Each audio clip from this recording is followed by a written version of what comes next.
Ladies and gentlemen, good morning and welcome to the 2023 Women in Government Forum, held this year under the theme, Ready to Lead, Shaping the Agenda of the Future. My name is Abdelkader Al-Saggaf, UAE Youth Delegate to the United Nations, and it's my pleasure to be the MC today.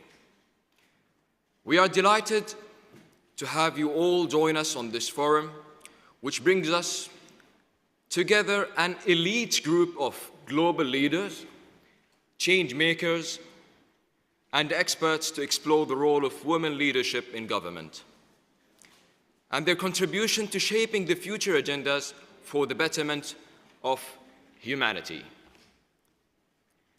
We're extremely excited about the extraordinary lineup of guests and sessions that are upcoming and look forward to enlightening and engaging conversations around key global priorities. To integrate the 2023 Women in Government Forum, please join me in welcoming to the stage Her Excellency Hood bint Khalfan al-Rumi, Minister of State for Government Development and the Future and Vice Chair of the World Government Summit organization. Your Excellency, the stage is yours.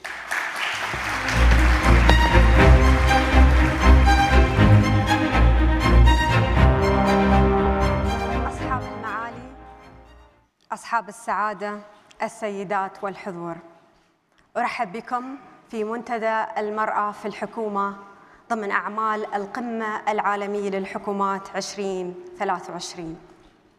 Your Excellencies, ladies and gentlemen, thank you for being here with us this morning.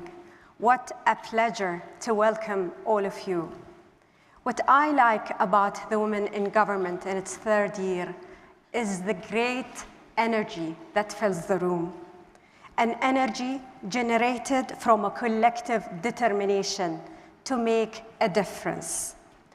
This forum is a space that brings champions together, women and men, who are driving change by advancing women's inclusion and enablement in government.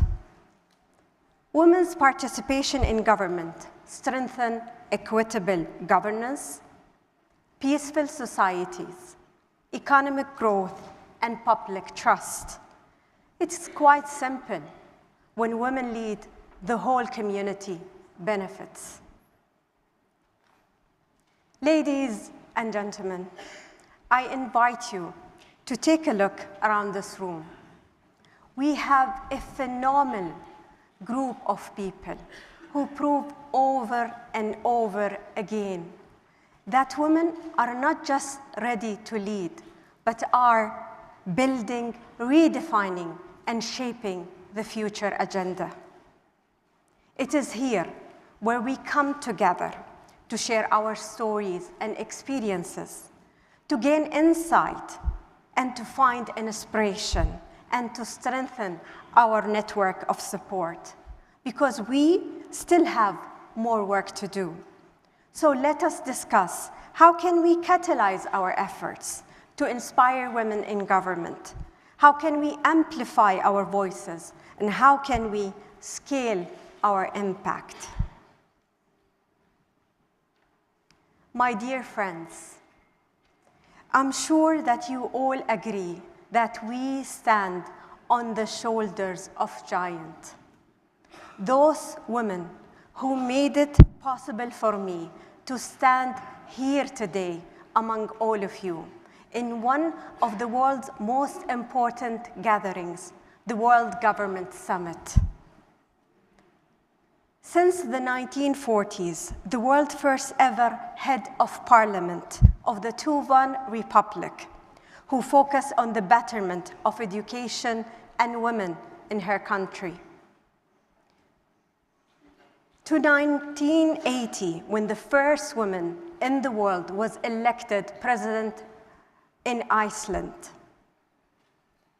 To 2005, when Africa's Iron Lady made history as the first elected women president and who went to win a Nobel Peace Prize for her work on behalf of women. And if I were to bring it here to the United Arab Emirates, to Her Highness Sheikha Fatima bint Mbarak, the mother of our nations, one of the strongest supporters of women in the UAE and beyond. And Her Highness Sheikha Manal bint Mohammed bin Rashid Al Maktoum, whose continuous support and encouragement has placed Emirati women at the heart of nation building. Today, Emirati women are not only reaching their ambitions, but surpassing them both in the UAE and globally.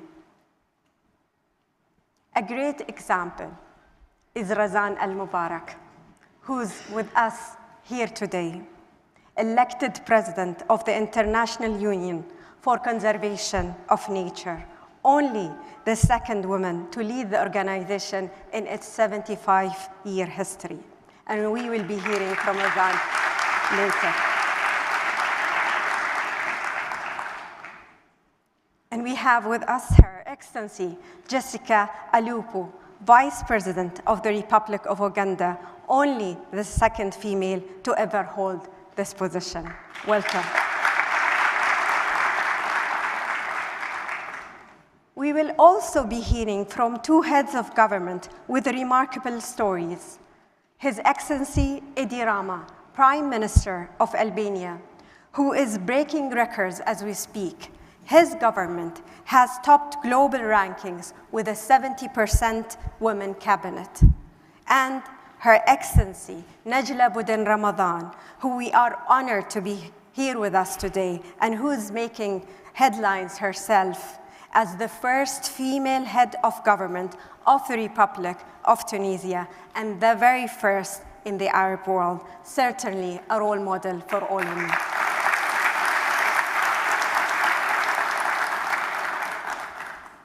And without further ado, ladies and gentlemen, join me in welcoming Her Excellency Najla Bouden Ramadan to deliver the keynote address of the Women in Government Forum 2023.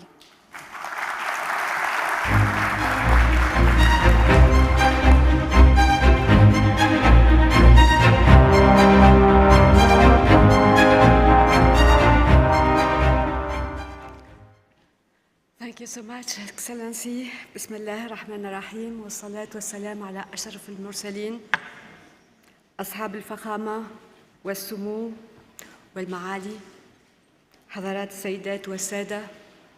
يطيب لي في البداية أن أتقدم إليكم كل القائمين على القمة العالمية للحكومات بالشكر على برمجة هذا المنتدى حول فرص تمكين المرأة وتعزيز مكانتها في الحكومة وأهمية دورها في دفع عجلة التطور الحكومي. وجميعنا مدرك لما يشهد عالمنا من تحولات عميقة وتغيرات جذرية في ظل تواتر الأزمات وتفاقم تداعياتها سياسياً وأمنياً واقتصادياً واجتماعياً ومناخياً.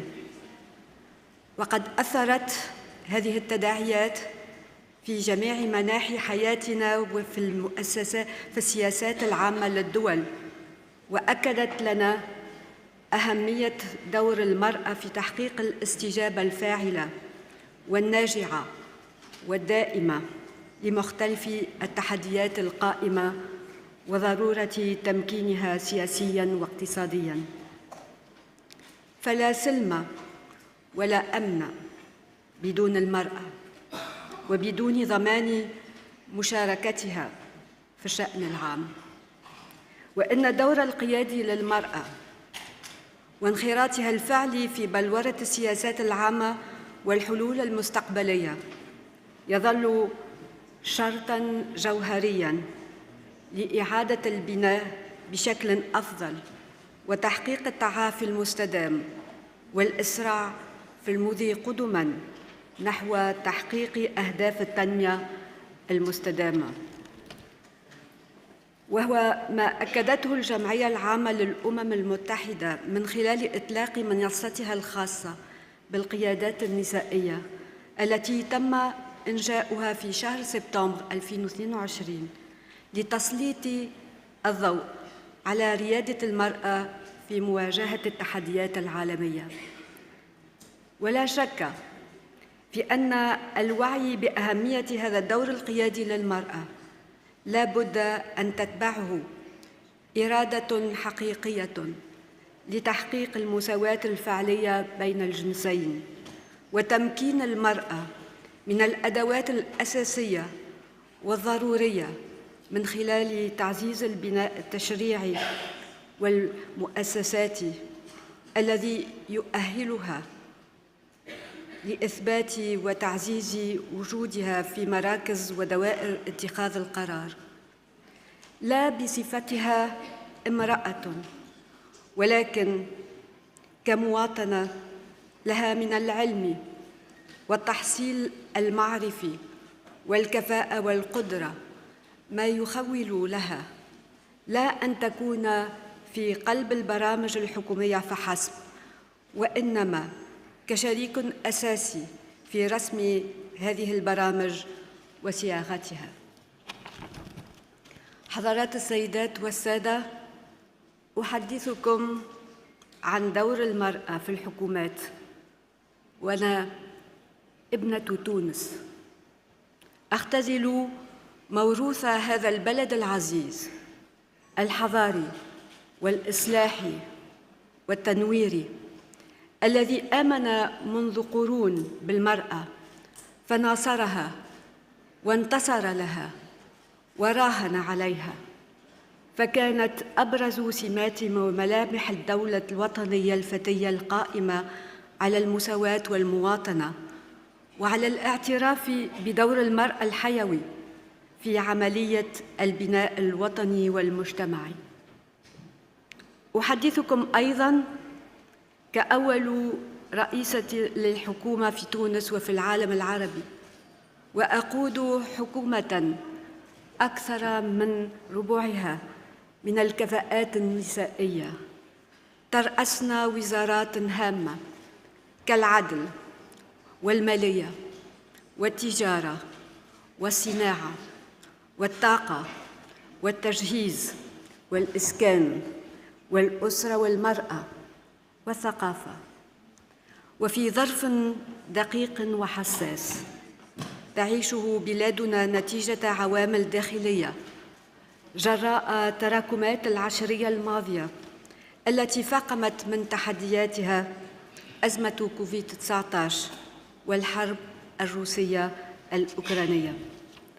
ولقد حرص الفريق الحكومي منذ توليه مسؤولياته على تعزيز مكتسبات المرأة التونسية ودعمها من خلال اعتماد استراتيجيات وطنية تستجيب للتحديات الراهنة وتعزز من مكانة المرأة وأدوات تمكينها السياسي والاقتصادي والاجتماعي. حضرات السيدات والسادة، لقد حققت تونس أشواطاً هامة على درب حماية حقوق المرأة وتكريسها في التشريع والممارسة عبر سن قوانين متقدمية تجعلها نموذجاً يحتذى به إقليمياً ودولياً. وكانت بلادنا سباقة في اعتراف بحق المرأة في الانتخابات من خلال مشاركتها في الانتخابات البلدية لسنة 1957، أي قبل وضع دستور 1959، وسبقت في ذلك عديد الدول الغربية، وهو ما يؤكد ريادة بلادنا في التمكين السياسي للمرأة وإشراكها في الشأن العام والحياة السياسية.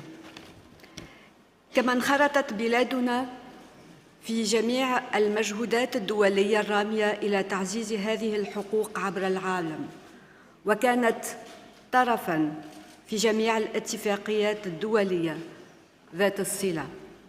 وقد جاء دستور 25 جويليا 2022 ليكرس هذا التوجه ويؤكد على المساواة بين جميع المواطنات والمواطنين، ولينص في فصله 51 على التزام الدولة بحماية الحقوق المكتسبة للمرأة والعمل على دعمها وتطويرها وضمان تكافؤ الفرص بين الرجل والمرأة في تحمل مختلف المسؤوليات وفي جميع المجالات والسعي إلى تحقيق التناصف.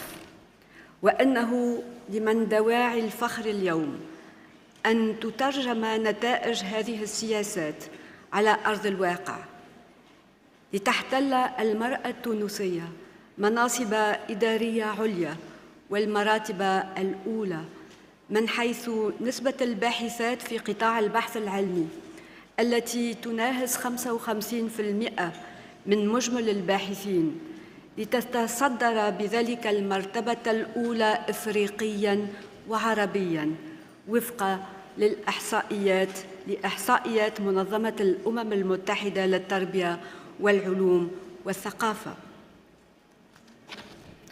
أمام هذه النجاحات التي تؤكدها المرأة التونسية حيثما كانت، لم تدخر الحكومة جهداً في توفير أسباب هذه النجاحات والمناخ الملائم لها من خلال دعم سياسات تمكين المرأة والالتزام بمبادئ التناصف وتكافؤ الفرص عبر إقرار عديد الاستراتيجيات الوطنية لتدعيم المساواة بين الجنسين، بما في ذلك الاستراتيجية الوطنية للنوع الاجتماعي وإدماج هذه المقاربة في السياسات والتخطيط والتقييم والميزانيات على مستوى البرامج وطنياً وجهوياً ومحلياً. وشكل التمكين الاقتصادي للمرأة أولوية قصوى في سياسة الدولة لتحقيق استقلاليتها وتدعيم مكاسبها. لذلك عملنا على دفع المبادرة الاقتصادية النسائية من إطلاق البرامج الوطني ريادات الذي يعدد خطوط التمويل، وذلك باعتمادات مالية تقدر ب70 مليون دينار. ويهدف هذا البرنامج إلى إحداث 3000 مشروعاً بمعدل 600 مشروعاً سنوياً.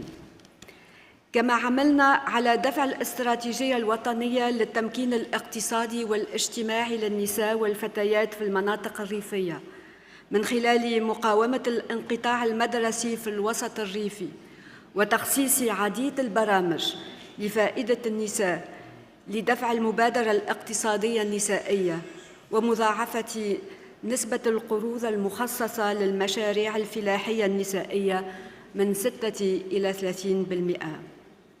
حضرات السيدات والسادة، إننا ندرك جيداً أن هذه المكتسبات على أهميتها وريادتها تحتاج إلى مزيد من الدعم والتعزيز بما يرتقي لتطلعات المرأة التونسية ويستجيب لإمكانياتها. فما يزال حضور المرأة ضعيفاً في المجال السياسي، ولا تزال نسبة النساء صاحبات الأعمال دون المأمول، حيث تشير التقديرات إلى أن 24% من المؤسسات تديرهن نساء، وأن 11% من النساء فقط تمتلكن مؤسساتهن، كما أن 28% من المؤسسات الناشئة المتحصلة على علامة الشركة الناشئة ستارت اب تم تأسيسها من قبل نساء أو فريق فيه امرأة على الأقل. كما لا تحجب علينا هذه المكتسبات ارتفاع نسب البطالة في صفوف النساء وارتفاع منسوب العنف ضدهن في الفضاء المادي والرقمي، بما يعيق التوظيف الأمثل لمهاراتهن وقدراتهن، وهي تحديات نشترك فيها جميعاً، وتستوجب منا مضاعفة الجهود وطنياً وإقليمياً ودولياً من أجل رفعها وتحرير طاقات النساء حتى يكن رافعات للبناء الديمقراطي والنمو الاقتصادي وسكان المجتمع وصمام أمامه.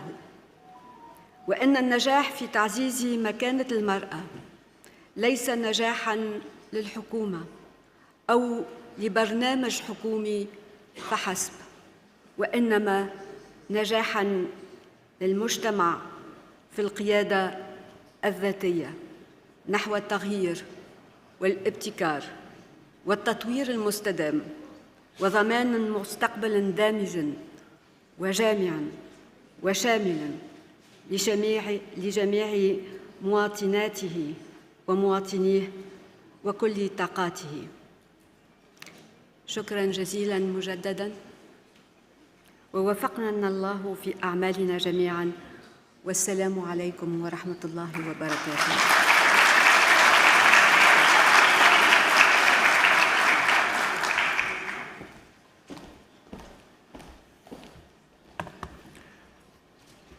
Thank you, Your Excellency Najla Aboudin Ramadan, Head of Government of Republic of Tunisia. She leads with influence. Transforming Society is the title of our next session. A fireside chat between Her Excellency Jessica Alupu, Vice President of Uganda, and Sheikh Zayed bin Sultan bin Khalifa Al Nahyan, Advisor, the Ministry of Foreign Affairs and International Cooperation. Please join me in welcoming them to the stage.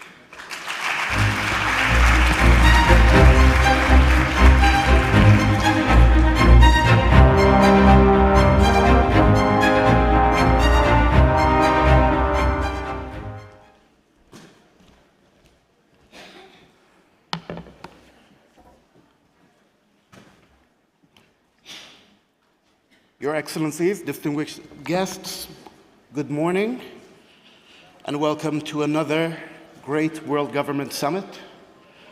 Our thanks go out to everyone who has participated up till now and has given us what we always come here each year to find, which is the transformative ideas that have shaped and changed not only the UAE but the globe. Women in leadership are transforming societies. The rise of women leaders in communities, businesses, and political positions redefines outdated ideas of what it means to be an effective leader. It is well documented that women's political leadership breeds improved outcomes, not just for women and girls, but for society as a whole. An increased number of women in government leadership positions delivers progress in policy areas that are crucial for economical and societal advancement and well-being. Today, I am honored to host Her Excellency Jessica Alupu, Vice President of Uganda, on a discussion that highlights her wide-ranging contributions as a government leader and advocate for women's social and economical development. Her Excellency Jessica Alupu is a retired major of the Uganda People's Defense Forces and first joined the cabinet as State Minister of Youth in 2009, and later served as Minister of Education and Sports between 2011 and 2015. She is the first person from Teso to be appointed Vice President, and only the second female in Uganda to hold that position. Our conversation this morning will delve into the contribution of women in positions of government leadership and how she draws on her own experience. Can we have a warm round of applause for Jessica Alupu?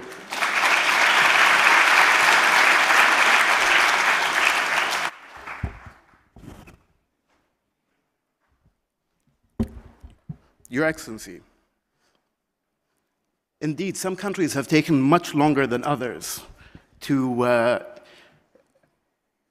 give women that platform. of empowerment that we see today?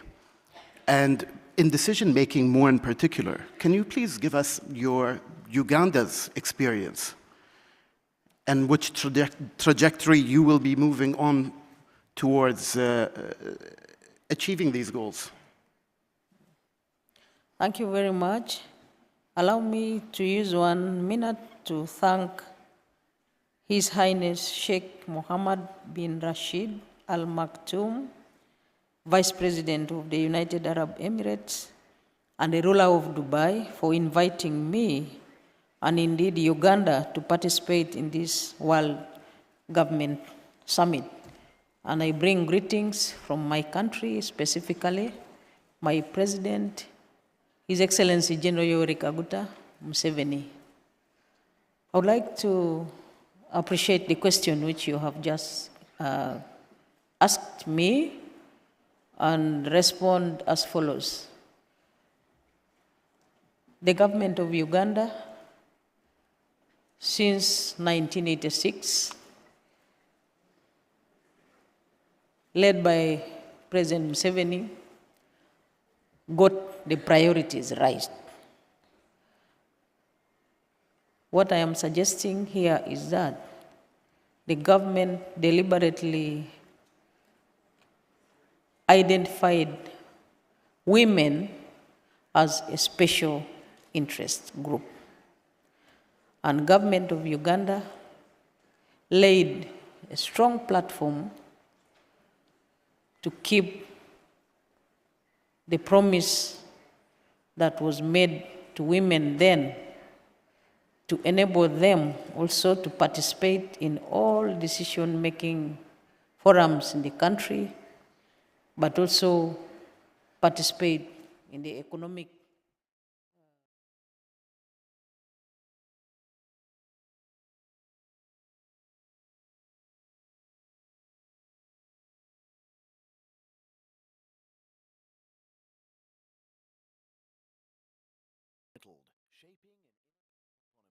with His Excellency Faisal Al-Banai, Secretary General of the Advanced Technology Research Council.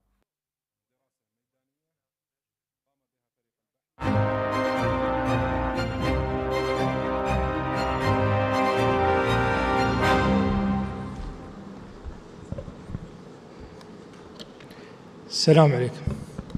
Good morning, everyone. I have the privilege today to discuss an interesting journey that we are going through as a country and as an institute. Of course, first we have to figure out getting the clicker to work, but that's okay. I think one of the things that I think is undoubtedly is the journey that UAE has gone through in building the nation. Whether it is the phase of building the infrastructure, whether it's the phase of building services and commerce, whether it's the phase of digitizing the entire country, and many, many other parts to this journey. But as we all know the story, this is not enough. We are now at the age where we are driving advanced technologies and innovation and really moving to a knowledge economy. And within this, you could start seeing the creations of advanced universities and technologies, the creation of industries in this field. And we were given a very clear mandate to drive. And the challenge started with, we want to be a country that is developing advanced technologies to solve our local and global challenges. We wanted to be a country that delivers on 3 key objectives: elite talent, globally and locally, solving challenges and problem statements that we have locally and globally to drive a knowledge economy, and last but not least, is really to develop a local and a global ecosystem that connects us to the world to address the challenges we are all facing. All of this was in a time where we needed to move extremely fast. So what took other countries 30, 50, 100 years, we needed to do it faster. What we needed to do was to move with a new operating model. What we needed to do is best practice wasn't frankly good enough. We needed to create the UAE operating model to get there faster. I'd like to use an interesting analogy. A few months ago, we had in the country here the Formula One race. Hopefully many of you enjoyed that. And if I was to compare ourselves with entering to the Formula One race, we were asked to join the Formula One race with renowned teams. But we didn't really have a car built. We really didn't have a full engine developed. We really didn't have a team yet. But we needed to enter the race, and we need to enter the race to win. What that meant from a psychology point of view, while other teams could stop in the pit stop, there was no time for us to stop to change our tires in the pit stop. We needed to change our tires while we were racing. We needed to build the engine that needed to be built while we were on the turn. We needed to change the gearbox while everyone else had already a gearbox in this regard. And to top it all up, just to add a bit more spice, all of this mandate was there, and COVID hit. So just to give it a bit more excitement in terms of the challenge that we needed to face. So let's look at the objectives that we all had. If we start with talent, and this was a major objective that we need to deliver on, the starting point was we don't have a large bench in the UAE of researchers in advanced technology. We have many other things. We're not yet known for a large research bench. It will take too long to build the capabilities based on the speed of where we want to get there. We needed to flip the perceived disadvantage to an advantage using some of our critical assets as a country. We approached every talent around the globe with one silver card or one bullet card that we had. This is a nation that has been open to many nationalities. This is a nation that is tolerant and welcoming of many nationalities around the globe, which meant we went out hunting the best talent globally to get them here. If that talent was on the moon, we will get him. I mean, many, of course, have heard of the UAE's Mars mission. You think we're looking for water over there? We're actually looking for talent. That's part of our secret plan. To enable all of this, we needed to change classical policies that were there. Normally, as a government research center, traditionally, most of the researchers have to be nationals. Well, we updated the policies and we said, we will welcome nationalities from around the world. The best of the best, we will get them here. We told the best talent from around the world that this can be home. You're not here for a temporary period. You're here to be part of this society in this regard. You're here to be part of the fabric of this country. Some were given golden visas, some were given a path to nationality. We fused all of them with some of our amazing national talent to be part of this ecosystem. What did this all result? It resulted in talent hitting the ground running. It resulted in national talent within a period of 2 years. I mean, we were just, the decree came out 2.5 years ago for ATRC. Within 2 years, some of these talents are in this room, are already winning renowned awards in research and technology globally. What does it translate to in terms of actual results? Within 2 years, we have 750 advanced technology researchers from 71 countries. 144 are UAE nationals. 55 of the UAE nationals are female. I'd really like to stop on this point.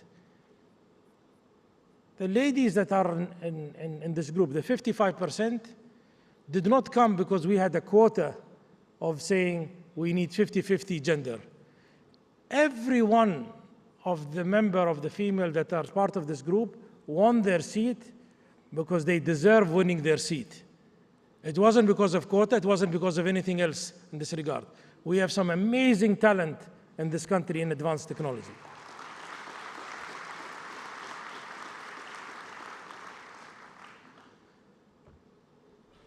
If we look at the other objectives, the second one, which is we needed to solve problem statements that we had. We need to solve challenges that we have rather than just do research for the sake of research. In Abu Dhabi and in the country, we had set 6 priority sectors: health, food, security, sustainability, aerospace, and transport. These are our priority sectors that we were focused on, but we needed to operate with agility and operating model that really removed a lot of bureaucracies of the system.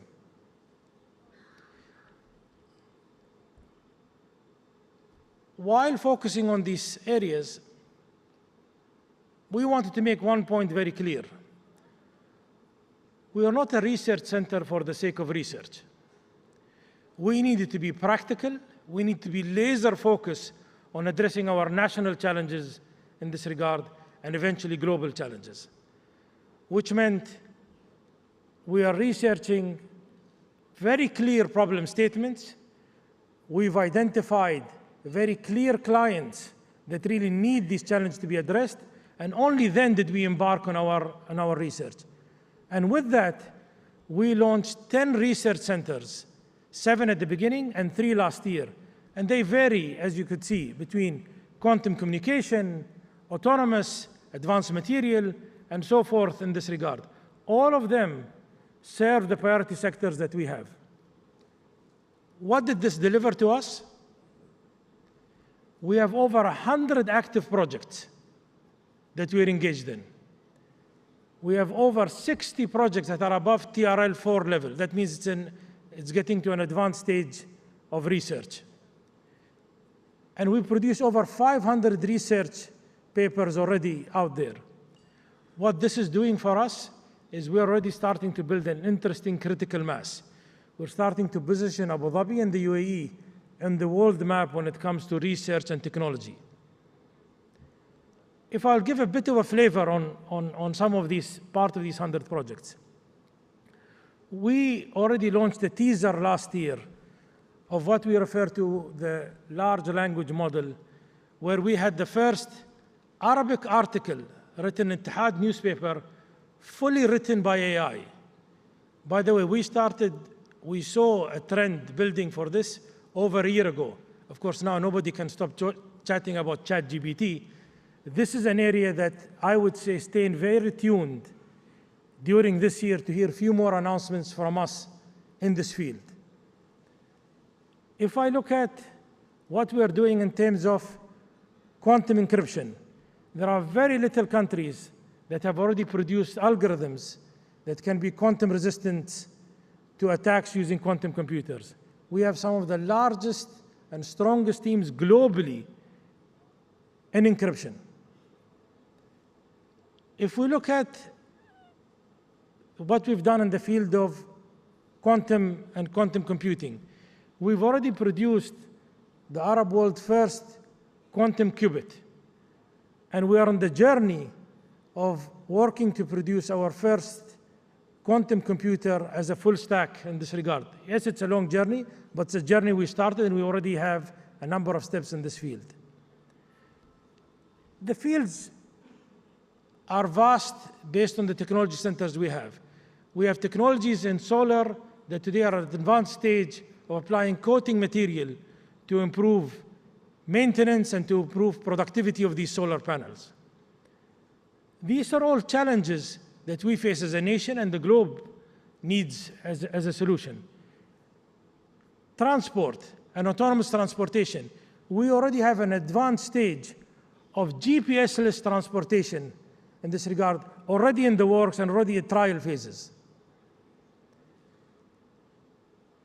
On humanitarian part, we've already developed an advanced testing stage of very innovative, efficient, and fast scanning to find mines. So you can send it to humanitarian parts around the world to clear mines, part of the challenge that parts of the world face today.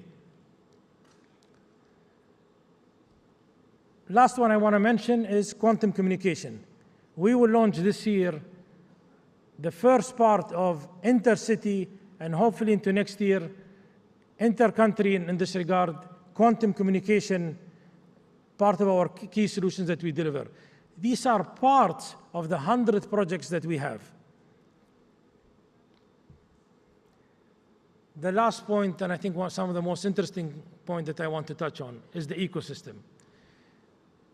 We've already embarked since the last 2 years in mobilizing the local ecosystem, whether it's in policies, whether it's in streamlining number of players in Abu Dhabi in this regard, whether it's universities, research centers, funding in this regard. How do we promote researchers in this ecosystem? A lot of these initiatives have launched. But frankly, that was not enough. If we needed to compete and we needed to punch way above our weight as a country in this field, we needed to connect the globe to be part of us. So we went out and we started reaching globally to many institutions, to many entities in that regard, to link them and to be part of our fabric. So we got in touch with the best of the best institutes to build a global ecosystem where we have a number of research centers that are working on our problem statements, on our challenges. They are tied to us for the next 2 to 3 year programs where we co-fund. Their teams are working with our teams on our challenges. What does that actually mean? And what did it deliver? We have over 70 global projects that we've embarked on with 50 universities globally. Some of the best names are in here. I want to clarify one point. These are not MOUs that we signed. We are not in the MOU business. These are very clear, detailed 2 to 3 year projects where they are tied into our problem statement, into the 100 projects that I'm talking about. They are working with our team hand in hand with named individuals in these universities that are able to now focus and a laser focus on the problems that we have. What this is giving us, it's giving us a start of an initial critical mass so that when our leadership and our entities locally and globally are asking us to address challenges, we have the team locally, we have the technical board of advisors, and we have the global network to focus them very clearly on what we need to address.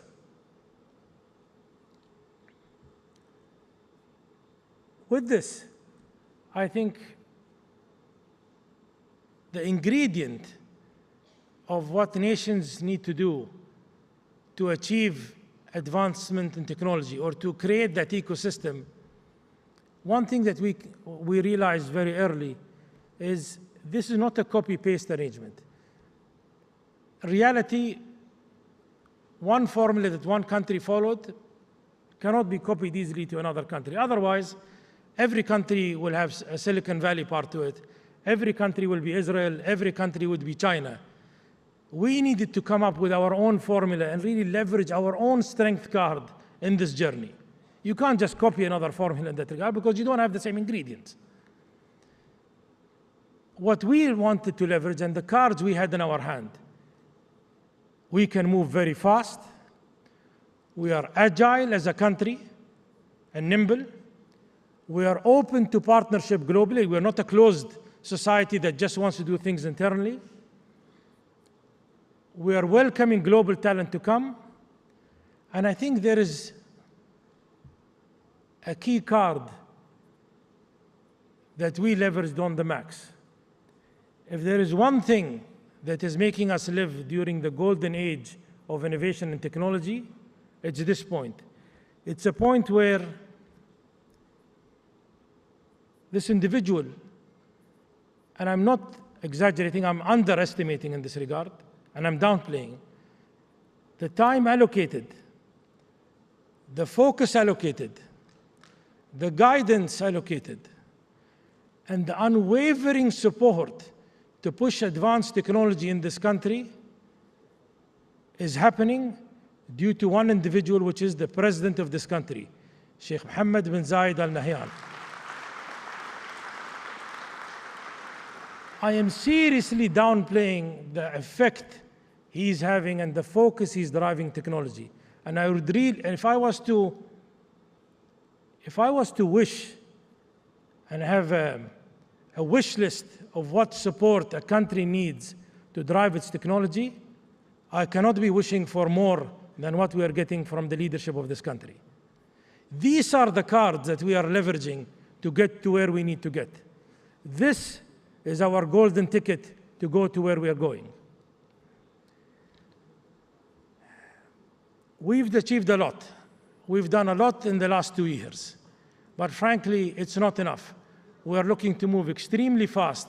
We're looking to deliver on our promises, whether it's sovereign technology, whether it's partnership in an ecosystem, whether it's building a very strong capability base in the country here to drive technology and create a pathway to the nationals in this country, to the people living in this country, to enter the advanced technology field and see that as a career path and as a destination in this regard.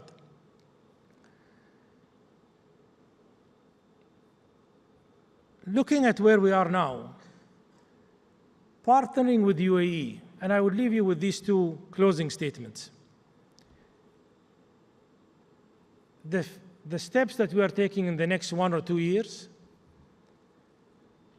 we're already going to launch advanced technology startups this year, basically in our 3rd year of startup as an organization. We are already embarking on engaging now at country level with other countries to really partner in the field of research and technology to solve global challenges.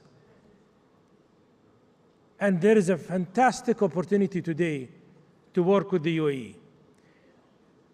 And this is a call to action in my mind. We are a nation that is moving fast. We are a nation that believes in this journey. And as per the UAE track record, nothing has proven impossible to something that was determined as a country and by this leadership. And what others call impossible, what we would say to them is, what you refer to as impossible is just the starting point of our journey. And this is the time to partner, and thank you very much. Thank you.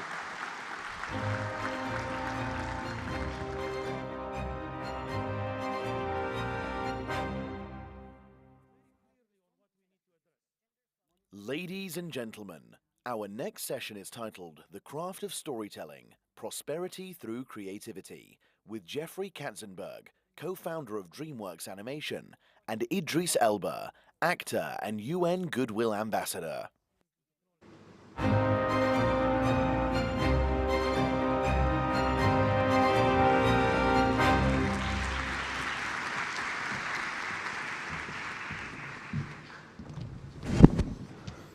Hello, everyone. How are you? Look at all those smiley faces. Yeah. They're so happy to be here at 9 a.m. in the morning. Okay. Just to get us started here, Idris Elba is globally known for his extraordinary Emmy and Golden Globe performances in the classic series The Wire and Luther. His remarkable and diverse movie career, spanning everything from playing leading roles in both the Marvel and DC universe. Very few people actually get to live in both of those universes. Amazing performances, one of my favorite in Beast of No Nation, and recently Oscar Academy Award nominated. You want to maybe tell the audience just a little bit about that? Well, I just, a movie that, a short movie called The Boy, the Fox, the Horse, and the Mole. It's an animation. I play the fox in it, and it got nominated for an Oscar. It's my first time being in a film being nominated. Thank you. It's very exciting. So combined, this is a tragic statistic I'll give you. Combined, the two of us have spent 80 years in the business. I think mine's 60, his 20, because he looks so young. You know, me as a studio executive, and Idris as an actor, producer, and a musician. But as we're going to touch on today, storytelling isn't just about the performance arts. It's essential to all successful enterprises, including government. And the value and impact of great storytelling is measured in so many different ways. So we're going to spend the next 20 minutes sharing some of the lessons that we've learned. And how can storytelling impact culture, business, and government? We speak to audiences through our films and our TV. You speak to people around the world, to your citizens, to of your country, to culture, and very much in the case of our host here in Dubai, through their leading industry, tourism. And you think how essential great storytelling is to the tourism industry. So to get us started, let's talk about some of the ways you know, that you think about storytelling, and both as a businessman, but also as an artist and a creator. Yeah, so thank you. I'm really pleased to be here at the summit. And, you know, usually in these events, I feel a sense of imposter syndrome. I feel like I shouldn't be here. The esteemed audience probably have so much more sort of academia and have the sort of right presence for this type of forum. However, I think what we're realizing more and more is the power of the creative arts, and to Jeff's point, storytelling, how important that is. As an actor, I'm here because of my performances, not because I sit in government, but because when you give a good performance, people believe you. People think you are the character that you portray. And that's because of the depth and complexity the film industry go to making the audience believe that. That is a very primitive experience for human beings. When a man sits underneath a tree and tells children a story, those children believe him. They listen to him. When you add fact, that man becomes a teacher, and that teacher becomes the lessons for the kids. It's quite primitive. We all sort of adhere to that. And that's why my single goal, just to be clear, why I'm here really and truly is because, you know, I want to see some real policy living for the creative arts. The countries that have adopted creative arts as an industry and taken it seriously, America, England, China, have seen incredible power from the creative industry. So it's important that that's where you understand why I'm here. I'm very keen to try and allow people to understand the power of storytelling. As I said, as an actor, I'm here because of that. In business, you know, it is a generator not only of wealth, but of jobs, and it's almost a future-proofing industry. So talk a little bit from your standpoint of the role that government can, should, needs to play in terms of supporting the creative arts. What can they do, and why is that important from your standpoint? Well, you know, I spent a lot of time in Africa. I've made over 7, 8 films in Africa, and I want to make more. I want to make more because I believe that Africa, especially as a continent, needs to hold a narrative, change a narrative. The way I think the world has viewed Africa for a very long time needs a shift. How do we do that? Well, the media doesn't help. The media concentrates on conflict, okay? But the media is also a storyteller. government in Africa could really help the continent by operating policy to allow the young people to be bolstered into an industry. So let me give you maybe an example. So I have a couple of great examples where our industry as storytellers have had actually tremendous impact beyond the entertainment value of what we do.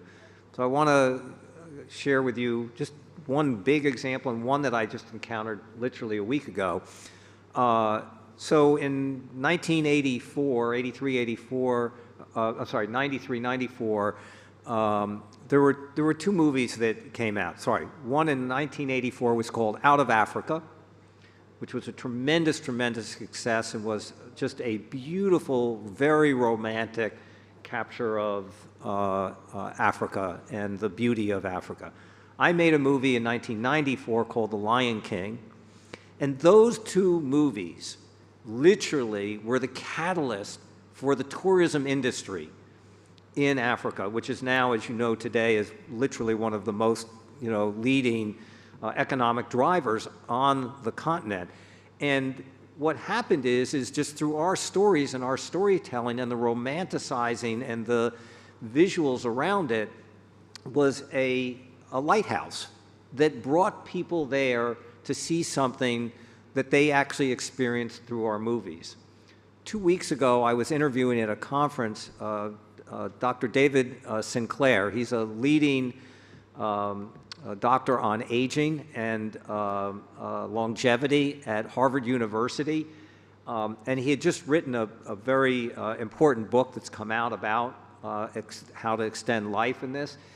And in his book, he talks about the moment that he decided to pursue his career.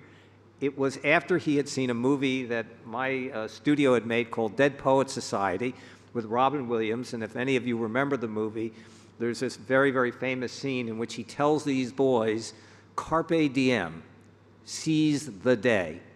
And literally the doctor, who I had not met before this moment, when he saw that movie and saw that scene, it was the inciting moment that he said, this is what I want to do, this is what I'm going to do with my career.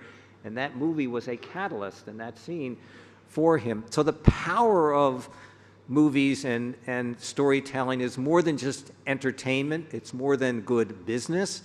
It actually can celebrate the cultures of your country, the values of your country.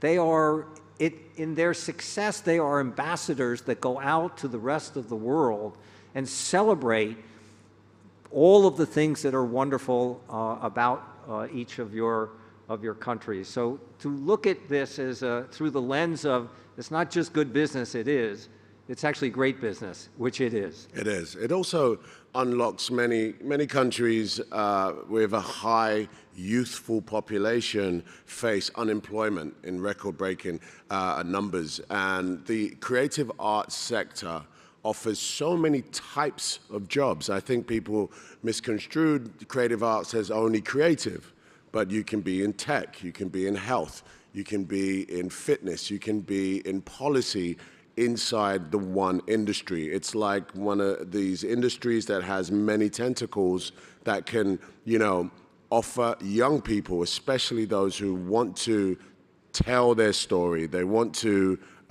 be seen. The creative industry has so many opportunities to sort of offer employment opportunities for a country. That's why I think government should look at policy. Also, not to mention, Dubai is an incredible story. It's an incredible tourism story. But the power of the media, the power of them, the narrative of this is Dubai, come and check it out, has been the one that's like incredible. I think Dubai should win an Oscar because the movie is incredible. I'm serious. It's a very, very good job and other countries should take note. So maybe what would be advice? What would be, if we could be tactical here in terms of, so you have so many leaders and ministers here in the room today from the region. What would be some specific advice that you might give them in terms of how to think about going about this, how to Yeah. build out? I mean, you know, again, from my limited experience, but I would imagine that it's important to create a task force within government, a research, a task force, a fact-finding task force. You know, there are many filmmaking, creative industry leaders. Seek advice, have a conference, do a survey, ask the young people what they would like to do. If there was a bolster in the creative industry, ask the young people. The reason it's good for young people to be a part of this narrative is because it takes a long time. Jeffrey and I said 80 years of our lives, 80 years of our lives, you know, building stories. It's an industry that doesn't happen overnight. So young people can stand the test of time. Build a task force, build advisory boards, look at the success models. Greece, a country that was almost on its knees financially, turned its country around financially by creating a tax incentive that allowed film companies to come to Greece. It bolstered tourism, bolstered employment, and they did that by taking advice from other countries that had, you know, looked at this area. So I would imagine that if you're a government official wondering how to bolster the creative industries right now, look at finding a task force. Like in our industry, we research everything to so much detail before we make a move. I think you made a great point. Stories have a beginning, a middle, and an end. Right now, if you were at the beginning of that story, think about where you'd like it to end. That's what we do in the industry. We work backwards, reverse engineer. We want the ending to have a happy moment, smiles, maybe tears of laughter.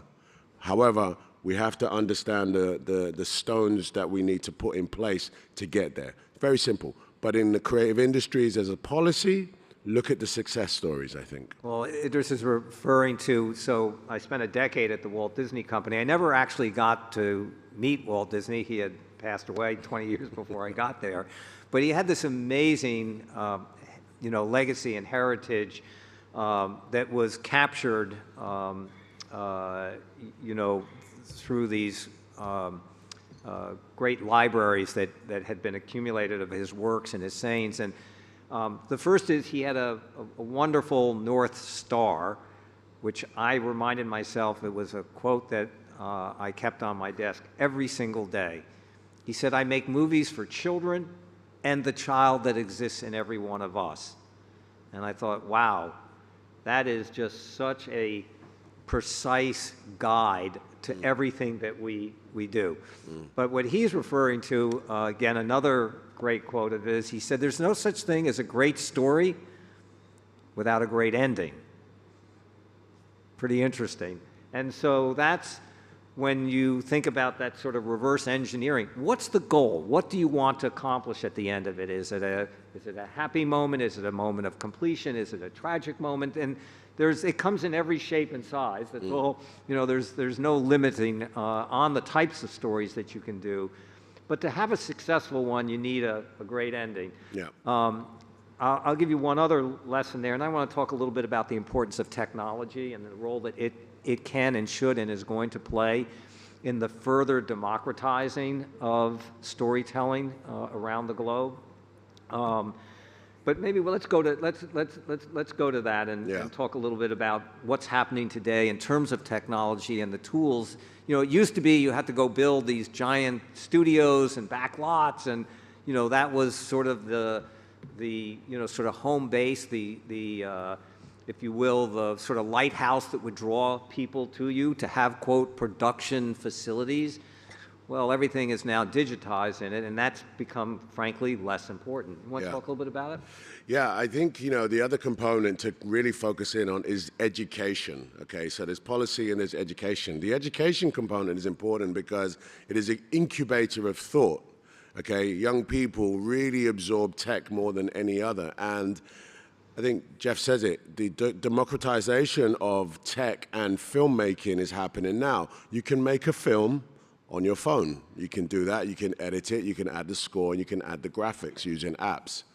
However, it is really important that there is a casing for young people to move towards. And that's where the education comes into it.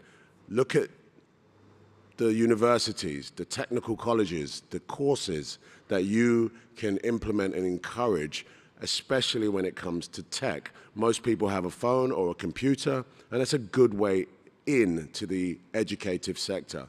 Once you bolster that, you're actually beginning to build a workforce. And that's what I'm trying to do in Africa. Alongside the studio facilities that I'd like to do continent-wide, I would like to have an education facility alongside that. And the way I'm going to do that is with tech.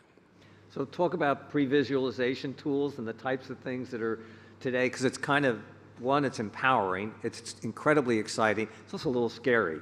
Yeah. So the app you were showing us on the way here. I was talking earlier about an app that I'd like to, see come into fruition. It's really about asking people who have to read a lot of scripts, a lot of film data, to be able to listen to their script rather than read it. When you get a script, it changes over and over again during the lifespan of the film. So I've created an app that allows you to listen to it with different voices applied to different characters, emotions, accents, cultural slants. And you can also have sector. So the prop department will listen to a type of this software, which will just highlight the props that have changed. And the stunt team will have a sector that will highlight some of the stunts that have changed. So that's just one example of innovation within the film industry, which is tech-driven. We're getting down here to the last 2 minutes, and I want just to take a moment and talk about what are you working on today that you're most excited about? What are you really looking forward to? You always got too much that you're doing. I'm so busy. I'm making a movie with an actor called John Cena. John Cena is a wrestler. He's a fantastic guy. But the movie's called The Heads of State. He plays the American president. I play the British prime minister, and we get into a caper. I'm very excited about doing that because leadership comes in many different forms. So, and talk a little bit about, because one of the greatest performances of many, many great performances was this character Luther. Yeah. Which you created, and how many people in the audience are familiar with Luther? Many? There we go, fair amount. Good. Yeah, it's very dark. It's very dark, It's but very a movie dark. coming, so I'm super excited. I'm very talk just excited. a little bit about the movie? Yeah, the movie comes out. We've been working on the television show for about 10 years, and so the natural ambition is to take it to the big screen, and so we're here with the first movie. And, a lot of people talk about another character that begins with J and ends with B, but I'm not going to be that guy. I'm going to be John Luther. That's who I am. All right, so last is just what have you done here in Dubai that's been super exciting the last couple of days? Well, I'm here, actually I've been here. My wife and I were nominated or awarded a Time Impact Award. My wife and I have been really vocal around the food crisis, the climate crisis, and agriculture. And so the Time Impact Awards on Sunday, we won an award alongside Gracia Michel, who is an incredible woman and person of our world. Yeah. And I will just say for myself, I've been coming to Dubai for 15 years and to the region as long, and I cannot think of a bigger, more exciting miracle than what I have seen happen in this country and this city. You all see it every day. I get to see it intermittently, and every time I'm here, something incredible has come, something beautiful, something that you can be proud of, something that's iconic. This Impact Award was done in this spectacular museum. I've never seen anything more magnificent than that. He's staying out at this new hotel. We hear you had a small little opening here a couple weeks ago. Some lady, singer or something, showed up here and did a little minor performance, I think. Beyonce! Yeah! So congratulations to all of you. Thanks for having us, and have a great conference. Thank you.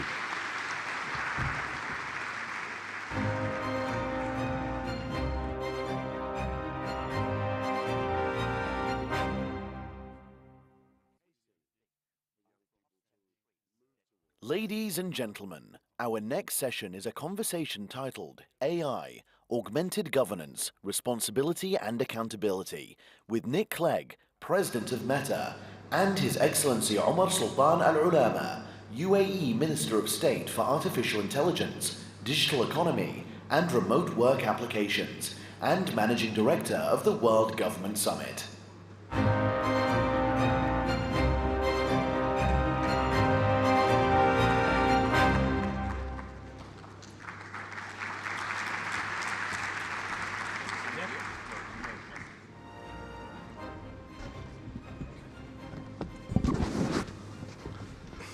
You know, it's unfortunate that I have to replace Idris Elba and try to project his kind of charisma, but I'll do my best. Good luck to you. Good morning, ladies and gentlemen. It's an absolute pleasure being with all of you here today, and it's an absolute pleasure as well being with Nick Clegg, who had many different lives and careers. He was in government, he was Deputy Prime Minister of the UK, and he's currently the President of Global Affairs at Meta. Nick, it's good to be with you. It's very good to be here.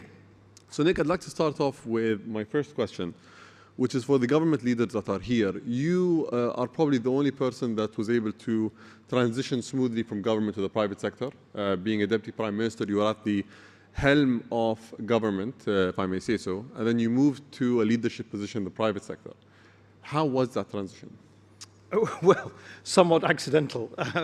It wasn't planned, and I feel exceptionally lucky to be able to have made that transition. And for all of you who have made big changes in your own professional lives, you will, I think, all confirm something which I experienced, which is that doing something completely new where you are entirely untested is, of course, a very rejuvenating thing to do, because you have to learn all over again, which I have found a very interesting experience. And of course, the world of you know, the sort of ancient politics of the House of Commons and the Yarbu debates in the House of Commons is a completely different galaxy to the glass and steel modernity of Silicon Valley. And yet, notwithstanding those superficial differences, there are some striking similarities in the sense that both government, at least in my experience in the 5 years I was Deputy Prime Minister, and now my role at Meta, the world's largest social media company, you're just dealing with an astonishing versatility of different issues, many of which you can't predict, many of which you're not entirely in control of. But to that extent, I feel there is some similarity. And one of the reasons I was interested in making this transition from the world of politics to the world of tech is that I have seen in the time that I was in politics, in the UK at least, and in Europe, a very, very significant shift in mood from the political, the media, sort of cultural classes towards social media, that it sort of swung from excessive utopianism and almost idealism when social media first erupted into the world, you know, what it was a decade and a half or more ago, where social media was considered to be the solution to all of our problems, and now it's sort of almost swung the other way, and in much of the debate you'd think that it's the source of all of our problems. And of course, neither is really true. Excessive optimism and excessive pessimism, neither of which are sensible attitudes towards technology. The truth is always somewhere in the middle.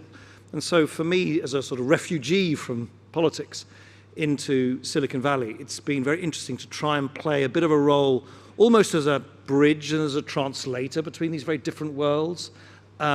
Because I think that, and dare I say it, I think you and your administration have been real leading examples of a wonderful combination of optimism and realism about tech. And I think that is the right mix. I think tech does offer great, great opportunities to the world, but of course there are always downsides which need to be mitigated. And I think if we can get away from that violent mood swing of sort of excessive utopianism and excessive pessimism, then we can really extract the best from technological innovation for us all, without, you know, whilst avoiding those two extremes. People think of tech as a finished product, But as we see, it's a product that's currently in development, and there are so many iterations. So that's why there are problems that we discover as we go along. And our approach in the UAE is always to try to work with the relevant players to ensure that we're able to progress towards the direction that we want to go in. I'd like to move to the name of the company. So it moved from being called Facebook to it being called Meta. And it was really just a testament to your belief that the metaverse is the future, that you're going to bet everything on it. How far out is it? And how much of it is currently hype versus being something concrete that we're going to see in the near future? I think the truth is it's kind of both. It's here now. We can all go out and buy the Pico headset from ByteDance, Quest headsets from Meta, and you can experience immersive VR games or fitness apps. There are wonderful virtual reality developers right here in the UAE developing medical applications, so medical students can learn how to develop their medical skills in an immersive experience. I was reading about a local content creator here in the UAE that has developed a fantastic new tool for kids at school who want to learn about Van Gogh. And they can walk the streets of the towns in France where he painted some of the most famous Impressionist paintings. You can feel and touch and almost sort of sense that environment in a way that you can't in a 2D world. So in one sense it's already here, and yet in another sense, the holy grail, which is augmented reality, where you have the world around us as it is now, and you can supplement it with digital products and services and experiences in a completely blended way, using lightweight, spectacle-like technology. That is clearly still some way away. In fact, much of it still depends on technology which hasn't been fully invented yet. So I think the truth is we are on a journey. It is a long journey. It's an expensive one. You are in effect creating not a new app or a new piece of hardware or a new experience. You are in effect creating an entirely new computing platform. And the shift is one from, in effect, looking at things, particularly phones that we all hold in the palm of our hands, to actually being in that thing, to actually being immersed in the experience, which currently we can only look at through the sort of 2D experiences. If you can imagine, we all have spent, particularly during the pandemic, so much time using these wonderful products like Zoom and others to be able to speak to each other in sort of these serried rows of sort of passport-style sort of pictures of each other. Just imagine sitting around a virtual meeting room as an avatar or eventually as a hologram, and having a meeting, not staring at a screen, but being in a virtual room together. Now, if that sounds futuristic, it's actually something which can happen now. I, for the last year or so, have been holding my weekly meetings on a Monday with my team around the world in the metaverse, in a product that we produce, Meta produces, called Workrooms. And, we look, everybody looks suspiciously about 20 years younger and several pounds lighter. That's the avatars that people tend to choose. But the amazing thing is, not least because the audio technology is so good, once you have the headset on and you're talking to people, you feel you're breathing the same air in the same room, because the audio technologies is as if someone is sitting to your right, sitting to your left, sitting a couple of meters across a large meeting, a large conference table. So I would urge for those who've not experienced it to experience those, and then in answer to your question, you'll get an insight into not only what is possible now, but what will be possible in the future as we move towards a new computing platform based on a profound sense of presence, a sort of immersive sense of presence, regardless of geographical distance. So I'll still go back to this question. Give me a prediction. 5, 10, 15 years. I'm not going to give you a date in the diary. My hunch is, I'm not an engineer, my hunch is that once the flywheel of technological development starts, and remember, of course, Meta, we've renamed ourselves Meta, but we're not alone. This is not something that, thankfully, this is not a new computing platform that's going to be built by one company. It's going to be built by a constellation of different companies. doing the operating systems, the hardware, the experiences, the software, and so on and so forth. It's like the rebirth of the internet. It's a much more complex undertaking than that. It's not just ourselves. You know, a lot of the big players, you will have seen the plans from, or the reported plans from Apple, from Microsoft, from ByteDance and others. There's a huge ecosystem developing around this. My suspicion is that as things start developing, they will develop a momentum of their own. But I have to stress, I think the full, all singing, all dancing, augmented reality future that I depicted earlier, that is many years away. So don't you think that we might have a ChatGPT moment? And I'll tell you what I mean by that. 6 months ago, if you sat with many AI experts, they would not have predicted ChatGPT. And the level of output, the level of engagement, the level of people actually embracing this technology and using it. Are we going to see something similar in the metaverse, where something's going to come out right out of the blue, be such a game changer, an order of magnitude better, that we're going to reduce the time from, let's say, 10 years to 4 years, because someone was able to see things differently?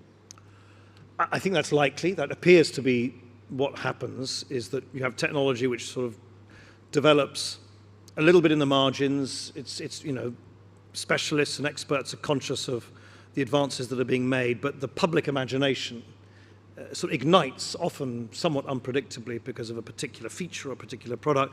I think, by the way, in terms of virtual reality products, you see already gaming is the cutting edge of it.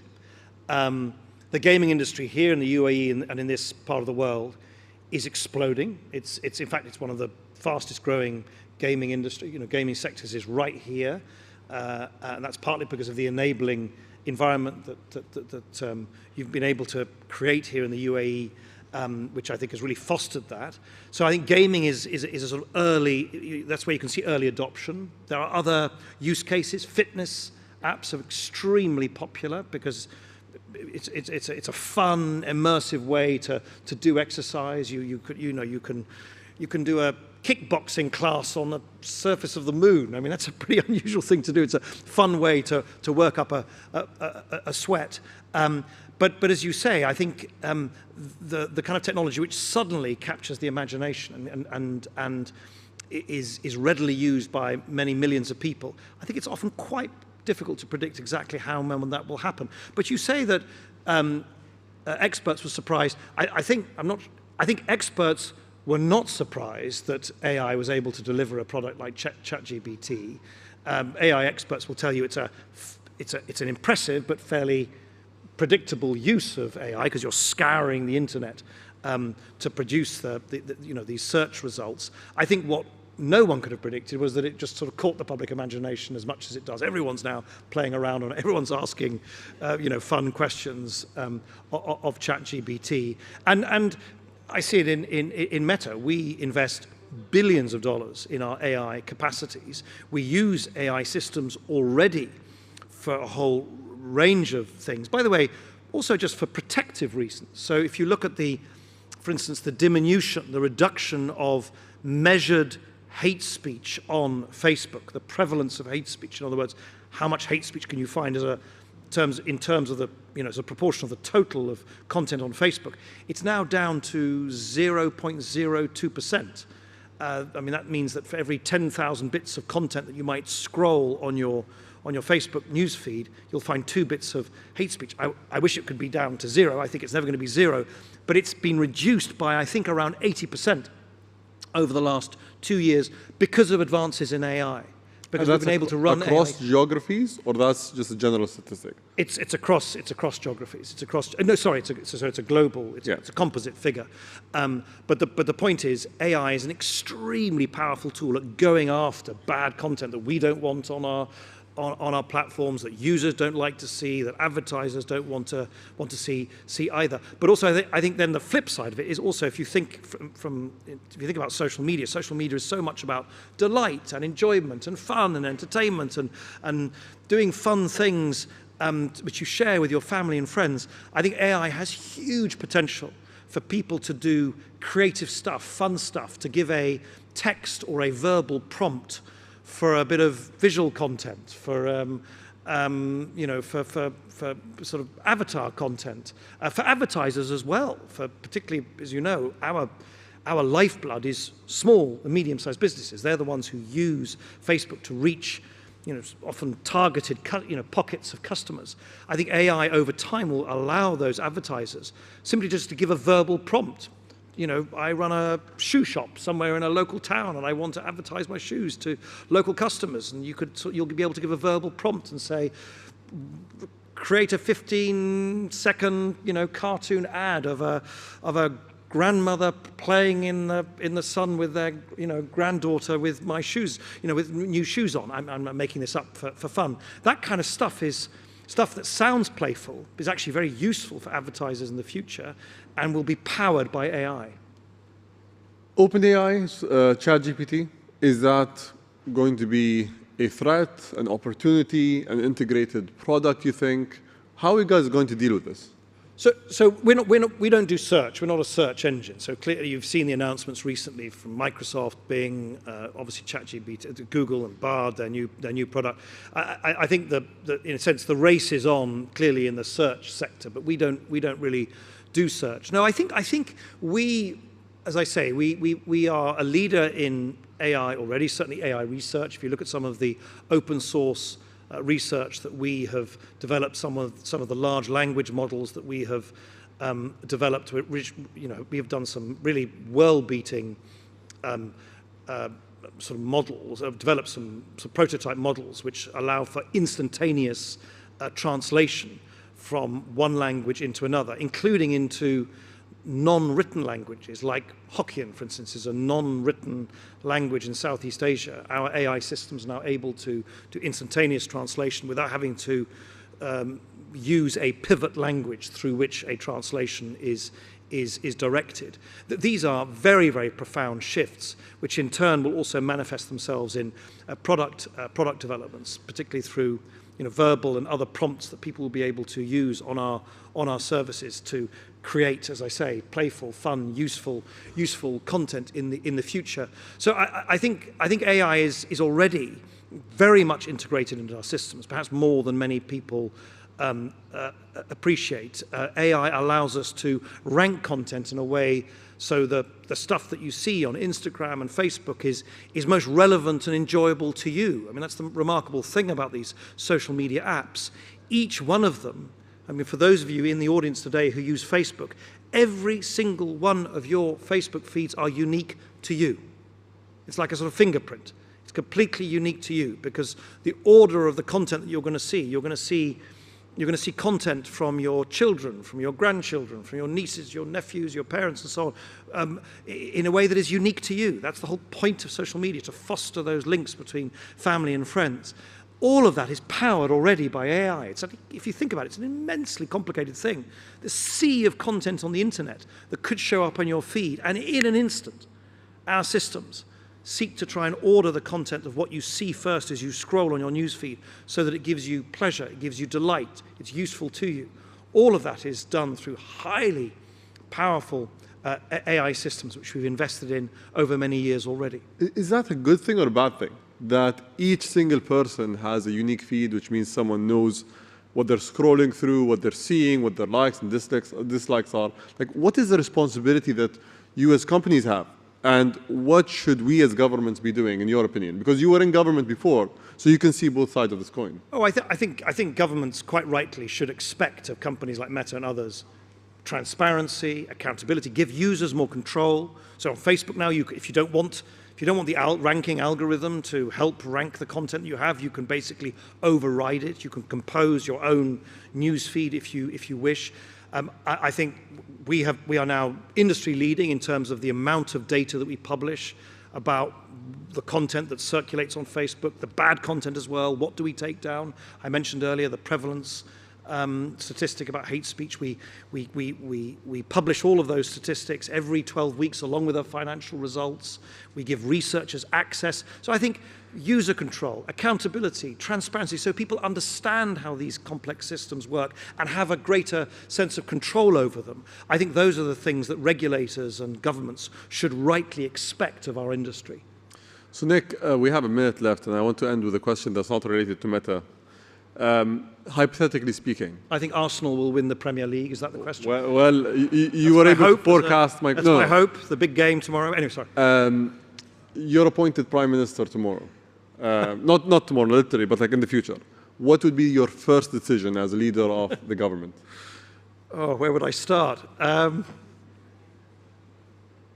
Do you know, it sounds like an evasive answer. It's not supposed to be. I would, in my country, in the United Kingdom, I would restore an appreciation of and a respect for geography.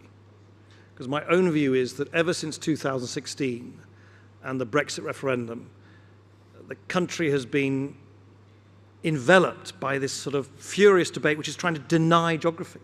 We are tectonically and historically and culturally a European nation, and yet we seem to have sort of fought against this. So I'd start with geography and our European destiny. Reversing Brexit. Well, that's up to future generations. It's been an absolute pleasure sharing the stage with you. Thank you very much. Thank you.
Ladies and gentlemen, our next panel discussion is titled, Our Connected Future, a deeper look at the forces fragmenting our world. This session is moderated by Hadley Gamble from CNBC. Please join me in welcoming our distinguished panel.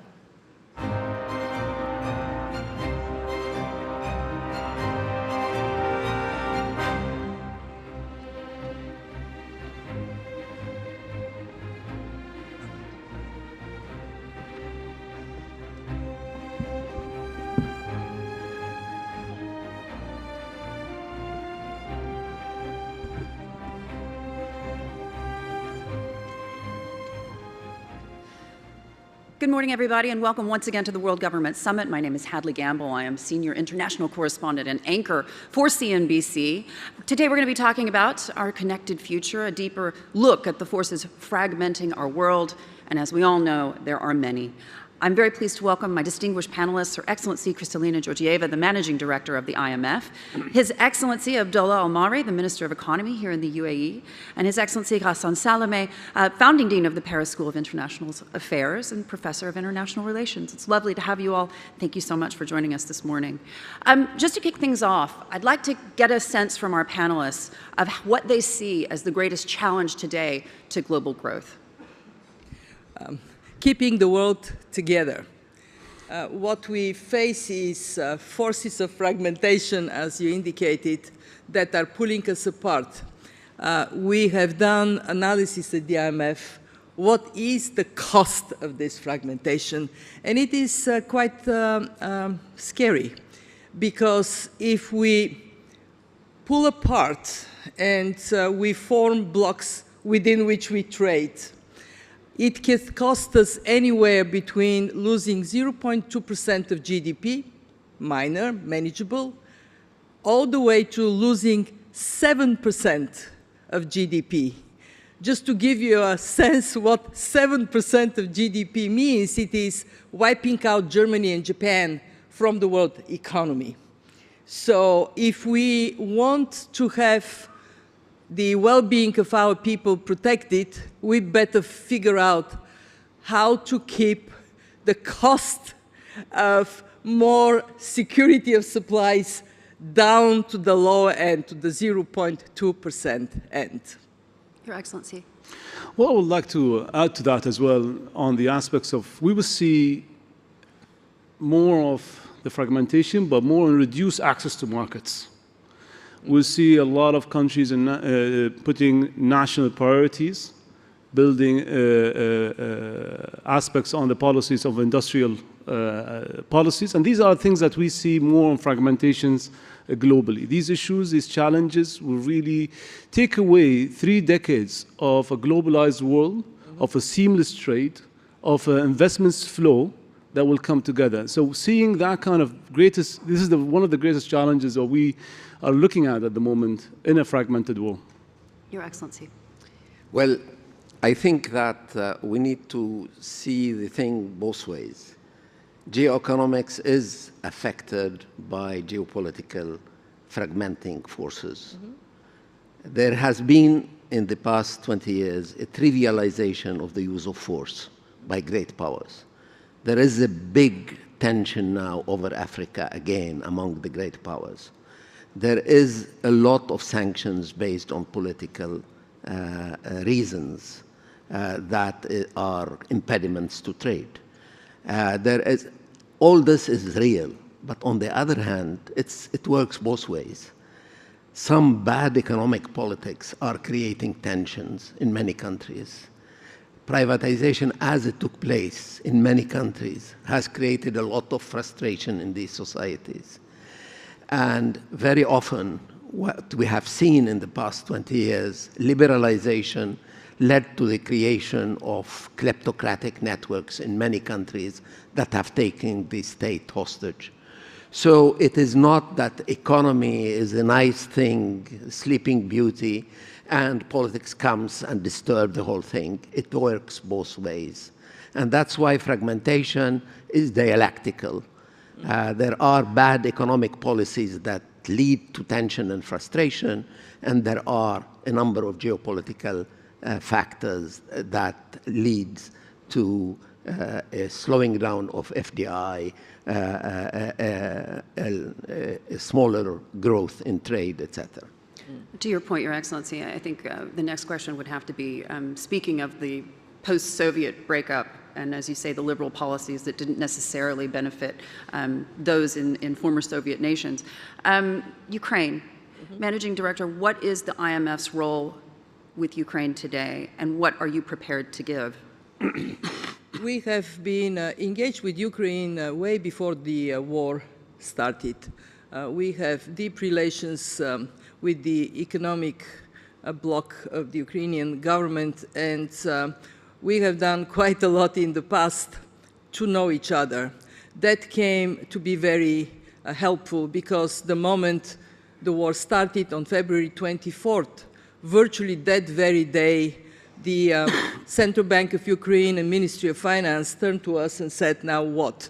And we have in real time provided advice how to run a war economy.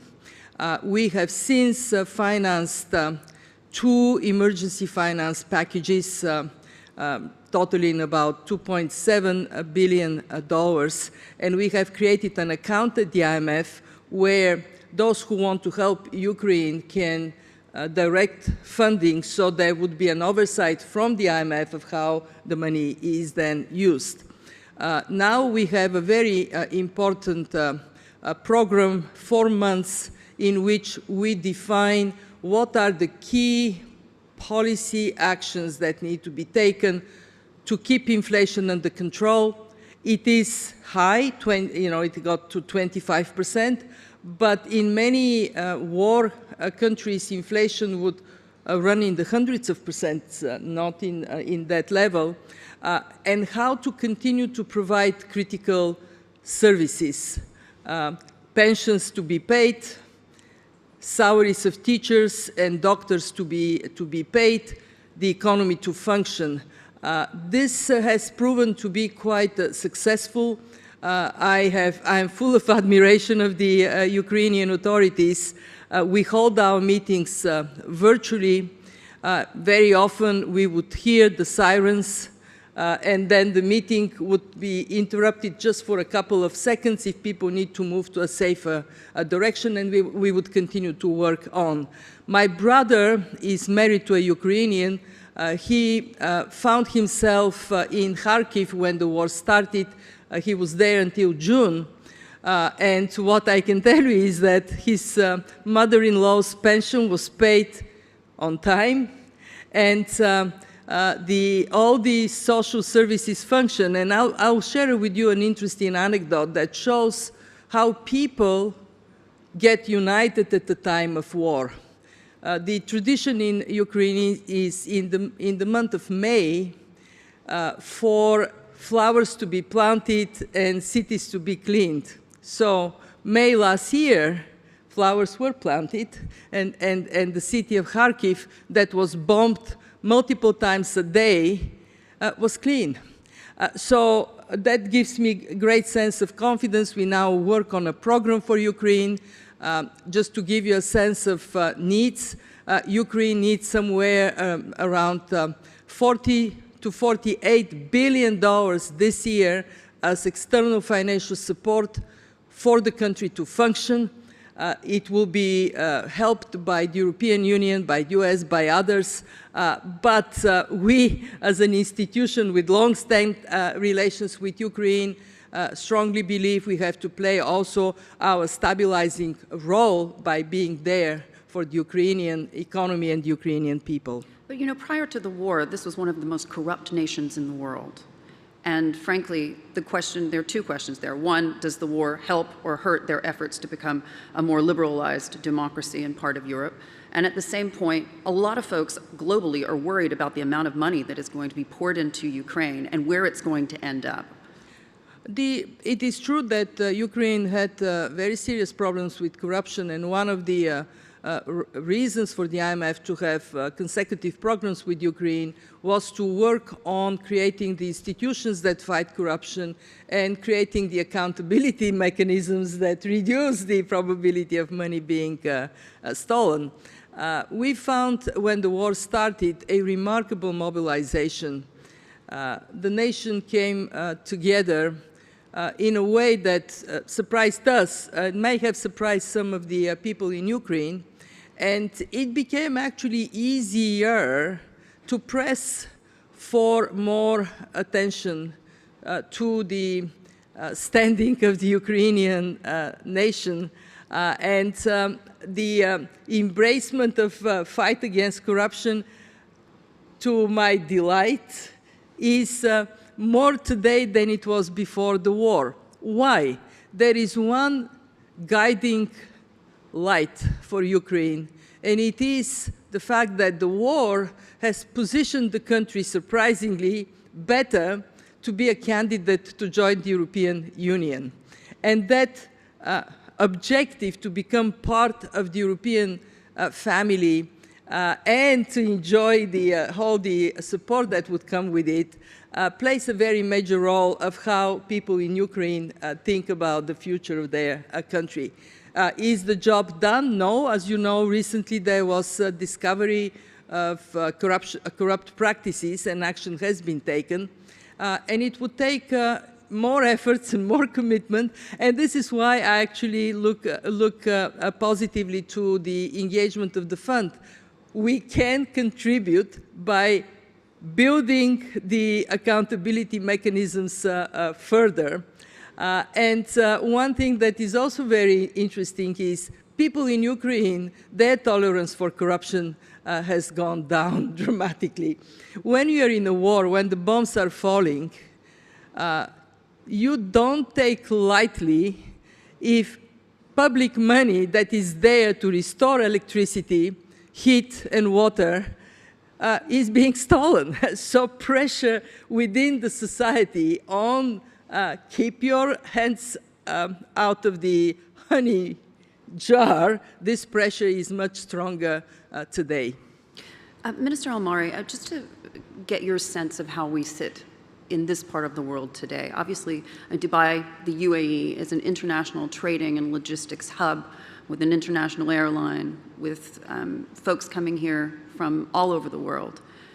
When you take a step back and think about the UAE's role going forward, there has been some discomfort in Washington and other Western capitals with the fact that the greatest foreign direct investor in this country, for example, is China, that half of China's oil comes from this part of the world. How do you view the UAE's role today? So let's take a step back, like you said, and let's talk about not just the UAE, let's talk about the economy in the last couple of years. Let's say last 7 years. The economy is suffering. We've seen the economy slow growth in the last 7 years. We've seen the pandemic hits us and wiped out most of the economy's growth as well in these slower years. We've seen oil prices going up and down. I don't know, I never imagined in my lifespan to see oil barrels sold -$0. We've seen next couple of months of that, the oil prices as well says at $120. We've seen the high inflation rate. We've seen high interest rates. We've seen a geopolitical war. These are economic sufferings that not just the UAE is seeing, the global economy is seeing. I think we need to give an economy a break and really come back and speak how does the UAE manage to recover through the last couple of years and really build a lighthouse just in the region to show how a dynamic government, dynamic visionary leaders really pull down a fast and agile policies to really recombat back the economy. I think the most important part, why is the economy important and the economy has to have a break, is the youth. And the youth in the region, the creation of jobs is the most important part. We have the highest unemployed youth in the region, in the MENA region. It is an aspect for us, when there's economic growth, there's job creation. Now, with technology coming in, there's a lot of reskilling needs to happen, and these are discussions of the summit this week.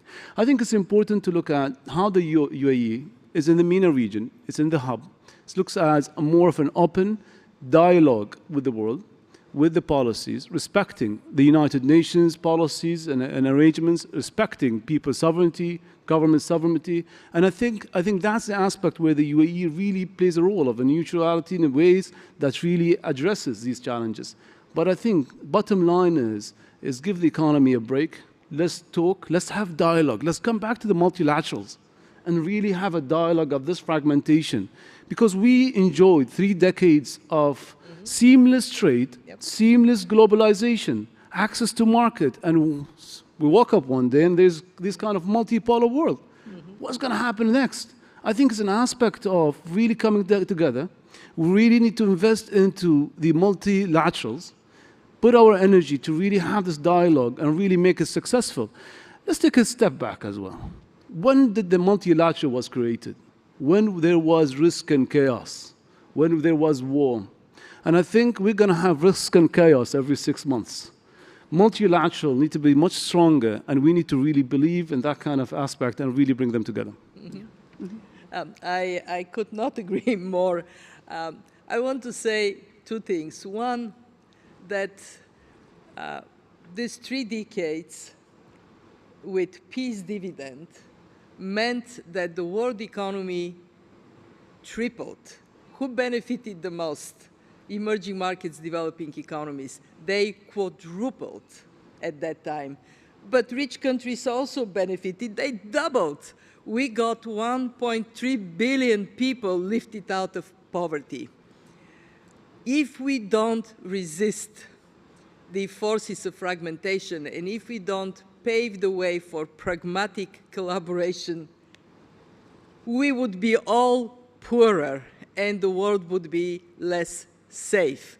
And my second point is to recognize that we lost, because of Russia's war in Ukraine, a very precious peace dividend.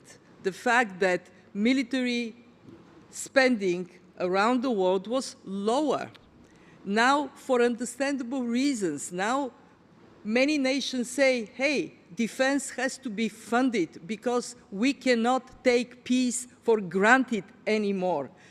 This peace dividend is gone. What does it mean?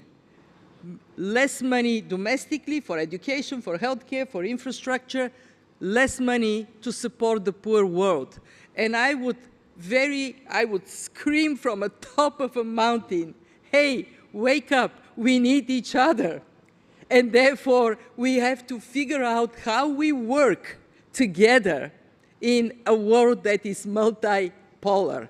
We can do it. We can do it. And I want to see the audience. Do you agree? Can we stay together as a world? Yes, we can.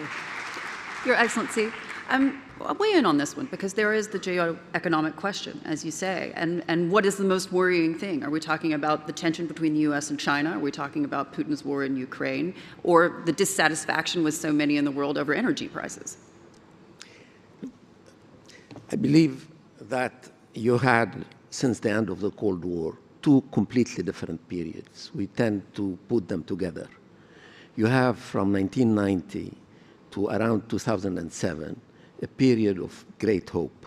In fact, FDI was increasing at a very rapid, the place of trade in the global GDP was increasing very rapidly.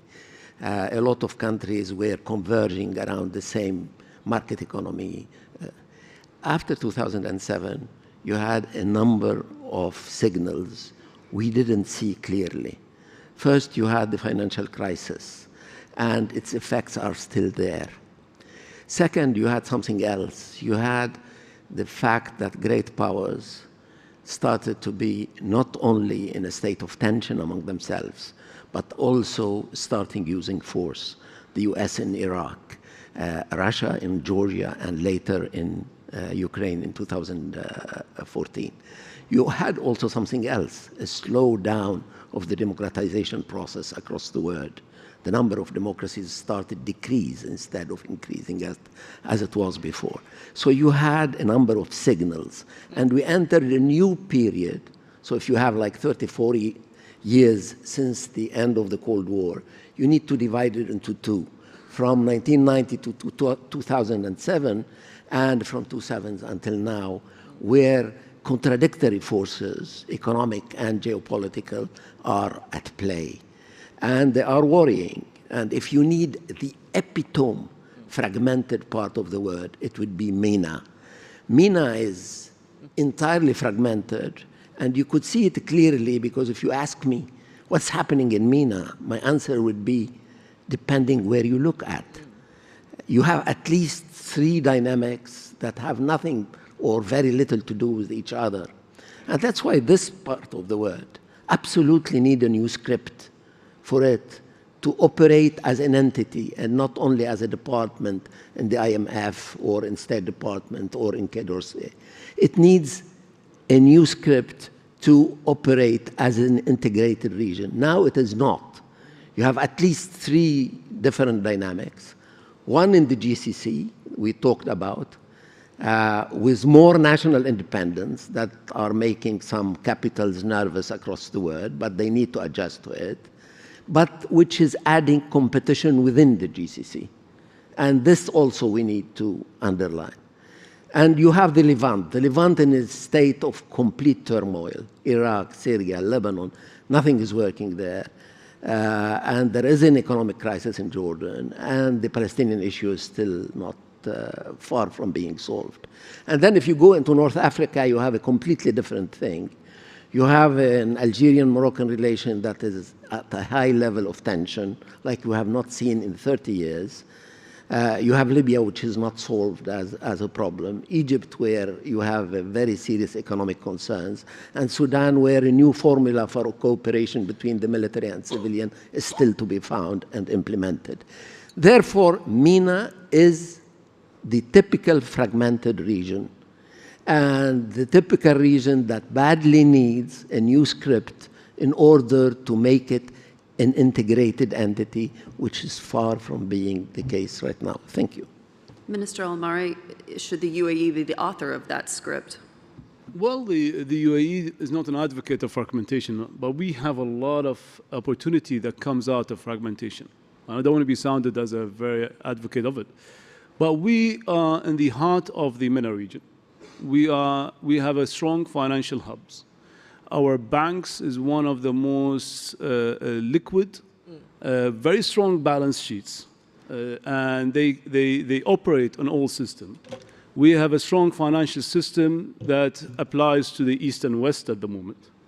And we've seen an openness to policies globally. Now, we do not look at it as an opportunity, but we look at it from an adaptability and agility part, where we need to adapt. We are on the eye of the storm at the moment, where there's a lot of risks and challenges and tensions happening around us. But we need to adapt very quickly and very fast, and the UAE really plays that role in showing that these policies need to be looked at in a way where there is opportunity as well, where we find this kind of fragmentation happening, but we need to come back, and multilateral is very important to come back to. Yeah. Managing Director, I mean, when you think about this a bit more broadly, obviously when we speak in this part of the world, we're talking about the MENA region as well, zeroing in on what's happening in Egypt, in Lebanon, in Syria, and certainly with the massive disruption that the earthquakes have made in Turkey. To your mind, how difficult is 2023 going to be? The world economy is still in a very difficult place. Global growth is slowing down in 2023, but it may be a turning point. Why? Because we see inflation finally trimming down in quite a number of countries, headline inflation for sure, core inflation a bit slower to go down, but the chance of finally getting on top of the problem of cost of living being a major disruptor for millions and millions of people, we see light in the end of this tunnel. And global growth is bottoming out. What we are very concerned is, one, the unexpected.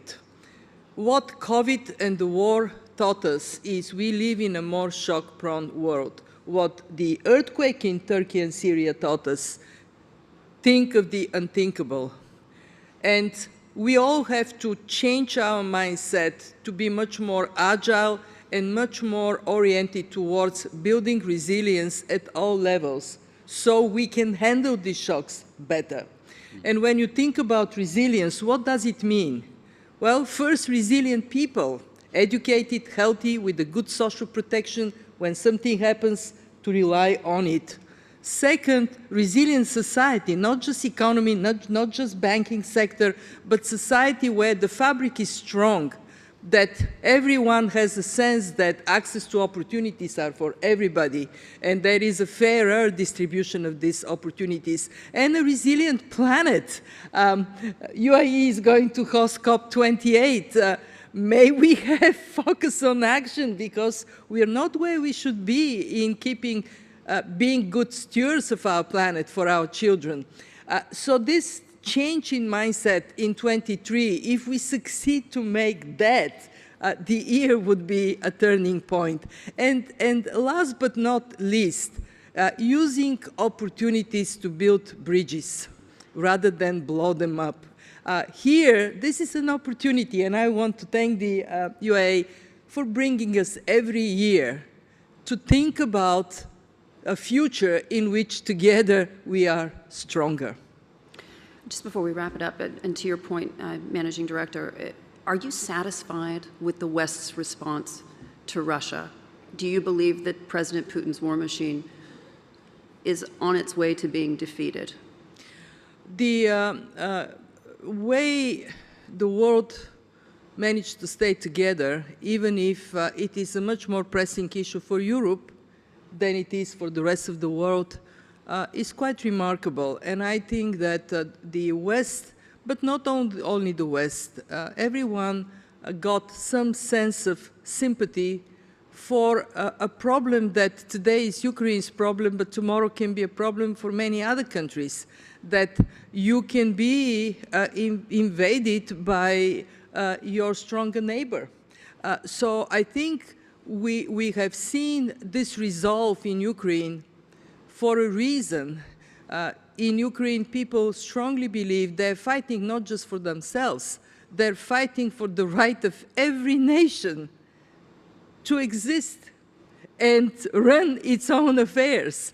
Yes, I think there has been quite a strong and deliberate response, and rightly so, because how can we live in a world when there is no law and order? If I may, I have done many things in my life, and I learned one very, very important lesson, that for a society to be strong, for a country to be well, there are three things that are necessary: education, infrastructure, and rule of law. If we blow up rule of law internationally, how are we going to keep it domestically? So yes, we have a case in Ukraine that is way beyond Ukraine. It is about how we work and live and face our future if rule of law is destroyed. It is for everyone, everybody's interest to defend it. Your Excellencies, thank you so much. Thank you, audience. Thank you.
الحضور الكريم، والآن نستضيف معالي الدكتور معين عبد الملك سعيد رئيس وزراء جمهورية اليمن في جلسة رئيسية تحاوره نوف الرمول من مؤسسة دبي للإعلام.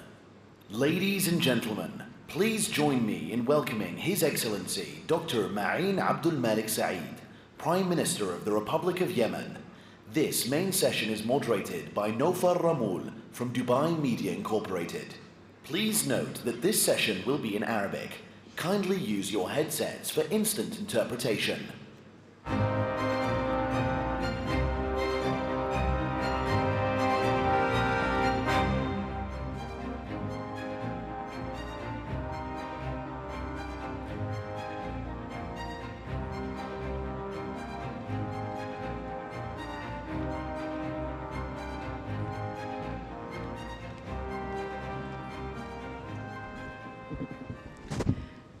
صباح الخير، مرحبا بكم أصحاب السمو والمعالي والسعادة، سيدات والسادة الحضور الكرام، صباح الخير. أهلا بكم في جلسة أخرى من جلسات القمة العالمية للحكومات في نسختها 10 وموضوعها اليمن. يقال دائما أن اليمن وأهل اليمن أدرى بشعابها، أدرى بأحوالها. الأكيد أنهم أيضا بدعم من أشقائها وأصدقائها وحلفائها سيكونون الأقدر على استشراف مستقبلها. طبعا معنا تحية طيبة لك معالي رئيس الوزراء اليمني دكتور معين عبد الملك سعيد، صباح الخير. وأظن أن السؤال الأهم الذي يبدو ويأتي للأذهان هو كيف هو حال اليمن؟ صباح الخير نوفر. بس في البداية تعزينا ومواساتنا لكل ضحايا الكارثة المروعة للزلزال وأشقائنا في سوريا وفي تركيا. كيف حال اليمن؟ وسؤال مهم بالذات في مرحلة دقيقة، في 10 سنوات صعبة، 8 سنوات حرب صراع، مرينا بسنوات أسوأ ووضع أسوأ، لكن الآن نمر بوضع دقيق. يمكن مرينا بسنوات كان في 2015 و16 مؤسسات الدولة كلها، وهذه حالة نادرة أن يكون هناك تمرد يسيطر على عاصمة بمؤسساتها المركزية. ويمكن السياق اللي بنتكلم فيه اليوم هو مهم للدول التي تشهد صراعات. كيف يمكن التعامل في محفل مثل قمة الحكومات فيها شركاء إقليميين دوليين، مؤسسات تمويل، مهم أن نأخذ هذا البعد في عين الاعتبار. دعم المؤسسات الوطنية هو الأساس. وأنا أتكلم الآن في وضع كنت وزير في الحكومات السابقة أثناء الحرب، كنا نتكلم حتى في زياراتنا مع البنك الدولي يقولون من ندعم، كيف يتم التعامل مع المؤسسات، ونشوف الوضع الحالي الآن كيف استطعنا في فترة صعبة. ونتكلم الآن ليس فقط في ظروف اليمن، هذه الفترة ممكن نسمع في ظرف عالمي غير عادي. مرينا بجائحة كورونا في ظرف صعب، كان وقتها نزاعات سياسية، تشكيل حكومة بعد اتفاق الرياض. كيف استطعنا مواجهة هذه الجائحة بمؤسسات ضعيفة؟ كيف نخرج من مرحلة الهشاشة أو إدارة الدولة في الوضع الهش إلى مرحلة الاستقرار؟ طبعا وصلنا لمرحلة يمكن البنك الدولي كان أحد البرامج الرائدة أنه يتعامل في دولة ودائما يتعامل في فترات الاستقرار. أما عن أشقائنا فهم يدعمونا دائما في السراء والضراء. اليمن فعلا سقطت عدة مرات، ولولا سند الأشقاء كان انتهت. الوضع عندنا سقطت ولكن لم تنهار. طيب، هذا يعني أن الوضع ليس جيدا في اليمن، ولكنه أفضل مما كان عليه في السنوات الأولى 2011 2012 وخاصة 2015 و16 و19 كان وضعا يعني في تحديات كبيرة جدا.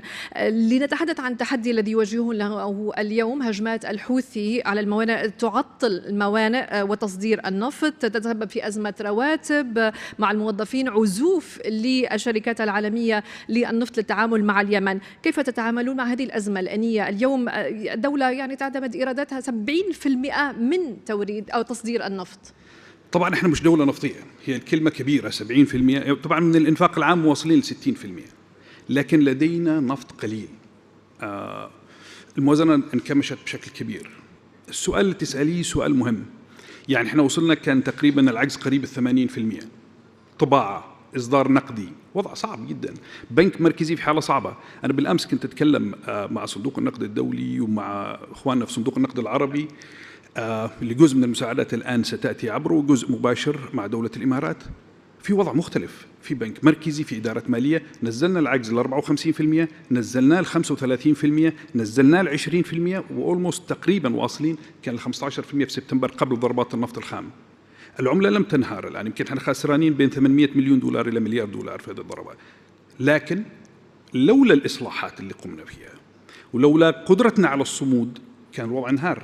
دول بأكملها تنهار فيها العملة بشكل كبير جدا، دول إمكانياتها كبيرة، بس أنا أقول إنه مخزون قدرتنا على الصمود يستنزف. الرواتب في حدها الأدنى، القدرة الشرائية في وضع صعب، المدرسين، الموازنات التشغيلية، المستشفيات. عندنا حوالي 8900 مدرسة، أكثر من 2 مليون طالب غير المتخلفين عن الذهاب للمدارس. عندنا إشكاليات حقيقية، والقلق الرئيسي أن لدينا جيل الحرب. دائما وقت الحرب تتراجع المعدلات بشكل كبير، احنا في معدلات بعيدة تماما عن ما قبل 2011 و2014. ساعة بدء الحرب مع الميليشيات وسيطرتها على العاصمة. احنا في وضع الآن أفضل. عودة إلى سؤالك، كثير من المؤسسات الآن تعمل بفعالية مالية، ربط مالي، وخليني أتحدث عن الدول التي تعاني من صراعات وكلها في سياقات مختلفة. أود أن أطرح عليك سؤال في هذا، لأنه عندما اقترحت علي هذه الجلسة وسعدت بحضورك دكتور معين، بدأت أتحدث طبعا وأرى ما هي الأحداث التي تحدث في اليمن اليوم، والهدنة لا هدنة، هل هي قريبة، وكل ما هي الجهود المبذولة دوليا وإقليميا من أجل هذه الهدنة، ولكن توقفت وكتبت على الانترنت بالانجليزي How does this government, the Yemeni government function؟ كيف تعمل هذه الحكومة اليمنية؟ لأنه هذا السؤال وأنا لا أمزح، وسألت حتى تشات جي بي تي، يعني حتى الذكاء الاصطناعي، ولكن دعني أسأل الإنسان هنا دكتور معين، كيف تعمل هذه الحكومة؟ في كثير من السياقات أي دولة تعاني من انهيار، وكان أمس في كلمة فخامة الرئيس عبد الفتاح السيسي الدول التي تسقط لا تعود بسهولة. نعم. انهيار الأنظمة المالية، انهيار الأمن، انهيار المؤسسات، شيء لا يمكن تحمله. الاستقرار هو الأساس. لما تسأليني كيف تدار الحكومة، يمكن الآن أنا في رئاسة الحكومة الثانية، هذه حكومة توافق وطني. تجربتنا في العالم العربي وفي اليمن تحديدا في يعني حكومات التوافق الوطني هي تجربة سيئة. صعب أنك تختار كل الأمور وتمشي بنسق معين، لكن استطعنا توحيد الحكومة وإبعادها عن أي صراعات داخلية. لذلك الحكومة دي تعرضت لضربة إرهابية في مطار عدن، كان ممكن أن تنهيها بالكامل. الحكومة اللي عامين الآن تشتغل بتوافق كامل. أنا قلت لهم انسوا الخلافات السياسية، نحن حكومة حرب أو حكومة طوارئ على الأقل لإنقاذ الشعب. في أشياء أنا عارف أنه مقياس الرضا من الناس في دول مستقرة، لو مشيت بمعدلات نمو عالية ل3-4 سنوات فقط لكم شهر يحصل إشكالية، تحصل إضرابات، تحصل مشاكل، ما بالك بدولة الناس فقدت مدخراتها بعد كل ما لديها خلال 7 أو 8 سنوات حرب، وهناك الحد الأدنى من الصحة والتعليم والخدمات. الحكومات العادية تعمل بخطة 5 خطة في 10. الإمارات لديها خطة ل50 سنة و100 سنة. هل لديكم خطط؟ هل لديكم إنجازات؟ لماذا؟ لأن هناك طبعا مؤسسات المالية موجودة هنا لتسمع أن هناك إنجازات ويمكن البناء عليها، ولا تنتظر أن يكون هناك سلام حتى تأتي وتستثمر أو تساعد أو تدعم. بالطبع، لكن التخطيط لها بوضع صعب. يعني كان تخطيط موازنة 2023 كان يعتمد على معدلات نمو كبيرة، ويمكن كان صندوق النقد الدولي متوقع لنا يمكن 3.2 معدل نمو هذه السنة، وإحنا كنا عاملين حسابنا على أكثر من ذلك. لكن هذا الموضوع مع الضربات الأخيرة قلص بشكل كبير من التوقعات. وأنا لا أتكلم عن الرقم إنه رقم جيد، لأنه في الأخير اقتصاد اليمن انكمش إلى النصف، وضعنا أصبح صعب، الموازنات أصبحت الثلث مما كانت عليه سابقا. أمامنا وقت طويل حتى نلحق. لما تسأليني على الخطط، نحن الآن نخطط خطط إنفاق عاجلة ونضع خيارات مختلفة. بدينا نفكر بشكل مختلف. هي خطط متوسطة، يعني قصيرة الأمد ومتوسطة، فيما يتعلق بالطاقة، فيما يتعلق بالخدمات. لذلك أنا لما أتكلم جزء رئيسي من الرسالة اللي نحب نوصلها اليوم، دعم الحكومات هو مهم. هذا الدعم ليس دعم سياسي أو دعم لرئيس الوزراء أو المجلس الرئاسي أو الوضع، هو دعم للشعب اليمني. عندما كان في عندنا كارثة ونقوم بعملية إصلاحات كثيرة قمنا فيها في 2020 و21 وكنا على وشك الانهيار، الأشقاء في المملكة العربية السعودية دعمونا بمنحة مشتقات 420 مليون دولار، لولاها لكان انهارت. يعني احنا عملنا، كان صندوق النقد يتكلم، احنا ما عندناش برامج مع صندوق النقد، لسنا مؤهلين لذلك، لكن كان معنا إصلاحات وتقييم، وحدنا أسعار الصرف، غيرنا شوية في أسعار الصرف الجمركي، لكن عندي مطالب غير عادية. لو انهارت الخدمات بتنهار الحكومة.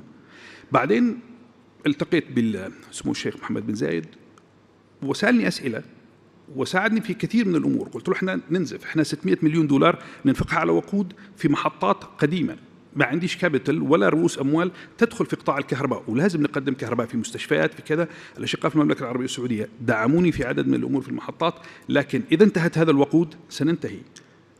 وحتى المحطة اللي بنيناها الوحيدة اللي بنتها الدولة تشتغل بالكرود أويل، قال لي لا تعودوا إلى الوراء فيما يتعلق بالوقود الحفور، فكروا بطريقة مختلفة. خلال أيام كان هناك فريق يعمل على المحطة 120 ميجا في عدن، هذه أكبر محطة طاقة شمسية في اليمن الآن، وهناك أكثر مع مصدر. نعم. فهنا استطعنا نوعا ما نفكر بطريقة مختلفة، استغلال الغاز في كثير من الأمور. لما تسأليني على الخطط، هذه الخطط اللي ممكن تعطينا أمد على المدى المتوسط أن تستعيد اليمن عافية. وهذه المشاريع ممكن أن تصلح لي إذا أنا أخطأت، هي طبعا مشاريع بالتعاون مع الحكومة ومع التعاون أيضا مع شركات شبه حكومية، ولكنها على معادلة رابح. طبعا هناك ستربح اليمن أولا الغاز، وثانيا البنية التحتية، وثالثا أيضا مواطن شغل، وأيضا ستربح الإمارات منها، إلى جانب طبعا المساعدة والدعم. المبدأ الآن اليمن ليس في المناخ الاستثماري الكبير، لكن على الأقل بريك إيفن، على الأقل ما تخسرش، على الأقل ما يكونش عندك ثقب أسود يلتهم الدعم. احنا خدنا قرارات صعبة، يعني لما شلنا رفع الدعم على الوقود، هذا القرار كان تطالب فيه الحكومة من قبل الحرب، حتى قبل 2011، وكان دائما الثقب الأسود اللي يمتص اليمنيين. أنا مش قادر أصرف على صحة ولا تعليم ولا غيره. احنا خدنا القرار، لكن في المقابل أنا عندي نتائج، لأنه يعكس لي تضخم على الأرض. يعني الطلبة والطالبات في جامعة سيئون في وادي حضرموت، اللي يعرف حضرموت، توقفوا عن الذهاب للجامعة لأنه التعليم عندنا شبه مجاني، والتعليم مهم بالنسبة لنا، لأنه مش قادر يركبوا مواصلات إلى الجامعة. فأنا عندي سايد افكتس أو عندي أعراض لرفع الدعم، لكن أنا رفعت الدعم أو قدنا الحكومة قرار رفع الدعم، لأنه من غير مؤسسات قوية للرقابة الدعم يتحول إلى ثقب أسود. فالقرارات اللي أخذناها غير عادية. أنا أعتقد أنه كثير من المؤسسات المالية اللي معنا ويسمعونا عارفين ما صعوبة ما قمنا به، لكن إذا لم تدعم، أنا أتكلم أنه إنقاذ اليمن هو باستمرار الدعم. البعض يقول ننتظر حتى يأتي السلام ممكن يجي بعد أسابيع، أشهر، سنوات. احنا الآن 7 سنوات أو 8 سنوات، لن نجد بعدين مؤسسات نبني عليها، لن تجد شيء تبني عليه الوصول على السلام. ينبغي الحفاظ على المؤسسات. موضوعان مهمان في العالم، وهو أيضا مهم جدا في هذه القمة، وهو نقطة ربما المفتاح السر. الموضوع الأول الذي هو مهم في العالم، الأمن الغذائي، كيف تتعاملون، والعالم كله يواجه موضوع الأمن الغذائي. وثاني موضوع هو التعليم. بالنسبة لي هذا هو مفتاح السر لحكومات ناجحة في المستقبل من خلال الاستشراف الذي نقوم به. أبدأ معك مع الأمن الغذائي. الأمن الغذائي يمكن جت كورونا، وبعدها سلاسل الإمداد، وبعدين الحرب الروسية الأوكرانية، يعني تحديات غير عادية أمام حكومات مستقرة ودول إمكانياتها أقوى بكثير من وضعنا، لكن لم يقل المخزون الغذائي. يمكن وصلنا ل30 يوم وما خرجناش هذه الأخبار على أساس ما يحصلش أي بانيك، واستعدنا بعدين 2 و3 مخزون غذائي. دور القطاع الخاص لعب دور كبير جدا.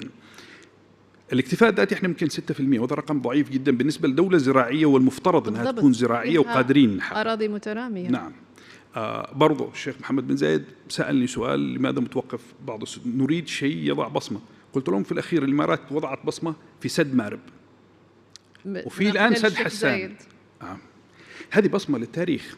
الآن سد حسان بحدود 78 مليون دولار مع صندوق أبو ظبي، مع أن هنا نتكلم أنه الصناديق ينبغي ألا تتوقف. يمكن الإخوة الكويتيين عملوا استعادة لدور الصناديق، لأنه تنتظر إلى وقت السلام لعمل الصناديق، لن نجد شيء نعمل أو ندعم عليه، أو لن تتبقى كباسيتي أو قدرات لدى المؤسسات الوطنية للبناء.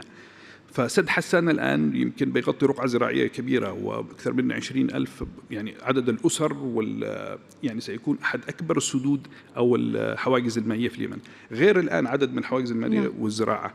هذه الخطط يمكن احنا كنا مستهدفين نوصل ل 16%. سألوني هل في موازنة؟ كنا وزير الزراعة قلت له حطوا الخطة بعد ما نشوف الموازنة. شفنا البنك الدولي، شفنا الأشقاء في الإمارات، الآن السعوديين داخلين معاهم. احنا محتاجين نشتغل سواء في موازنات ولا مش في موازنات، صدرنا نفط خام ولا ما صدرناش نحط خطط، ثم ينبغي بعدها الدعم والتمويل حتى الرمق الأخير. الموضوع الآخر، لأنه أنا قادمة من دولة مهم جدا فيها التعليم، أنا أعيش في دولة رأس المال والتعليم هي من الأسس الأساسية في هذه الدولة، وأنت ذكرت لي أن التعليم هو مجاني رغم كل ما تعيشه اليمن، وهو أيضا مجاني، وهو أيضا مهم من أولوياتكم. كيف وضعتم الخطط لمثل هذا وهي مكلفة جدا؟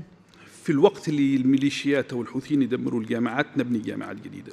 يمكن الناس مش عارفين إحنا في وقت الحرب جامعة أبين في 2018 يمكن أول دفعة ستتخرج هذا العام من أبين، حيث كانت القاعدة معقل القاعدة. القوات الإماراتية ساعدتنا في التحرير، الآن تساعدنا في الاستقرار. الدولة أنا أتكلم إنه لا الأمم المتحدة ولا الدول ستدير بدل الحكومة اليمنية. صحيح. الآن معي 5800 طالب وطالبة. أنا لما رحت زرت الجامعة وشوف النساء 50% تقريبا من العدد. لما أعرف أنه في مارب بنية الجامعة كان يمكن 3-4 ألف طالب، الآن 16,000 طالب في الجامعة، جامعة سيئون، جامعة شبوة، الآن المهرة بس لسه ما أسسناش بشكل كبير في المهرة ولحي، لكن كل هذه الجامعات هي مهمة، عدد السكان ينمو. بس يبقى عندي موضوع جودة التعليم اللي يشغلني بشكل كبير جدا ويشغل الحكومة، لأن احنا ننزف العقول ومعظم الدكاترة يسحبوا إلى دول أخرى. في الأخير راتب الأستاذ الجامعي كان في اليمن قبل الحرب في حدود 1300 إلى 1400 دولار، الآن في حدود 300 دولار. لا يمكن أن أحتفظ بالعقول اليمنية في الجامعات بهذا الوضع. نحتاج برامج لدعم والحفاظ على القدرات اليمنية، لأن قدرة اليمني احنا شعب يعمل، شعب فخور بنفسه.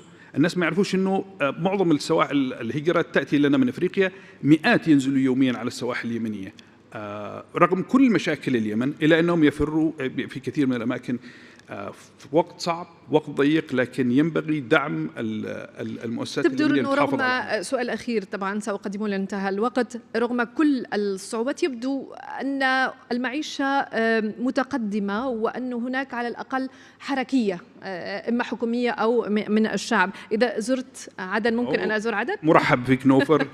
وستجدي عدن بعيد عن الإعلام غير اللي أنت تشوفيه. عدن مدينة جميلة ساحرة، ولو رحت المكلا أيضا ووادي حضرموت سيئون عتق الآن تزدهر. الحرب هذه يمكن لها أبعاد سيئة، أثرت في النسيج الاجتماعي، لكن أعادت تفكير الديسنتراليزيشن أو أعادت اللامركزية بشكل مختلف.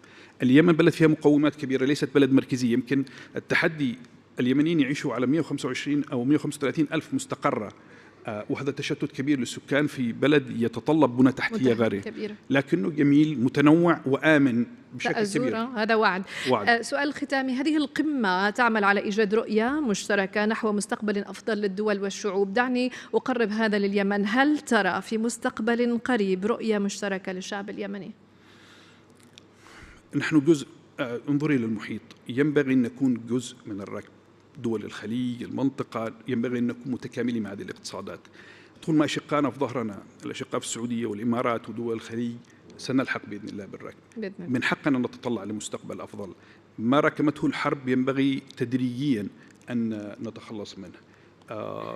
بمساندة أشقائنا، بمساندة الجميع، سيعود اليمن بإذن الله بإذن الله، وهذا سيعود اليمن السعيد، وهو دائما سعيد بما فيه. شكرا جزيلا لك معالي رئيس الوزراء اليمني دكتور معين عبد الملك سعيد على هذه الجلسة، وشكرا لكم حضورنا الكرام على المتابعة. جزيل الشكر. شكرا لكم.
Well, I should warn you all, maybe I'm on this microphone now, I should warn you all that we spoke backstage about this and we went well over 20 minutes because there's so much to get into when we talk about the future of Silicon Valley. But I think we're going to start with Gil, because you are one of the great pioneers of Silicon Valley. Why don't you take us back and tell us how it began and how it's changed? Well, I'm delighted to. First of all, it is a real honor and a privilege to be here with you today. And the concept of Silicon Valley is not just placed geographically, but it's an idea. It's a concept that we built. And it started a long time ago with, interestingly enough, with the invention of the transistor by William Shockley at Bell Laboratories. And the invention of the transistor was determined at the end of the 20th century to be the most important invention of the 20th century. I would say that there was a few things that should have been added to that list, and I'll comment on those as I go through that. Things like the invention of the integrated circuit, and frankly, something that I invented, the CCD, which is the sensor that is in every cell phone, every television camera, every astronomy, and is also the sensor for the Hubble Space Telescope. And I invented that when I was at Bell Laboratories in 1968. And it has changed the world in many, many ways, as I'm sure you all realize. How did it all start? Well, like I said, it started with Bill Shockley. Bill, once he won the Nobel Prize for his invention of the transistor, started to become a professor at Stanford University, which is now right next to what we call Silicon Valley. And he split his time between lecturing at Stanford and working at AT&T. Now, when I got my PhD in physics, I went to Bell Laboratories. I was invited to go to Bell Laboratories. And Bill Shockley was my mentor. He was my teacher. And I learned an awful lot from him. He once upon a time told me that he thought I was the smartest guy he ever met, which was a great exaggeration. But I think that was an indication that he really liked me a lot. And what he said to me one day was, "Gil, you ought to go and help us build Silicon Valley." And so I ultimately went there. Now, who are the key players in this? When Bill first started what was called Shockley Labs, he hired a few people. One was Bob Noyce, Gordon Moore, Andy Grove, to run a company called Shockley Labs. Now, that was the first semiconductor company in Silicon Valley. Bill Shockley, for all his brilliance, however, was not a very good businessman.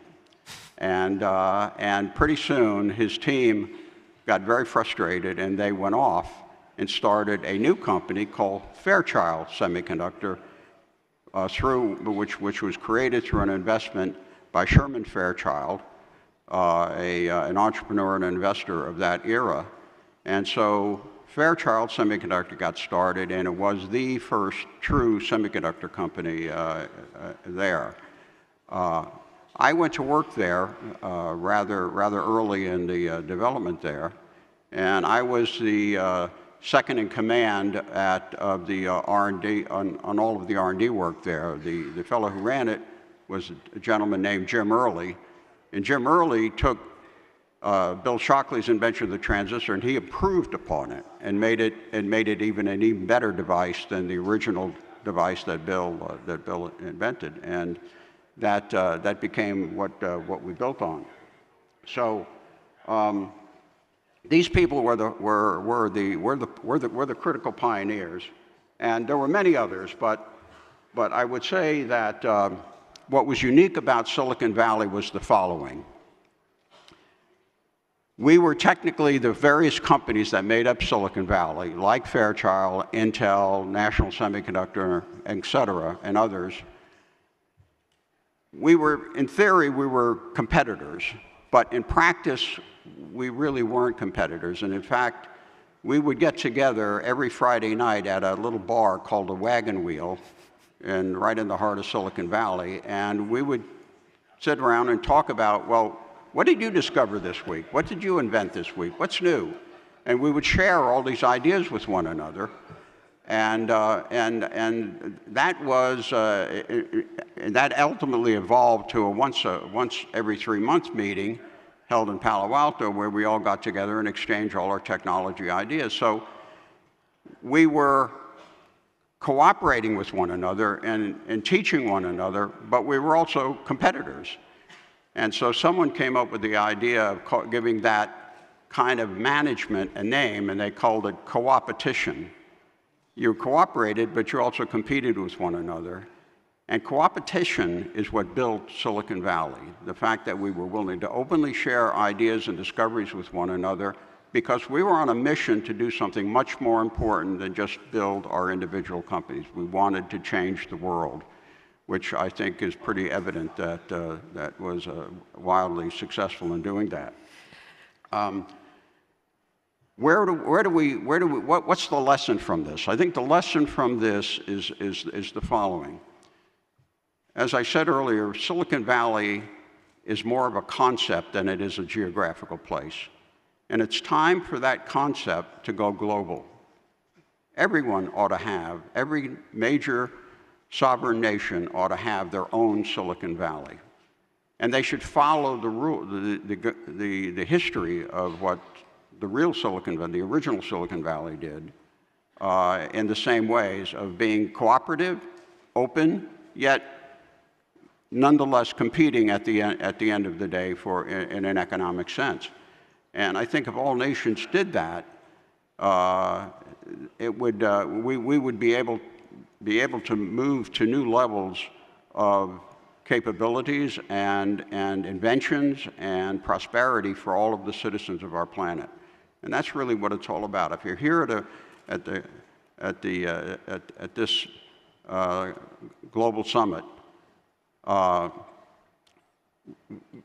what are we here for? We're here to make the world a better place and to learn from one another. And that really is the lesson that was taught to us by Silicon Valley. So what are the things we should be focusing on as we move into the future? Let me give you my short list of the things that I think are really, really important for us to start working on together. Number one continues to be mobile communications. Mobile communications got started, as you know, with the invention of the mobile phone, the smartphone, and which was dramatically enhanced by the work that Steve Jobs and I did at Apple, where the iPhone was invented. There's a funny story I was sharing with my colleagues here this morning about how that happened. I had been focused on making something that I thought would help medical hospitals and other medical locations by a device that would make it easier for the nurses who had to go to the rooms of the patients, where they had to take their blood pressure and check their temperature and do other things like that. They would write it down on a piece of paper, and then at the end of their shift, they would go and they would type all of this into the computer. And I said, why can't we make a device that when you go to the patient's room, an electronic device, you can just punch it all in there and it automatically updates the central computer with all of the information on all of the patients. So I told that to Steve Jobs, and Steve Jobs said to me, he says, well, gee, Gil, that's a great idea, but why don't we just make it a phone? And I said, dummy me, that's exactly what we should do. And so we made the iPhone. Now, I was on the board of AT&T at the time, so obviously AT&T became the first producer of that phone and the first service that you could get on that. And of course, now it's gone totally global. Now we all have a phone. I'm going to jump in there, Gil. So. When we look at Silicon Valley OG as it exists today, Stan, what do you think the issues are at the moment? And I'll ask this to you as well, Jeff. Why has Silicon Valley lost some of its glitter of late? I think we have gotten too involved in social media, in my opinion. I think that merely communicating, it's a great thing to communicate in parallel. I'm all for that. But what it's become now is something that doesn't actually produce anything new. So perhaps we've gone too far down that path. What do you think? So, couple of things on that. So Silicon Valley is definitely at the place of changing. But when I think about it, I'm actually incredibly optimistic about the future and about all the changes that are coming, because changes are to some extent prerequisite of living. And as you all probably can derive from everything what you heard from Gil, Silicon Valley was constantly changing from the moment it's arrived to the world in the forms that we know it today. And the only thing that doesn't change is the thing that is dead. Any change is good for anything is living, and the way I think about it is that sort of the only constant thing about any living organism is constant change that it experiences. And Silicon Valley is right in the middle of that, and every single change that we have experienced to date ended up turning it into a bigger place or bigger ideas than it used to be before. And there are multiple examples of that. Everyone is talking about AI these days, but where that whole thing initiated, the companies that everyone is talking about when people are talking about AI is obviously OpenAI, but it's very much Silicon Valley company. It's very much the same people involved who were involved in so many other things in Silicon Valley. And so the new great platform still comes from that place and from that way of thinking. So I actually don't think that the idea of replicating Silicon Valley all over the world is the right idea. What it is the right idea is expanding and scaling Silicon Valley to the rest of the world. When people in Dubai or people in Estonia or people in Africa are thinking the same way that people in Silicon Valley are thinking, and when they are actually connecting themselves with the ether of Silicon Valley, scaling the whole idea to the rest of the world versus trying to preserve it in one place is what's going to drive innovation of tomorrow, in my understanding. I agree. Yeah, I'll add to that I don't think that there's anything, I don't think that Silicon Valley has actually lost its glitter. I know there's housing pricing issues and there's valuation issues in companies and there's issues that Silicon Valley has that other cities and other ecosystems have around the world. I think what instead is happening is that you're seeing the globalization that we're talking about. And so it's not necessarily that Silicon Valley has lost its glitter, it's that it's not the only place where innovation is happening now. I mean, you know, and what Silicon Valley does very, very well, and I don't know if we talk about this enough, is that Silicon Valley celebrates the entrepreneur, celebrates the inventor, celebrates the creator, the innovator. Whereas, you know, if you were to go around in the US today and say, hey, what do you think venture capital is? Probably most people, if you just walked out on the street, I bet most people would say, oh, isn't it that like Shark Tank thing and Mr. Wonderful and Mark Cuban? That's what venture capital is, right? And so it's this thing where capital has become the hot commodity, and it's become the popularization of what entrepreneurship is and what Silicon Valley is. But Silicon Valley at its core remembers and always celebrates that the real driver of innovation is the entrepreneur. Capital is a commodity, it's all about the creators. And so I'd say, you know, 2018 was the first or the last year that more than half of global venture capital was invested inside the US. After that, it's been more than half has been invested outside the U.S., which again is a representation of what Stan's saying, that the globalization of creation is happening right now. So I don't think it's that Silicon Valley has lost its glitter. I think that glitter is being spread for the betterment of society all over the world. I agree with that, and I would just like to add one thing. What is it that we will be focusing on in this new globalized version of Silicon Valley? And I have a short list here that I think are the things that are to watch for in terms of where new innovation is going. As I said earlier, we'll continue to have mobile communications will continue to be a megatrend for the indefinite future. But in addition to that, perhaps the most important thing that's going to happen over the next 20 or 30 years is artificial intelligence. Artificial intelligence will change everything. And we have to be careful to do it right, to do it carefully. But the invention of cognitive artificial intelligence, conversational artificial intelligence, where you can actually carry on a conversation with a machine, in effect, like you would with another person. That's basically here today. It's getting better all the time, but you can even do that today. One of the companies I have in my portfolio actually has that technology that you can sit down and actually have a conversation with an artificial intelligence device. The other areas I think will be health and safety. We want to make a world a safer place, and I think there are technologies we can develop that will do that. I think that will be a big focus. In the health area, we need new compounds that help people address all the illnesses we have today. Again, I have helped founded a company called Galectin Therapeutics that focuses on cancer and fibrosis.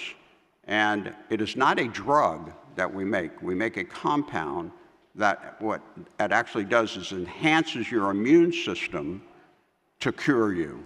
And when your immune system cures you, you have no side effects. So the future in biotech is going to be developing these kind of compounds that empower your immune system to do the job of making you and keeping you well. And I think that's going to be a very exciting evolution in the coming years. Smart energy, everyone, I think, probably today understands that energy is what powers the world. All of that energy comes from the sun. How do we capture it? How do we distribute it more efficiently? Right now, about half of all the energy generated on the planet is lost in transmission.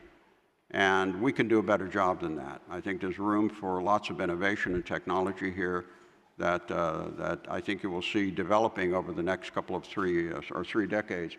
And then finally, one of my favorites is what I call a user-centric platform. And that is ways of communicating around the world and literally building virtual businesses online where you can have whatever product it is you make, you basically have a store that's available to everyone all over the world. And what they will do is they'll literally make virtual stores that you'll be able to virtually walk into and shop like you would in a physical store. And that will become a new way of shopping for everyone over these years. So these are just a few of those things that are coming. But I think it's a great opportunity for the nations of the world to get on board, to become a part of developing these new innovations and technologies, and frankly make the whole world a more harmonious and safer and friendlier place. So. Well, given that you came up with the basic idea behind the kind of cell phone, I think we will always listen to what you have to say in terms of the future. One area that we haven't really spoken about, though, is the silicon in Silicon Valley. And maybe that is something you'd like to pick up on, Jeff. I'm sorry. For Jeff, on silicon. Jeff, yes. You just got a Silicon Valley history lesson from someone that lived it. I mean, I think that I just want to sit here and listen to this too. I think what's interesting about the silicon in Silicon Valley is that it started with exactly who Gil's talking about, Shockley and Noyce and Moore, where Moore's law comes from. The refocus on the fabrication of silicon or the semiconductors is a huge emphasis. We've seen the CHIPS Act happen just in the United States back in 2022, just last year, which is going to re-emphasize continued R&D and fabrication of semiconductors in the U.S. I think any country that focuses on this is going to be focusing on the future of the backbone that is going to enable all this innovation. I think innovation in this area, chips being cheaper, faster, are going to help all the other things that we want to do in the world. You know, there's problems in the world that haven't been able to be solved yet because of technologies, big problems like energy and healthcare and water and food and these things that we're addressing them now, but as chips get smarter, faster, cheaper, based on the investments of semiconductors, we're going to be able to solve the world's greatest problems even more. So I think the silicon in Silicon Valley, we're seeing it from the CHIPS Act, is going to be incredibly important. And a great example of the US government really intervening to almost try and reinvigorate Silicon Valley. Stan, I'm going to end with you. I found this quote from you. I've been working non-stop since I was 16 with about 2 weeks break between my projects, starting companies, starting a venture fund, running companies, merging companies, investing in companies, and working at companies. Please tell me you've had a break. And do you think we can draw a parallel between your career, I guess, and the fast, high-growth phase that we have had from Silicon Valley? And are we entering a new phase? Well, I do think that we are entering a new phase, but, and I now keep thinking, where did you get that quote from? Did you have a break? But look, here's, and it's probably topical for the forums that we are in. I think the role of the government, and to the earlier question you asked about the government in Silicon Valley, the role of the government is generally very simple, which is to set up objectives, number one, long-term objectives, where you want the whole thing to go. The second, to set up incentives to make sure that incentives are right from the standpoint of that ecosystem continuing to develop and moving in the right direction. And then third, to get out of the way as long as the objective is intact and as long as incentives are working. And actually, not Silicon Valley point, but I think Dubai, and this is my first time here, is doing amazingly just in that. A long time ago, there was an objective set up, incentives was set up, and through thin and thick, and of course our ups and downs are always there, the government just stuck with that paradigm, and everything what we see around us today, when I'm driving, I'm just blown away, it's because of that. Silicon Valley, very much as a place and as an idea, was benefit of the same type of forces. And going forward, I think it's really important, whether we are talking about government going back and incentivizing semiconductor production in the US, or the way government is looking at how to regulate software and how to regulate different things. I think it's very important that we continue on that trajectory where government is there to help and support and regulate and make sure that bad actors are not allowed to play, but at the same time, it's not looking at innovation as some dangerous thing that needs to be prevented from happening. And I think making sure that we continue to draw that line and continue to help our elected officials or unelected officials to continue on that path is going to be one of the most important things that we all as a society can do to ensure that innovation continues to happen at the same speed as it was happening in the last 50 years. Well, thank you to all of our panelists. We have gone well over time, which was predictable, frankly. We have so much to talk about. I could talk about it for about an hour. But I think we'll end actually with what Gil said right at the beginning. Silicon Valley is just a concept. And as you say, it's something you see recreated very much in Dubai. But thank you all for that wonderful session. I really enjoyed it. Thank you, Anna. It's great to meet you. That was really fun. Well done, Gil. That was brilliant. Oh, no, I think it's in here. Don't worry, I'll fix it. Thank you so much. Thank you.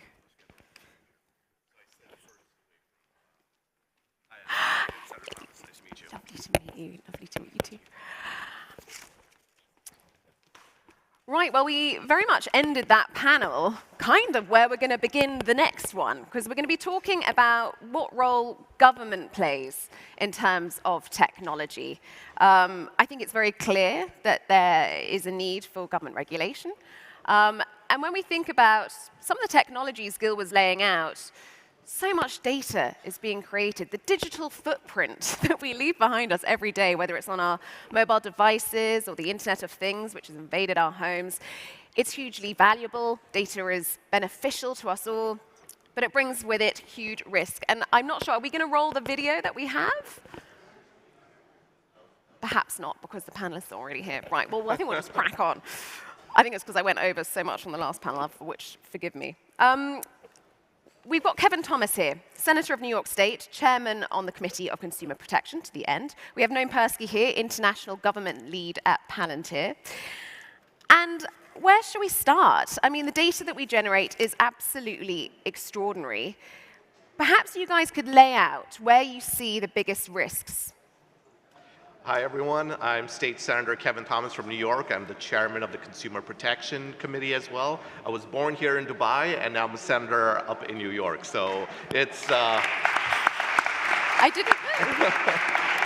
They call me the Dubai-born senator here when they do report. So when I got elected, one of the biggest priorities that I had was looking at data privacy. You have GDPR in Europe. You have California with their consumer protection laws there, but New York does not have anything. The federal system does not have one singular law that covers this. It does cover medical information, it does cover banking information, but personal information that we have, and we have gotten used to giving up so much information about us for convenience. This phone that I carry, and most of us already know this, has so much information on us. And we need to have more control over what others have on us. And data is now more valuable than oil. Sorry to the oil and gas companies here.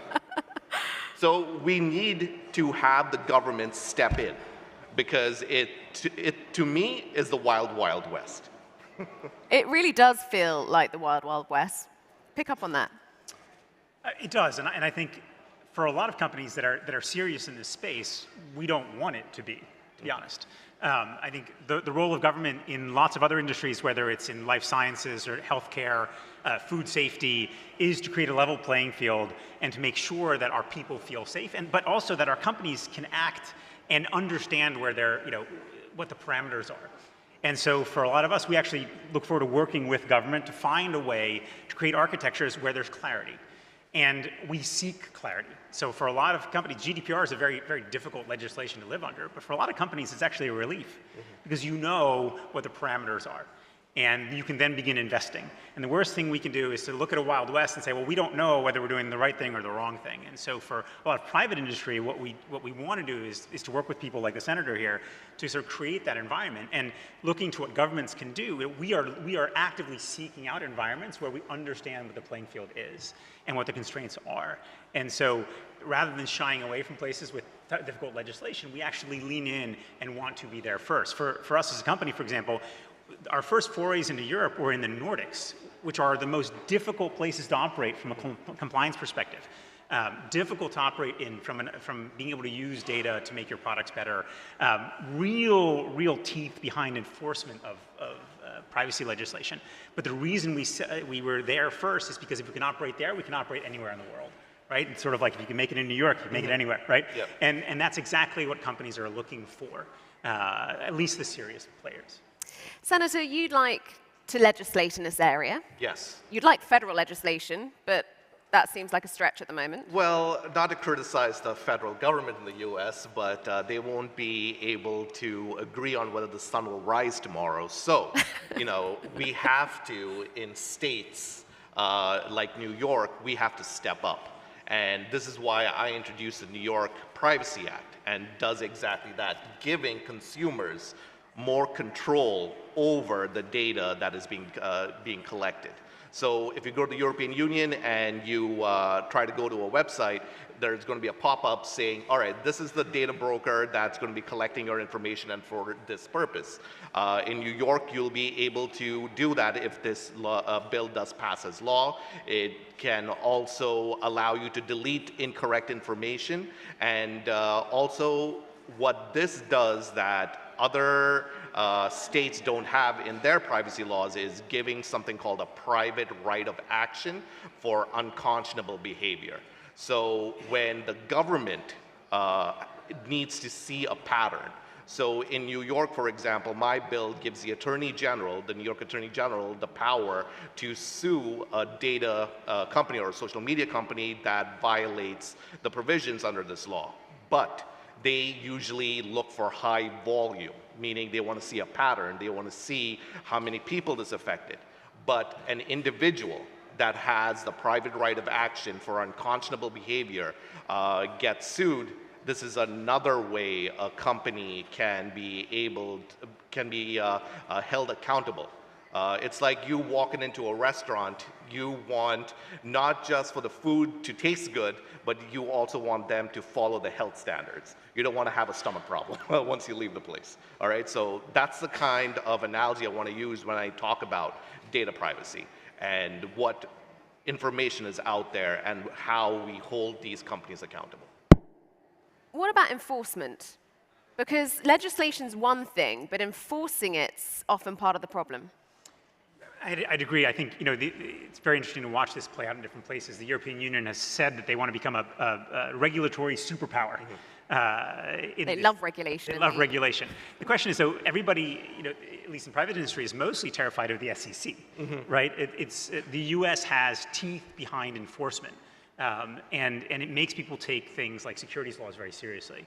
And I think this is an incredibly important part of this debate and discussion, is sort of the legislation is important, but really in the enforcement actions and sort of who is it that you have to work with to make sure that this works. And the US approach is a very confrontational approach. We see that evolving in crypto, for example. It's all about confrontation, whereas I think the Emirates is a good example of actually a dialogue and trying to find a way to work together with industry to create a playing field that works.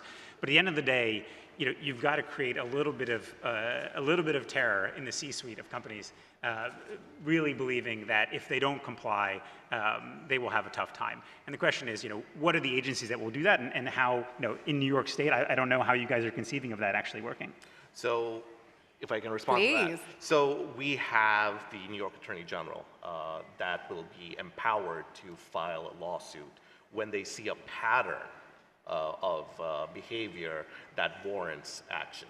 That's why in my bill, it also allows for an individual to file an action based off of unconscionable behavior. So it's not where trial attorneys go into court and file frivolous lawsuits. This is where there is damages and there is unconscionable behavior that points to such an action. I mean, Palantir works with lots of government agencies, so you probably have great insight into what the shortcomings are in terms of data protection in different jurisdictions and where the gaps are.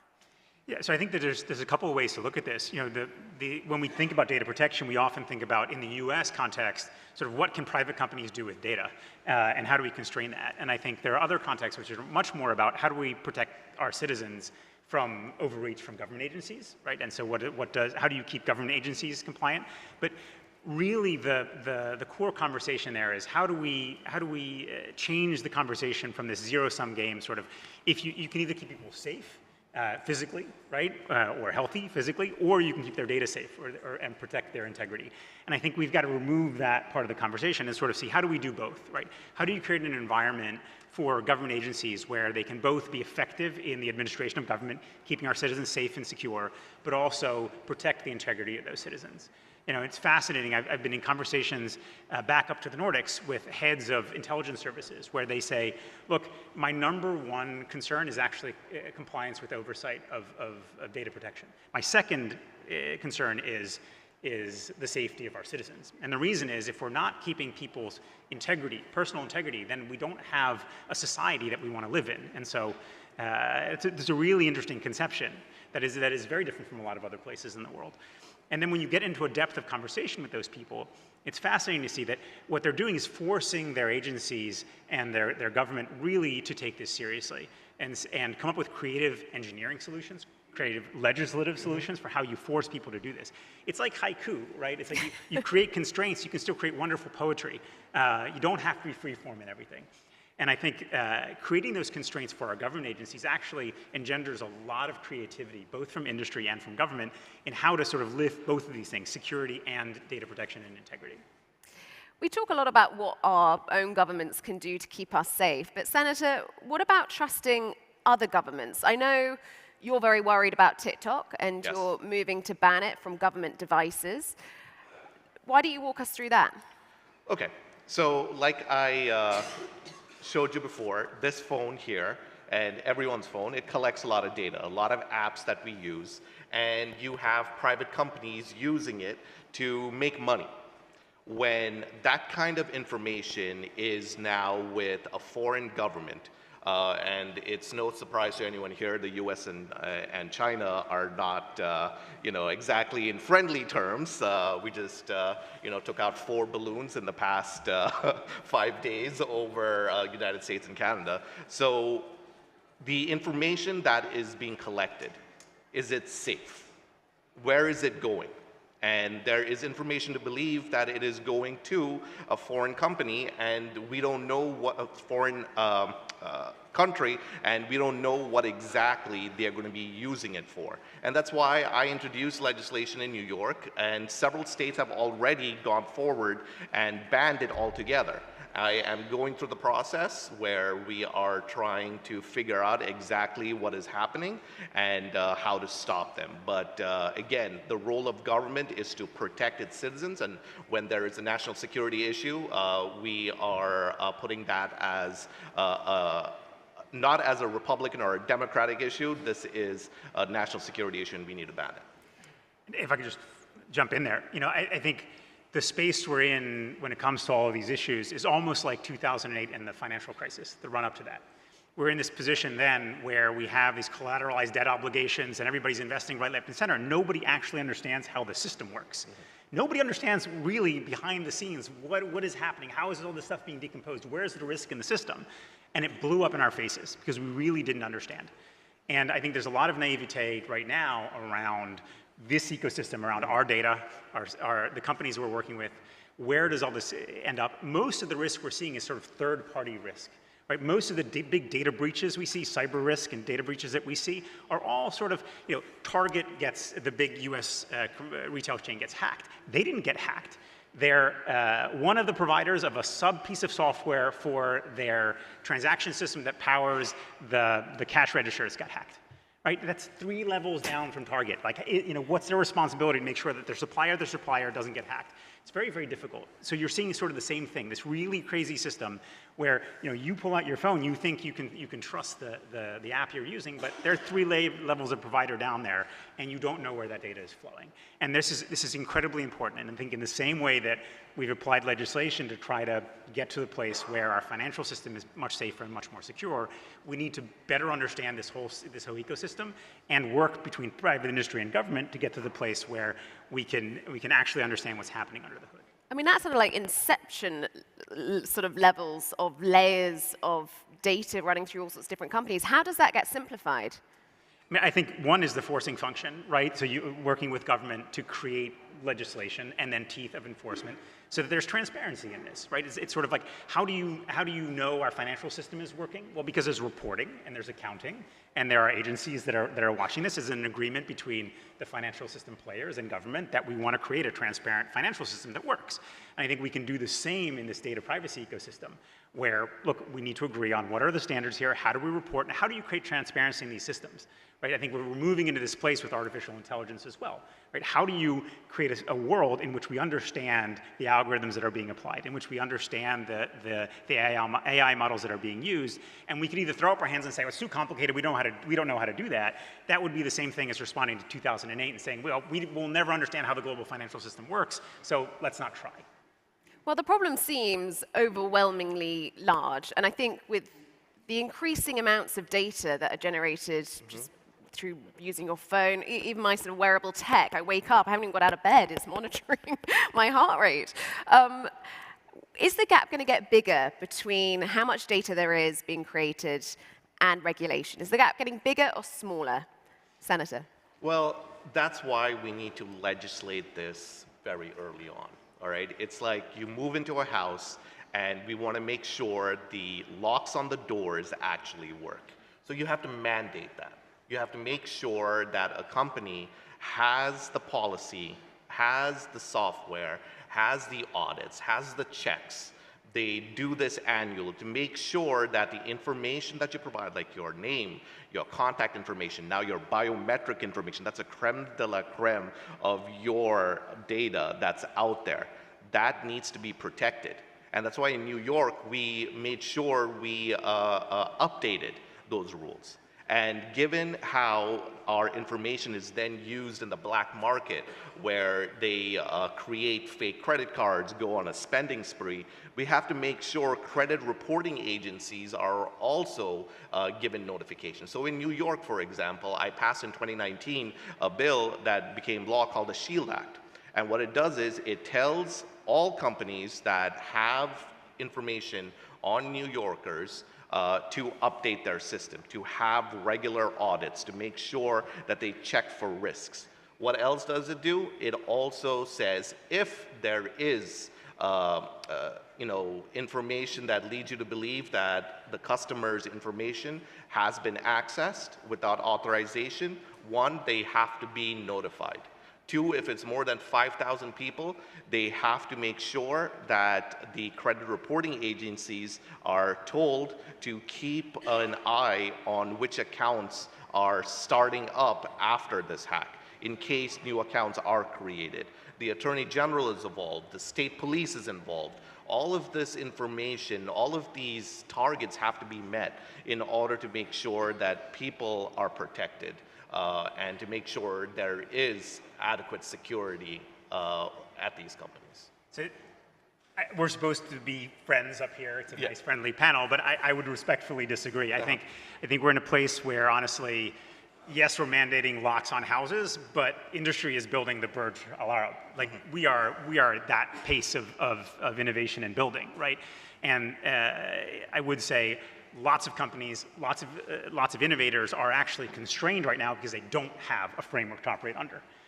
We need sort of the next SHIELD Act for the world of AI. We needed that yesterday, and there's a window of opportunity here for thinking about sort of this conception of what can government do more broadly and outside of the U.S. The U.S. has a very difficult political context, but there are lots of other environments in the world, like the one we're in now, where there's tremendous opportunity to actually create clarity, mandate the locks, but also mandate the standards for how we're going to keep window washers from falling off the buildings when we're 100 floors up. There's a tremendous amount of room here for people to create space where innovation can happen faster, because we are entering an environment where government agencies providing healthcare are going to have to provide data to private pharmaceutical companies because they're doing personalized medicine. How do you make that link happen, right? How do you keep people's data private, but you have to share incredibly sensitive pieces of information between private industry and government? How do you do that legislatively right now? We don't know. So we're left with a little bit of disagreement. And plenty more that we could get into. We need, again, another hour. Can I respond to that quickly? Okay. So in New York, we've got HIPAA rules that actually oversee all of what you just said right now. But as the chair of the Consumer Protection Committee, I have oversight over 20 million people in New York and their welfare. For business, privacy is good, and that's what I want to drive today. All right, so thank you so much. On that we agree. On that we agree. Oh, well, we ended on a positive. It's Valentine's Day. Lots of love on the stage. Thank you very much, gentlemen. Thank you. It was a pleasure. Lovely to meet you, Senator. Right. Well, if anything that panel will have shown us, it's that government has a very important role to play, particularly in technology, to protect our data, to regulate the sector, but also to really embrace technology and make it work for us, to improve our lives through technology. And I'm delighted that this next panel, from digital transformation to inclusive digitization, a new journey for governments, we have the panelists, the Honorable Deepak Balgobin, Minister of Information Technology, Communication and Innovation, Mauritius, and His Excellency Majid Al-Mesmar, Director General at the TDRA. Welcome.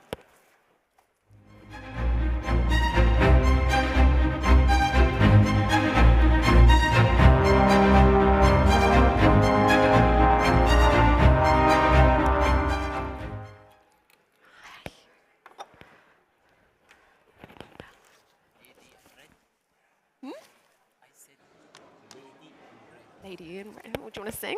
You've got a microphone.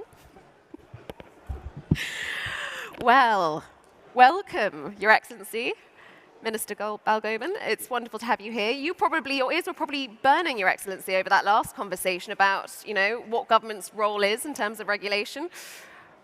Where do we start? Why don't we look at what digitization and digital transformation really means in this context? Okay. Digital, well, Just move it a bit further. I would say the journey is, you set the foundation, and that is the connectivity.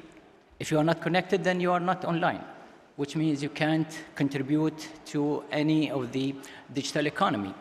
So we've got connectivity, and that's what the telco companies, the operators, have done. Then, once I'm online, I can digitize any document. I can have it in electronic form. If you get any document and you scan it, it becomes electronically. Now, once I have that available, that means data. I'm using my computer, I'm using my servers. I can compile this information, easily analyze it, and come up with a service that I can offer it to the society. And I'm talking as a government here. For me to really deliver something meaningful, that's what I call it digital transformation. So we get digitization, that's the transformation from normal document to electronic document. Digitalization, now here where we be able to collect data. You guys, as you are using your phones, your terminals, you are generating data. And since we are the digital era, I can easily compile all this data, analyze it, and understand the needs of the society. And based on that, we can deliver. Now, the digital transformation, that point is when the government add a new element, and that is empathy.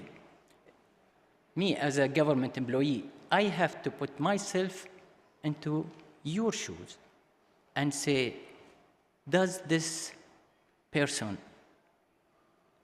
get what he expected from the government? Based on the information that we have, we could deliver a lot of things. But this is not happening, by the way, until now. And this is where we have to bring this culture. It's a new way of doing business. It's a new model. It's, I would say, a new relationship between government and people that would lead to a happy, satisfied person in the society. And I hope that I have... Yeah, brilliant. I mean, laying the foundations really for digital transformation. Where's Mauritius on this journey? Yeah, thank you. I actually agree with my friend here. To be able to have a proper digital transformation, setting up the base is very important. And I take a case study of a small island in the Indian Ocean, Mauritius.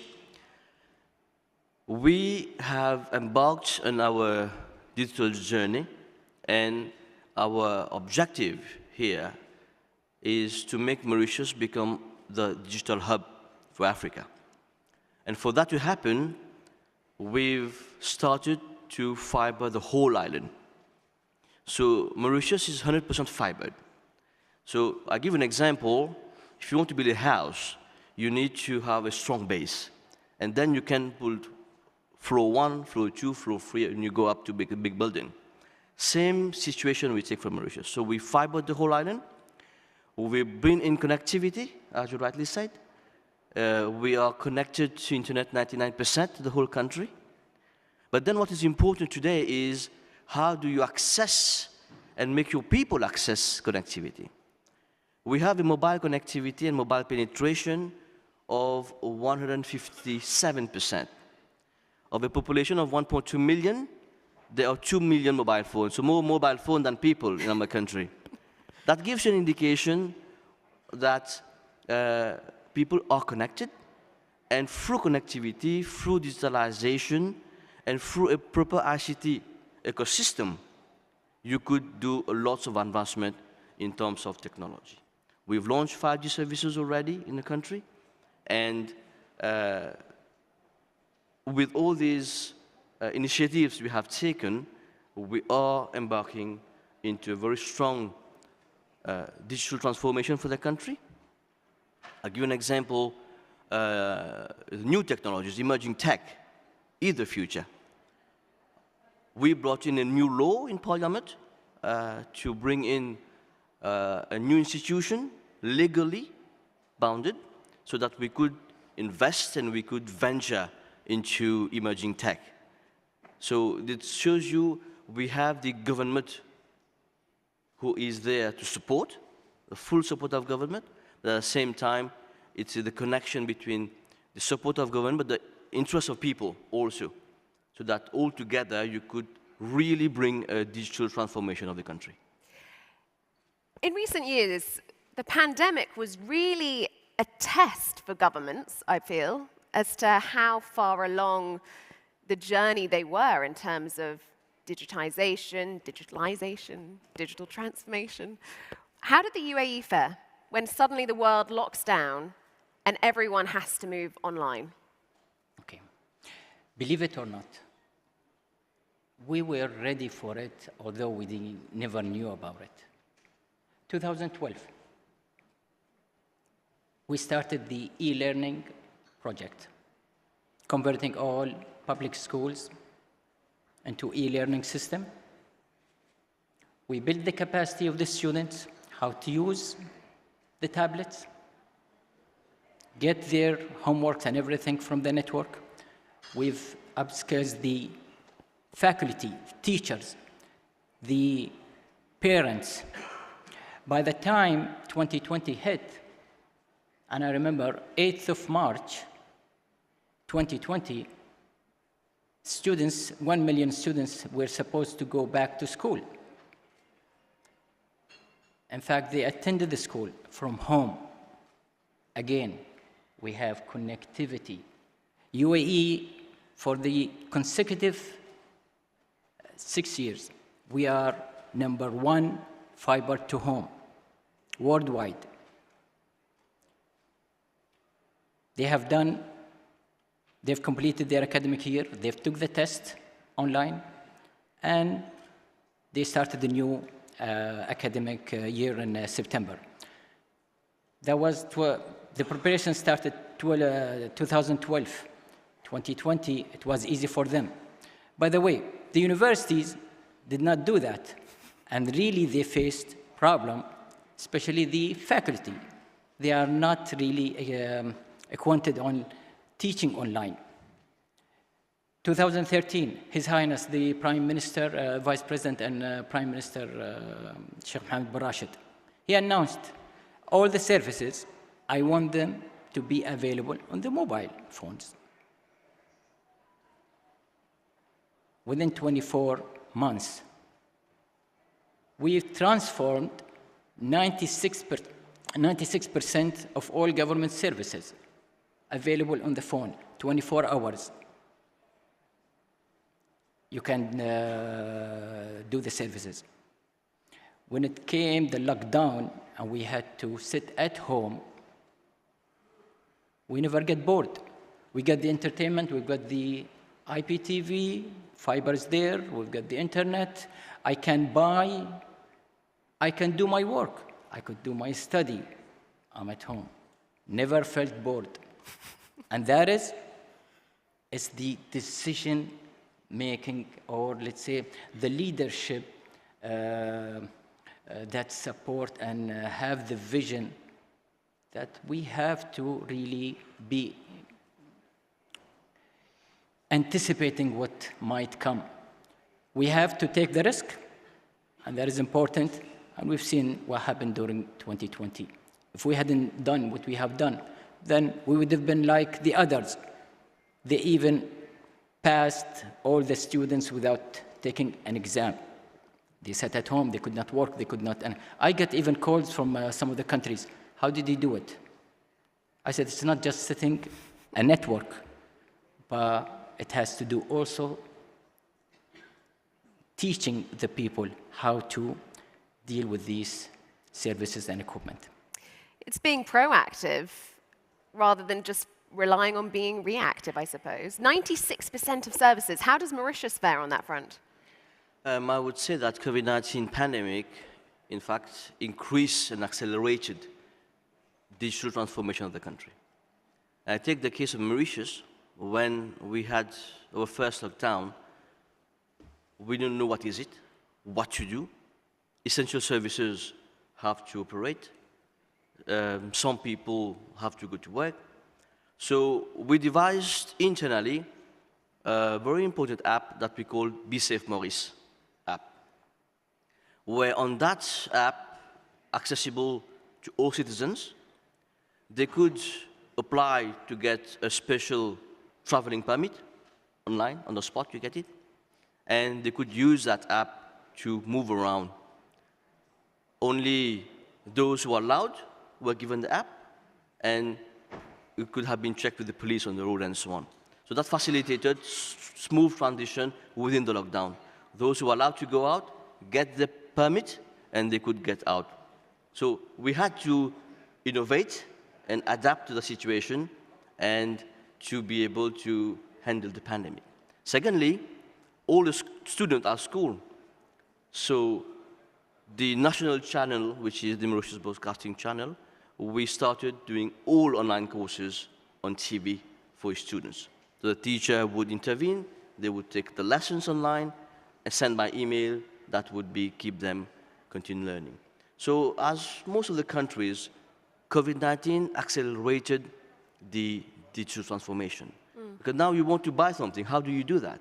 So you would see digital payment apps came in place with the Bank of Mauritius, with the State Bank of Mauritius, where people could do all the online transactions, and all those who had to deliver would also get their licenses online that will come and deliver to you. So definitely, COVID-19 pandemic has indeed accelerated big time a digital transformation of the country.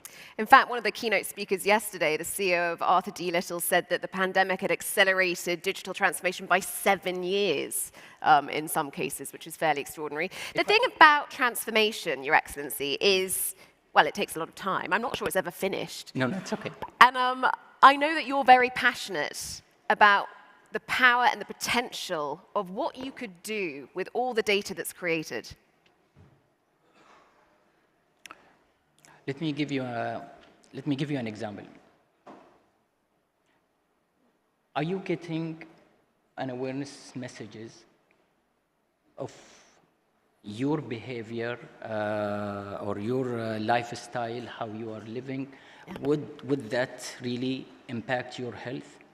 You probably, lots of people, they are enrolled into a fitness app.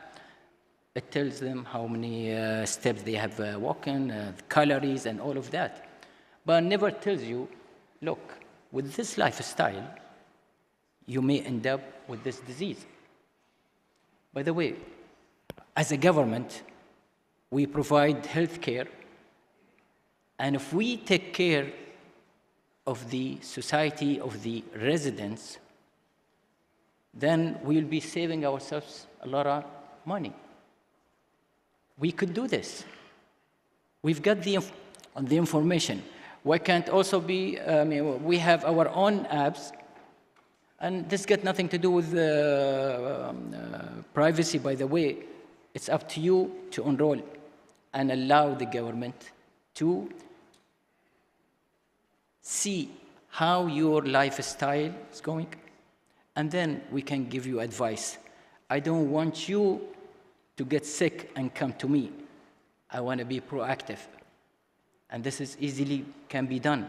Whatever we have spent on the networks, on the connectivity and everything, collecting all the data, now we can be able to really understand your behavior and tells you, look, you could do 1, 2, 3, 4, or you will end up in this situation. Honestly, I have an issue with my shoulder, but I've never been told, if you do this and that, then you will really have problem. When I got sick, Then my doctor tells me, well, you need to do this. Well, you shouldn't have done that. That's not a... Another thing, the insurance here in the UAE, citizens are covered.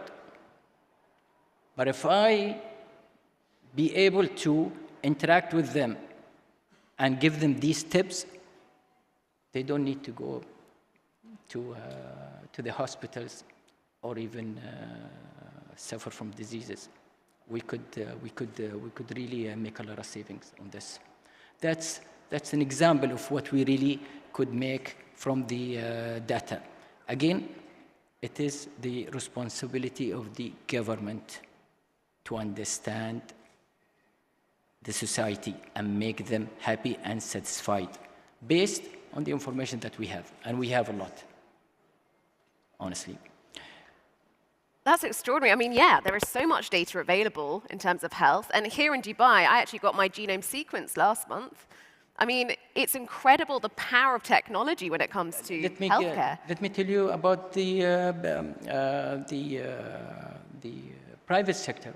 The private sector, I mean, when we can collaborate with them, where they can offer our services, and instead the customer comes to us.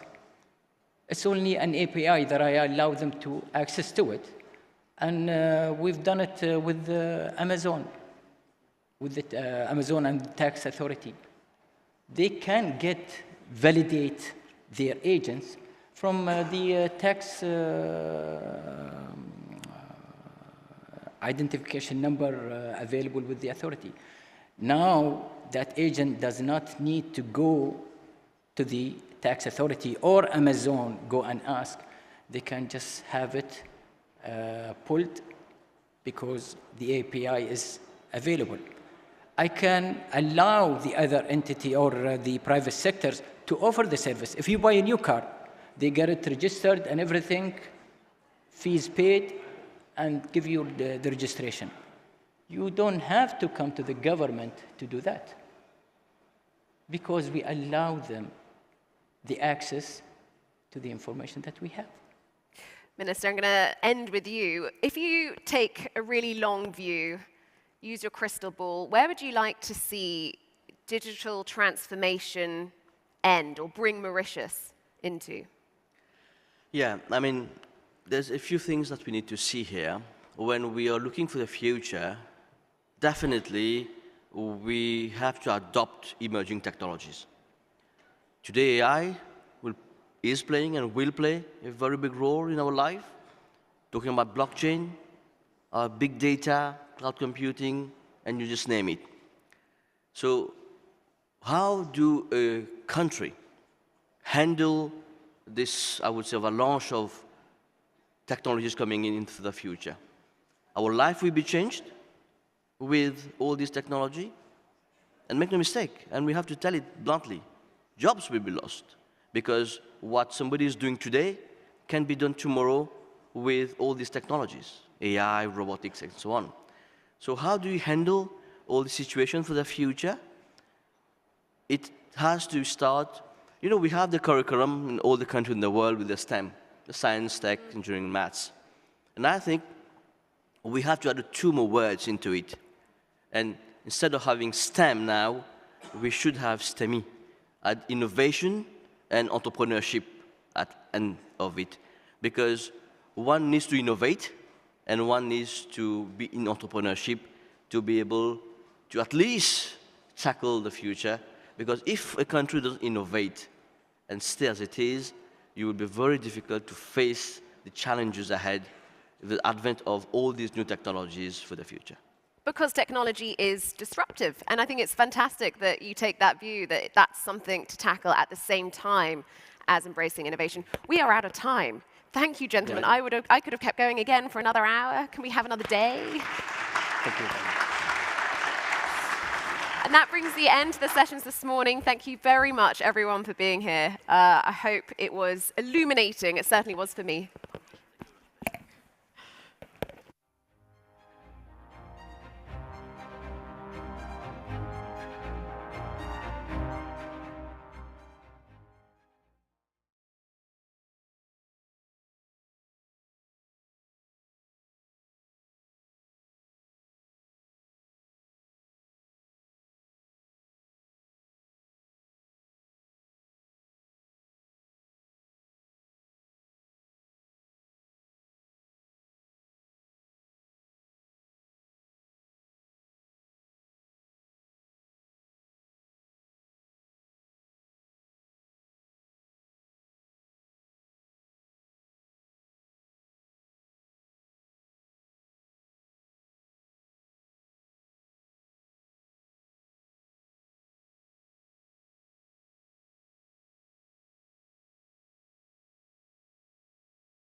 Ladies and gentlemen, please join me in welcoming His Excellency Prithviraj Singh Rupan, President of the Republic of Mauritius.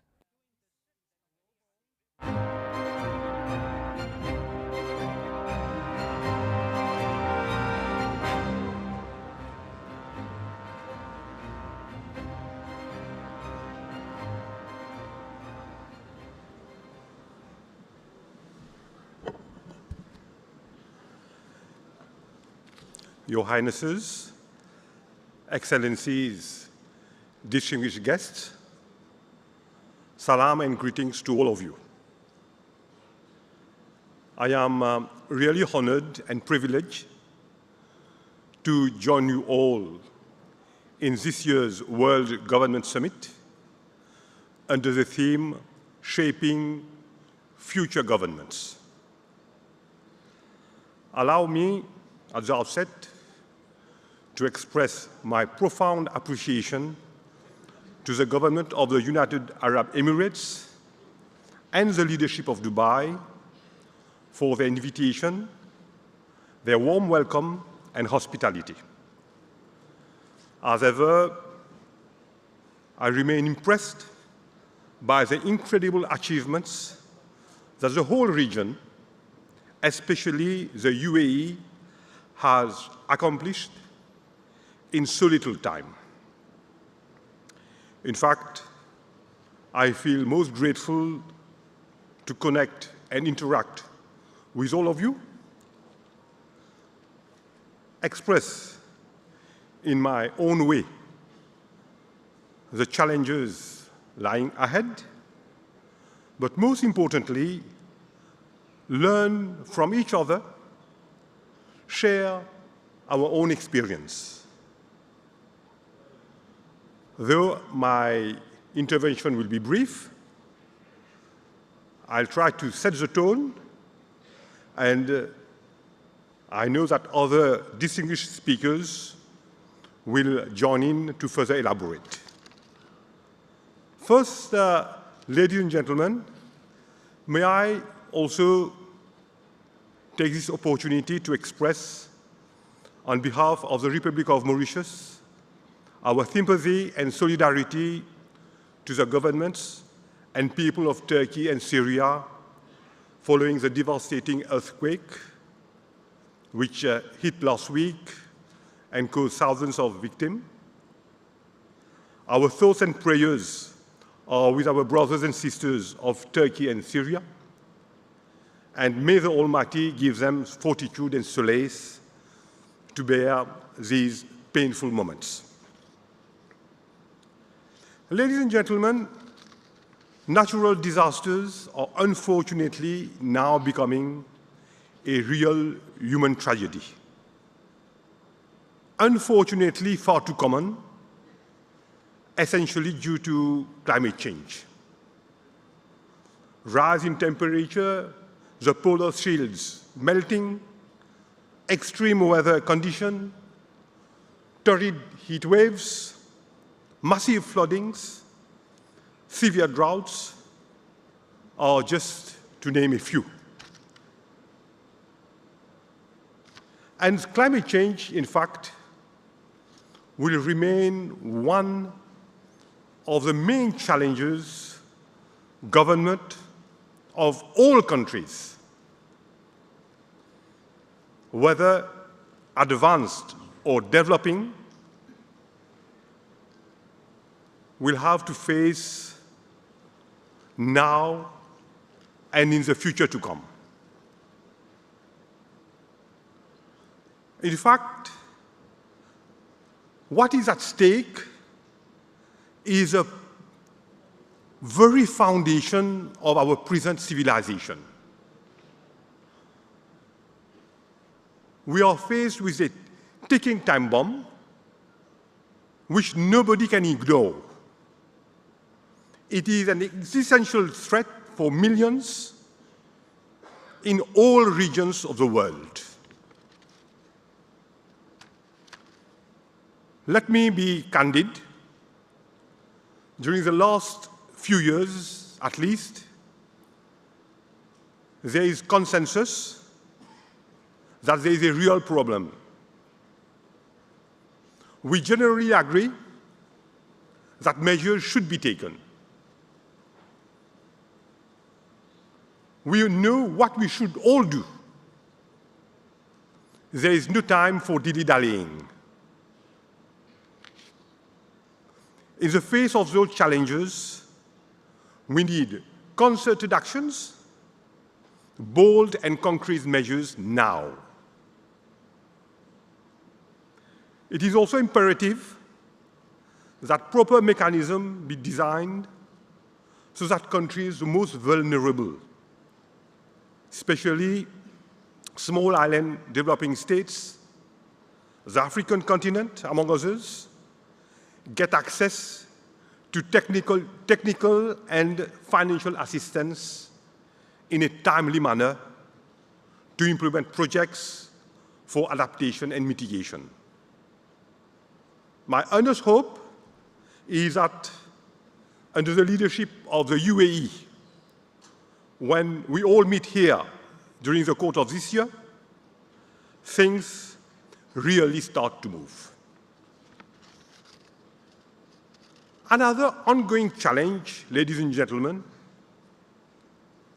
compounded by COVID-19 and the war between Russia and Ukraine, is the need for us to diversify our food supplies. This is a lesson we have learned. We need also to explore alternative sources of energy. We know inflation has risen, there is greater inequality, but there is a silver lining. It is today confirmed that our fate, the fate of all of us, is interlinked and we are all interdependent. And in fact, we realize today that whatever we have been saying, that we are in a village, a global village, is proved.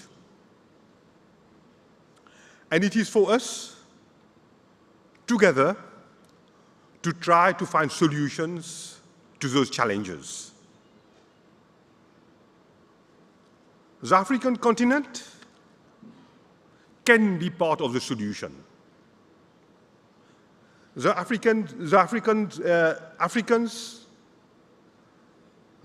different countries within Africa can also be a game changer. Abundance of solar energy, large stretches of fertile land, and they can help to attenuate future crises, both in the continent itself and also globally. But delivering on Africa's development, pursuing this vision will require the continued support of all its esteemed partners. And as the world is recovering from COVID-19, the well-being and growth of the human element should continue to remain at the center of our focus. And in order to address this serious concern and create the right economic ecosystem to boost prosperity, we need to focus on three main areas: inclusive economic growth, investments in people's health and education, and ensuring against risks that can plunge the most vulnerable into poverty. Economic growth remains the backbone of our shared prosperity, where quality leadership and good governance are more than ever crucial. Our responsibilities as leaders is to ensure, firstly, government remain transparent and fully engage with citizens. Secondly, there is sufficient investment to ensure that people are given all opportunities to reach their full potential.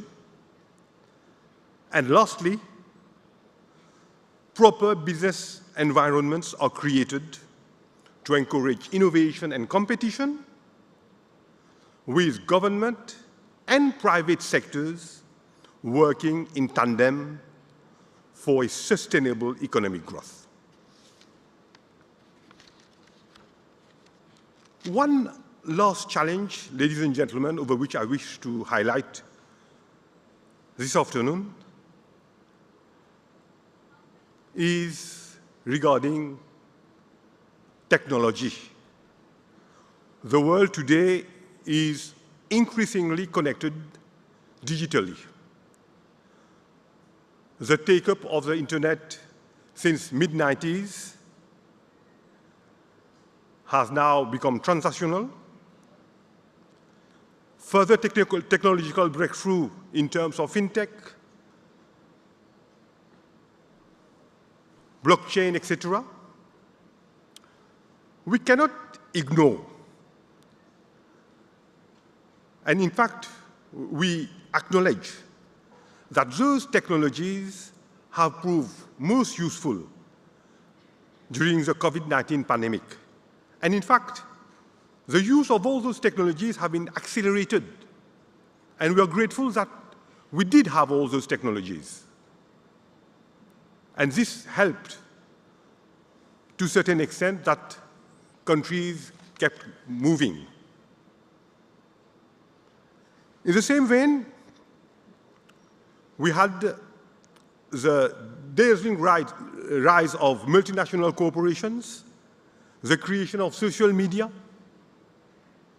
We are able to communicate and get better informed, but unfortunately also there have been some unintended consequences with hate speeches, cyber threats, fake news.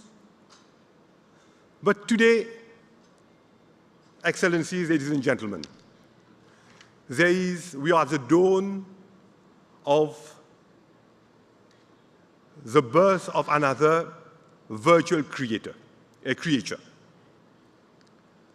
emergence of the so-called ChatGPT. Artificial intelligence is now becoming very topical. But it is a cocktail with previous technological development compounded with AI.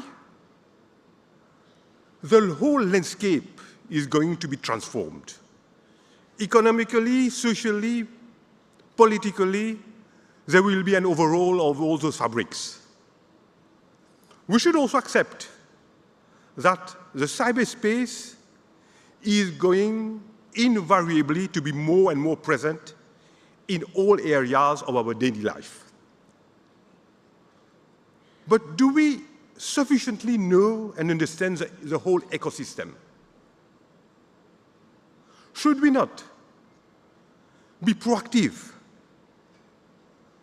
On one side, learn to draw maximum benefits of technology, but also avoid all its pitfalls.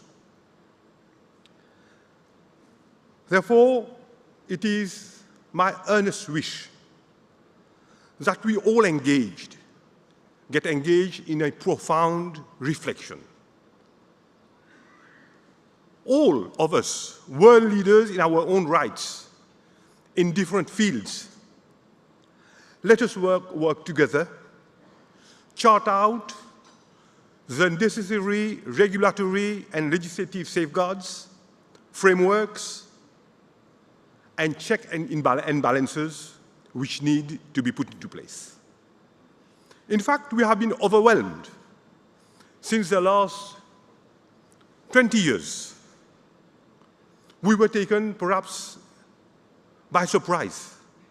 We did not realize the extent to which all those technology will enter into our daily life, but there is more to come.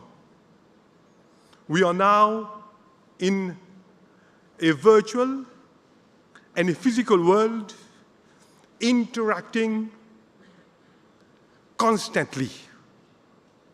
This is a new reality, but we should be able to understand and make a seamless transition and cohabitate within these two worlds together. Ladies and gentlemen, I now come to the last part of my intervention, and I'll talk about my own country, Mauritius, which you know is a small island developing state in the Indian Ocean, but which is part of the African continent, with which Mauritius is fully integrated. And we all know what is the immense opportunities that the African continent represents as being by far the world's youngest continent, with vast natural resources still unexploited. Africa can be a key partner and driver of economic growth and development for the world in years to come, especially once the African Continental Free Trade Area is fully implemented. But it is good also, ladies and gentlemen, to realize that after 60 years of independence all over Africa, Africa is ready for a leapfrogging, both in terms of new technology like renewable or ICT, but the whole continent has also matured. We have learned from mistakes, ready to learn and emulate success stories. Africans know their priorities, the importance of developing its infrastructure, diversification of its economy. We firmly believe in cooperation, regional integration. We wish to boost trade, inter-African trade, and trade with outside Africa and the region. There is also a new breed of leaders which realize that they are accountable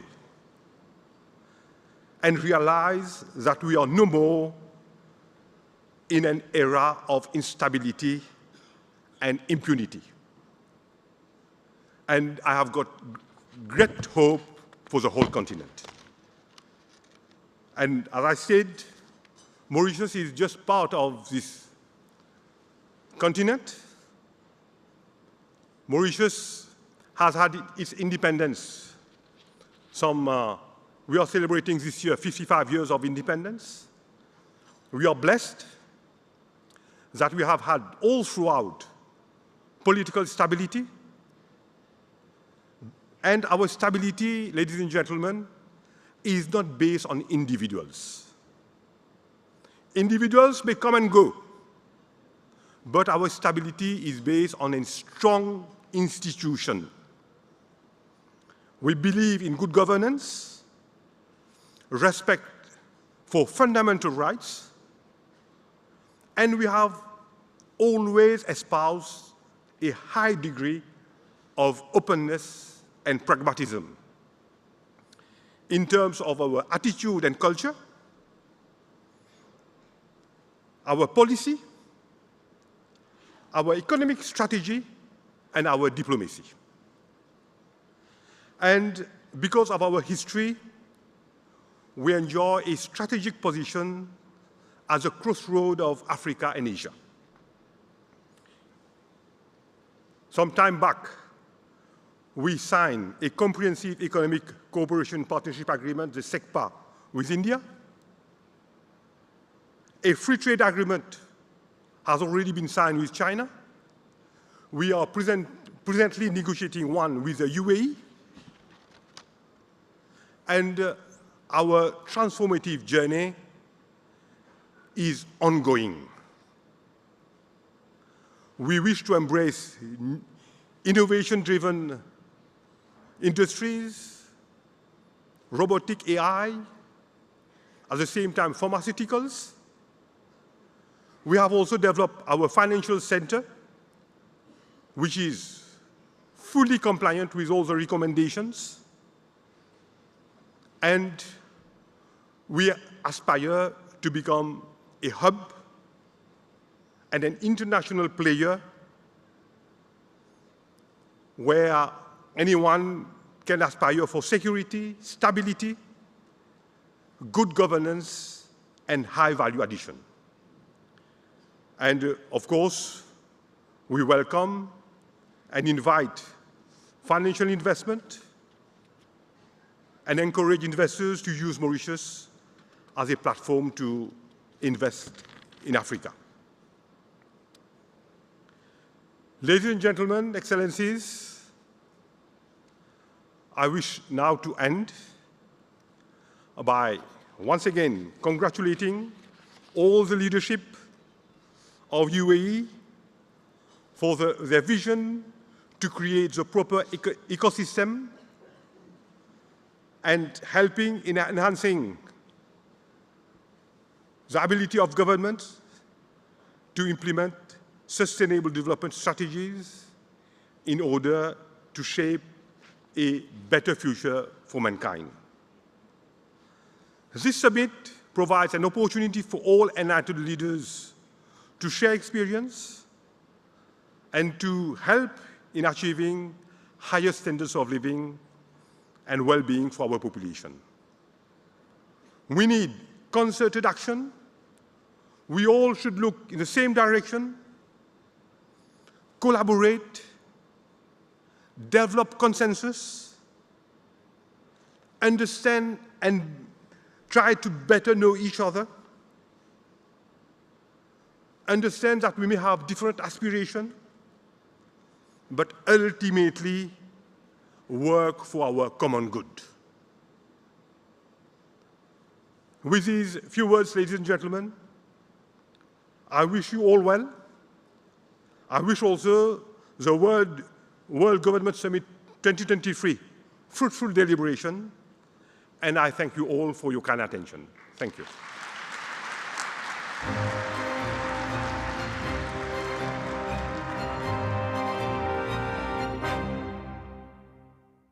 Thank you, Your Excellency, for this main address.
Your Highnesses, ladies and gentlemen, The Edge of Government is an interactive experience that challenges visitors to think in innovative and often counterintuitive ways about how to solve the most pressing challenges of our time. In partnership with OECD, over 1,000 innovations were submitted globally from more than 90 countries, 9 of which can be found at the exhibition hosted on the sidelines of the World Government Summit. The Edge of Government Award 2023 recognizes projects according to specific evaluation criteria: novelty, replicability, and impact. The award aims to identify and acknowledge outstanding examples of government innovation from across the globe.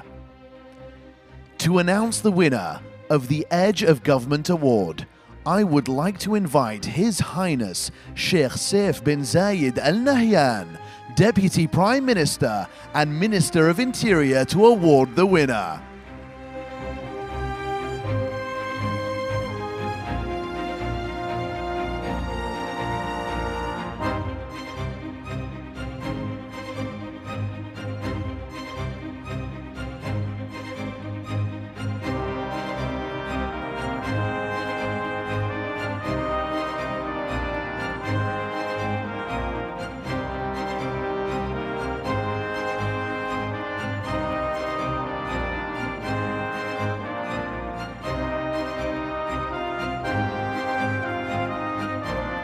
We are now pleased to announce the winner of the Edge of Government Award 2023.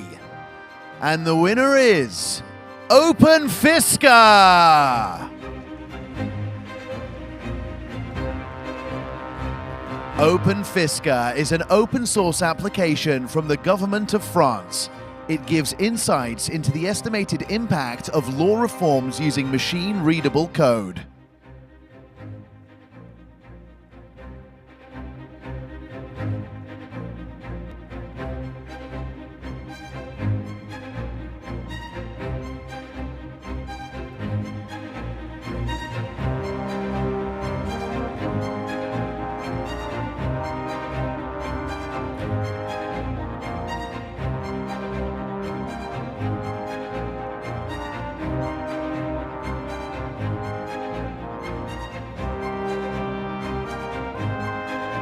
Congratulations to Open Fisca, and we thank His Highness Sheikh Saif bin Zayed Al Nahyan for honoring the winners of this award.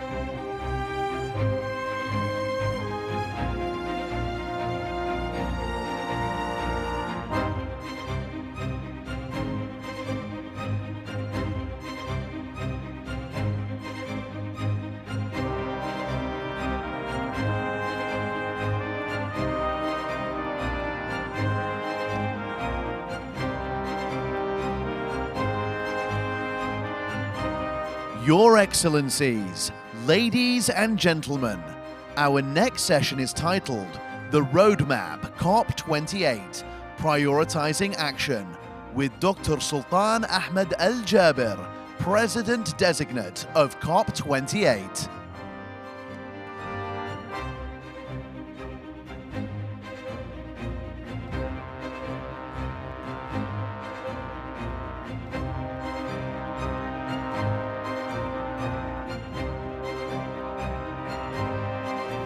Where does your path lead? Can your path lead us to net zero and create a sustainable world? Climate is changing faster than our capacity to adapt. We are in the fight of our lives, and we are losing. It is now or never. Only immediate and drastic action will pull us back from the abyss. It is going to be hard. The thing we have going for us is that humanity has done hard things before. The fight against climate change will unite the world as one family. 人类是命运共同体。إنه ليس مستحيلا. We have the collective capacity to transform. To rise to the challenge of this moment. لأن مستقبل أولادنا وأحفادنا يعتمد على الخطوات التي نتخذها اليوم.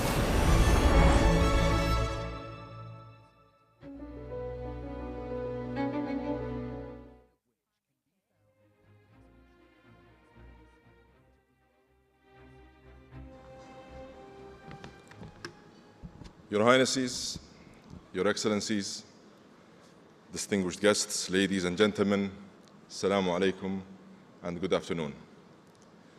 It is indeed a privilege to speak at this year's World Government Summit.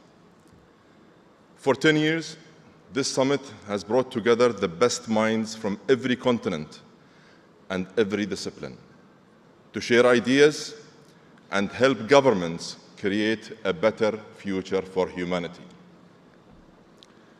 Advancing humanity has always been one of the core principles of our leadership in the United Arab Emirates.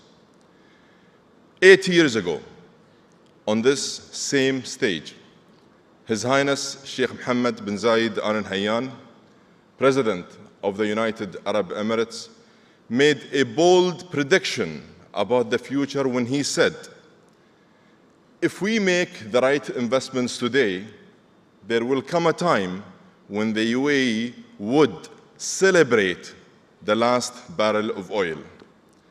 That was the word His Highness chose, celebrate. It was a bold call to action that resonated deeply around the world, and it absolutely resonated with me.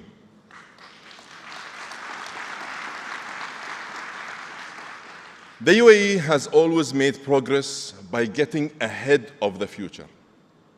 And the advances we have made in 50 years have been anchored by the principle and practice of true, genuine partnership. We have been blessed with a leadership that invested the wealth of the nation in the health of the nation, balanced economic growth with environmental responsibility, and put climate action at the heart of our development agenda. We are proud to be the host country of the International Renewable Energy Agency.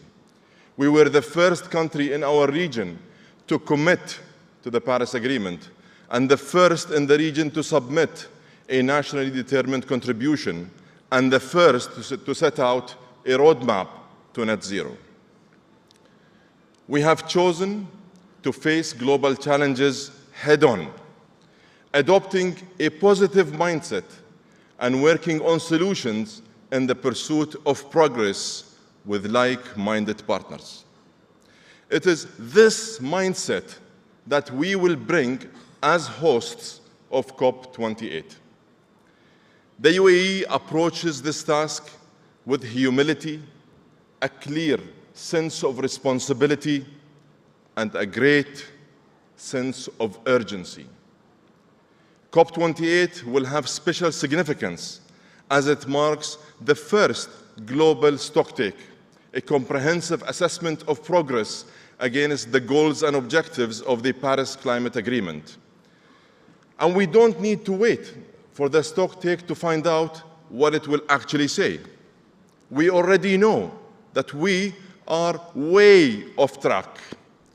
The world is playing catch-up when it comes to holding global temperatures down to 1.5 degrees. And the hard reality is that the global emissions must fall 43% by 2030. That's just 7 years away. Ladies and gentlemen, we need a major course correction.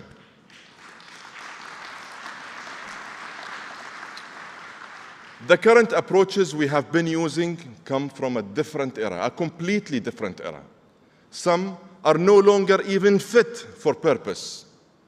And we need to accelerate action at a time of continued economic uncertainty, geopolitical tensions, and pressure on energy security.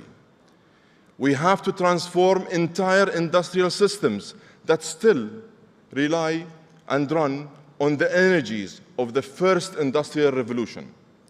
In short, we need to shift from incremental steps to transformational progress across mitigation, adaptation, finance, and loss and damage.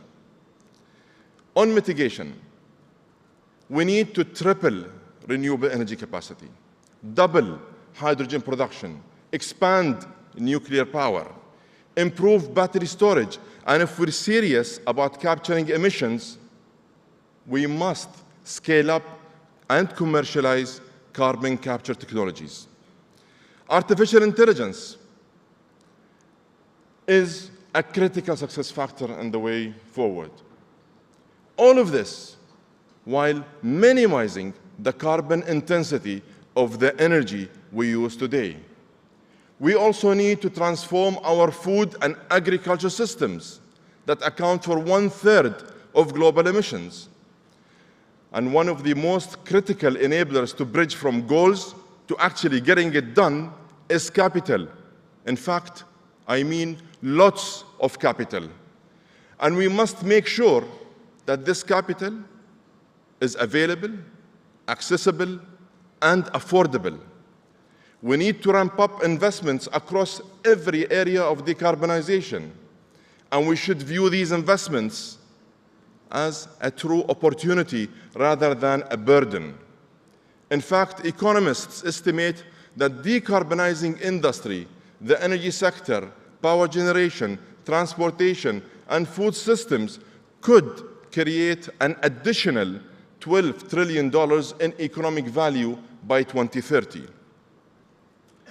Capital is also key to adaptation, where we need to double annual funds to protect the most vulnerable communities, invest in nature-based solutions, preserve our rainforests, and protect biodiversity.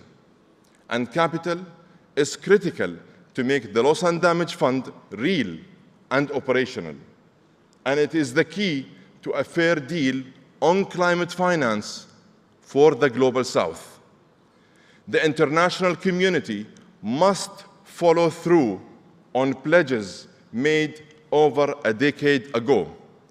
We need real reform of international financial institutions and multilateral banks to unleash more concessional dollars, lower risk, and attract more private finance for vulnerable communities.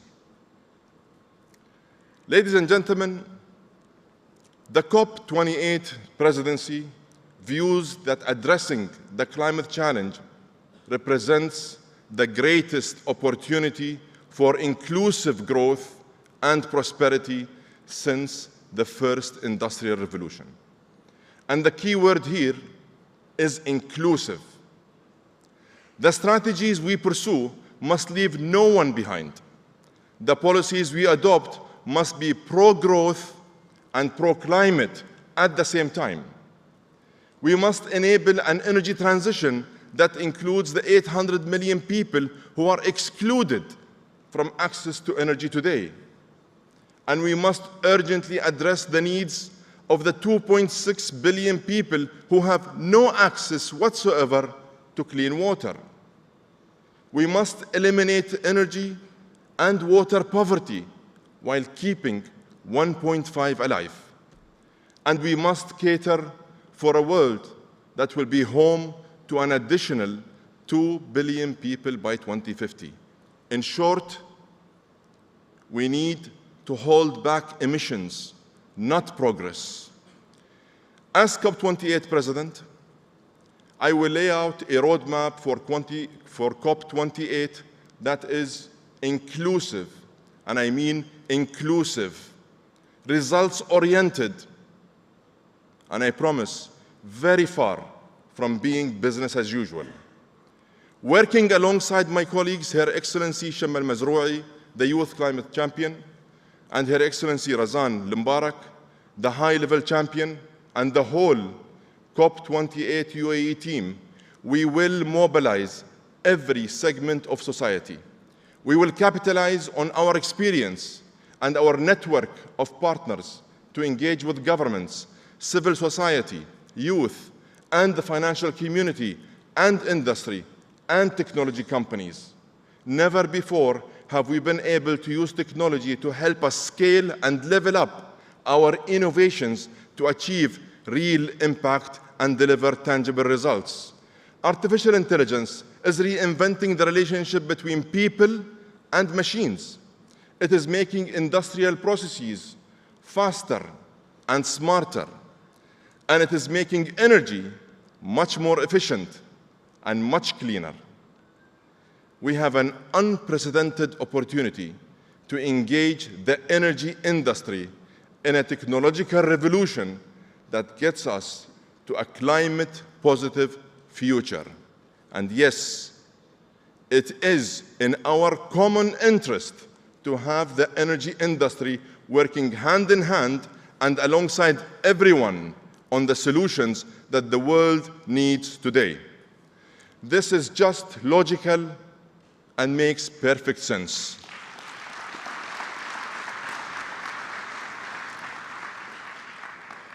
Ladies and gentlemen, the COP28 presidency team is listening to everyone and is engaging with everyone.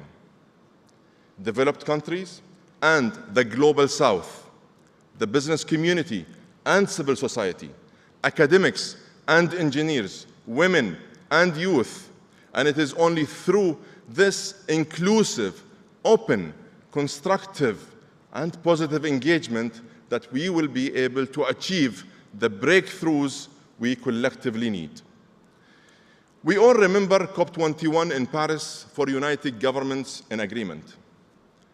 And we want COP28 UAE to be remembered for uniting everyone in action. Action made more powerful through the meaningful partnerships that we hope to create. Action that will make real transformational progress and deliver real and tangible results. Let's cooperate, collaborate, and share ideas. Let's unite in solidarity for the sake of humanity. Let's live up to the responsibility that we have been entrusted with. Ladies and gentlemen, climate change knows no boundaries. It affects us all. We believe that game-changing solutions can be achieved if the collective political will is there. And I promise you, it certainly is from the United Arab Emirates. We in the UAE are not shying away from the energy transition. In fact, we are running towards it.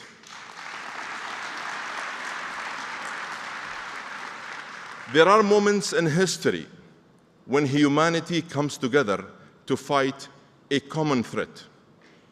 Let's prove to ourselves that we can do it once again. Let's put our differences aside. Fight climate change, not each other. Let's stop deliberating and start focusing on delivery. And let's make COP28 a COP of unity, a COP of action, a COP for all, a COP that will shape a better future. Thank you very much.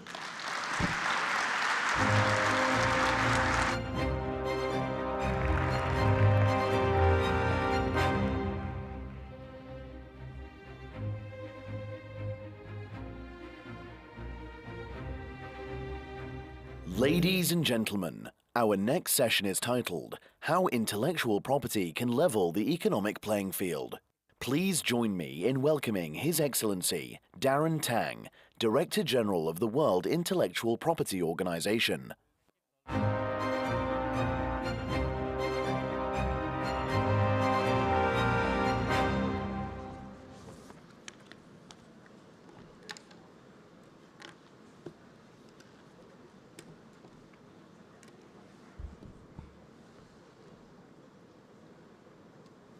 Your Highnesses, Excellencies, ladies and gentlemen, Salam alaikum, good afternoon.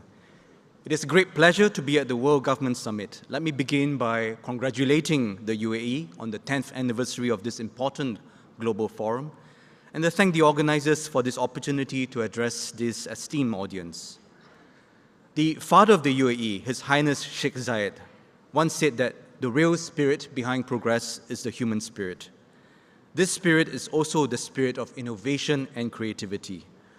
Whether we are creating new architectural wonders in the desert, unraveling the secrets of the human genome, or using AI to finish Schubert's Unfinished Symphony, our desire to invent, innovate, and create has been part of who we are since time immemorial. But innovation itself is transforming. WIPO's data shows that more people are using the global IP system today than ever before. Over the past 5 years, global IP applications have increased by 40%, with worldwide filings in patents, trademarks, and designs hitting record highs in 2021, despite the challenges of the pandemic. Not only is there a growth in IP innovation and creativity, the engines powering such growth are changing as well. 10 years ago, when this summit was launched, half of all IP filings in the world came from Europe and North America. That number has now dropped to 30%, with 70% of IP filings now coming from Asia, Africa, and Latin America. 10 years ago, only 5 countries were home to unicorn, but today the number is closer to 50, including countries like Brazil, Egypt, Indonesia, Nigeria, Senegal, and the UAE. And the most consistently improving economies in WIPO's Global Innovation Index are countries like Turkey, India, Vietnam, and the Philippines. Today, the engines of innovation are no longer just the advanced industrialized economies, but are increasingly developing countries and emerging economies. In the face of such changes, the work of WIPO and the global IP community cannot be business as usual. IP can no longer be a technical area of interest to only IP specialists and experts, but a powerful catalyst for jobs, investments, business growth, and economic development in all parts of the world, and especially for developing countries and LDCs. WIPO likewise must transform itself from a technical-driven agency to an impact-driven agency, bringing IP to the grassroots and helping innovators and creators on the ground to use IP to bring their ideas to the market.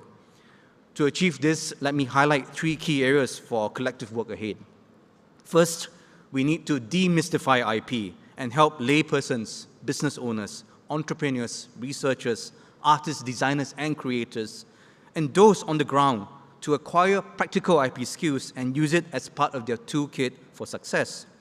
This is why the WIPO Academy, which trained 270,000 people around the world in the last 2 years, is expanding its curriculum to include practical IP courses like IP for startups and IP for exporters, to name a few, as well as scaling up its university partnerships from 12 to 30 and beyond.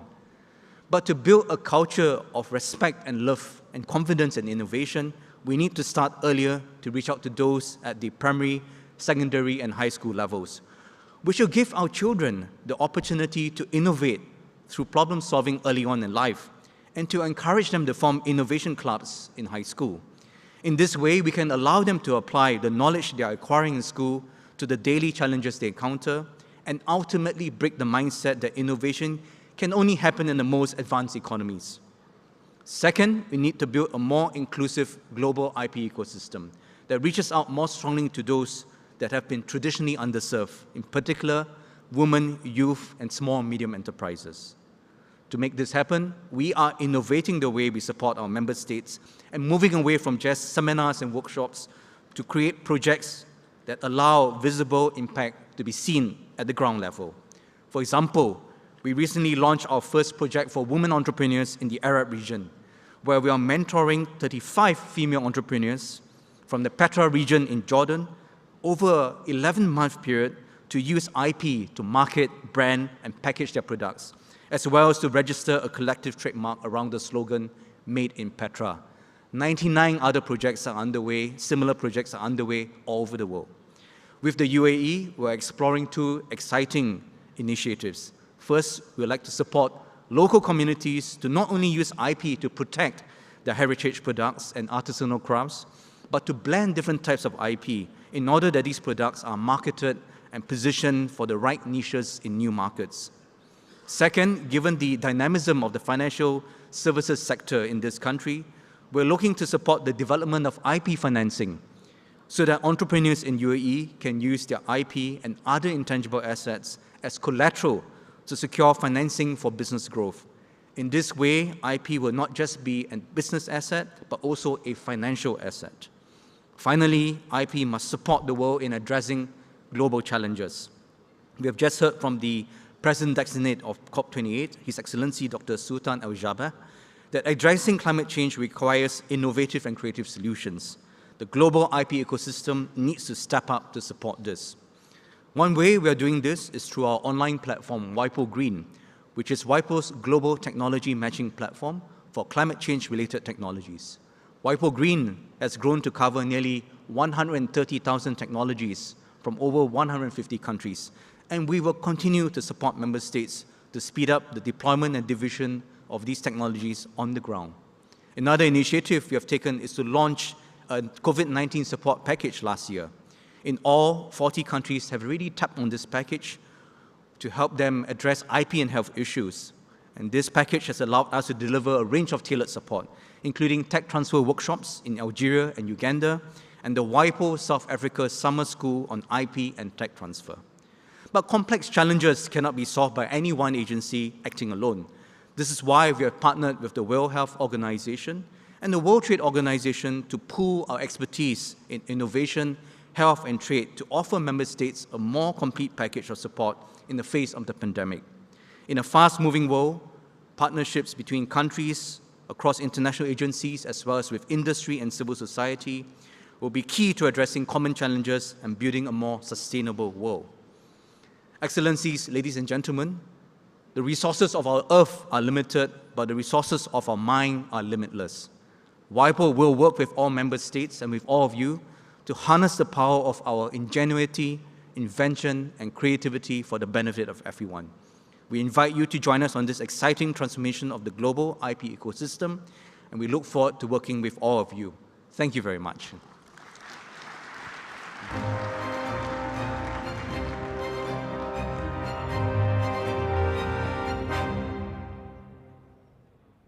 أيها الحضور الكريم، سنستأنف الجلسة التالية بعد قليل. Ladies and gentlemen, we will resume our next session shortly.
أصحاب السمو والمعالي، الحضور الكريم، تنعقد الآن جلسة فخامة ماكي سال، رئيس جمهورية السنغال ورئيس الاتحاد الأفريقي، بعنوان أفريقيا المحرك الاقتصادي العالمي القادم.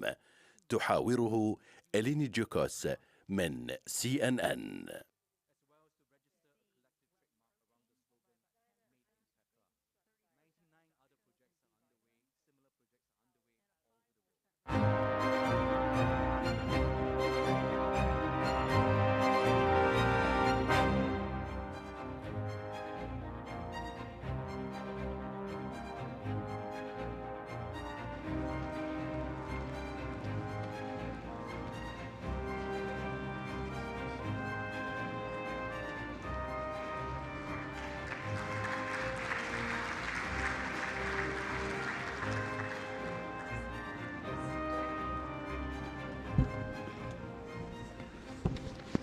Bonjour, monsieur. How are you? I'm fine. Are you good? Great to see you all. My name is Eleni Jakos. I'm an anchor and correspondent at CNN. I'd like to introduce and welcome His Excellency, the President of Senegal, Macky Sall. So great to see you again. We've had a lot of conversations over the years. I'm delighted to have this one with you as well in Dubai. This is going to be in French, so for those of you that need translation, please get your headphones on. Exactly. Thank you so much. Our theme today is Africa, the world's next global economic shaper. Mr. President, you have had a significant voice around Africa gaining significant seats at decision-making tables, not just any decision-making tables, the most important that shape our world. I want to refer to some of the comments that you made about the G20. With regard to the African Union joining, South Africa now is the only country representing Africa right now. We know the G20 has, during the next meeting, the AU will hopefully join. We have the similar issue at the UN Security Council, where Africa does not have a permanent seat. I want you to tell me about the conversations that you're having and whether you believe now is the time for the continent. Merci beaucoup. Je voudrais, à l'entame de mon propos, féliciter les Émirats arabes unis pour le succès de ce 10e forum mondial sur la gouvernance qui marque l'esprit de résilience mais aussi de réussite du pays et remercier le président des Émirats arabes unis, Cheikh Mohammed Ben Zayed Al Nahyan, ainsi que le Premier ministre et émir de Dubaï, Cheikh Mohammed Ben Rachid, et toutes les altesses et saluer également tous ceux qui ont pris part à ce forum important. Pour ce qui concerne l'Afrique, vous l'avez dit, nous constatons que la gouvernance mondiale n'est pas équitable, en ce sens que les règles qui gouvernent le monde sont des règles qui ont été fixées au lendemain de la Seconde Guerre mondiale. Plus de 2/3 des membres des Nations Unies n'étaient pas encore des pays indépendants. Or, ce sont les mêmes règles qui continuent à gouverner le monde aujourd'hui. Ce qui prouve qu'il y a une injustice. Et l'Afrique, malheureusement, est le continent qui a le plus subi cette injustice, puisque tout un continent est absent de l'organe principal du Conseil des Nations Unies, qui est le Conseil de sécurité, qui a en charge la gestion de la paix et de la sécurité dans le monde. Nous nous battons depuis des décennies.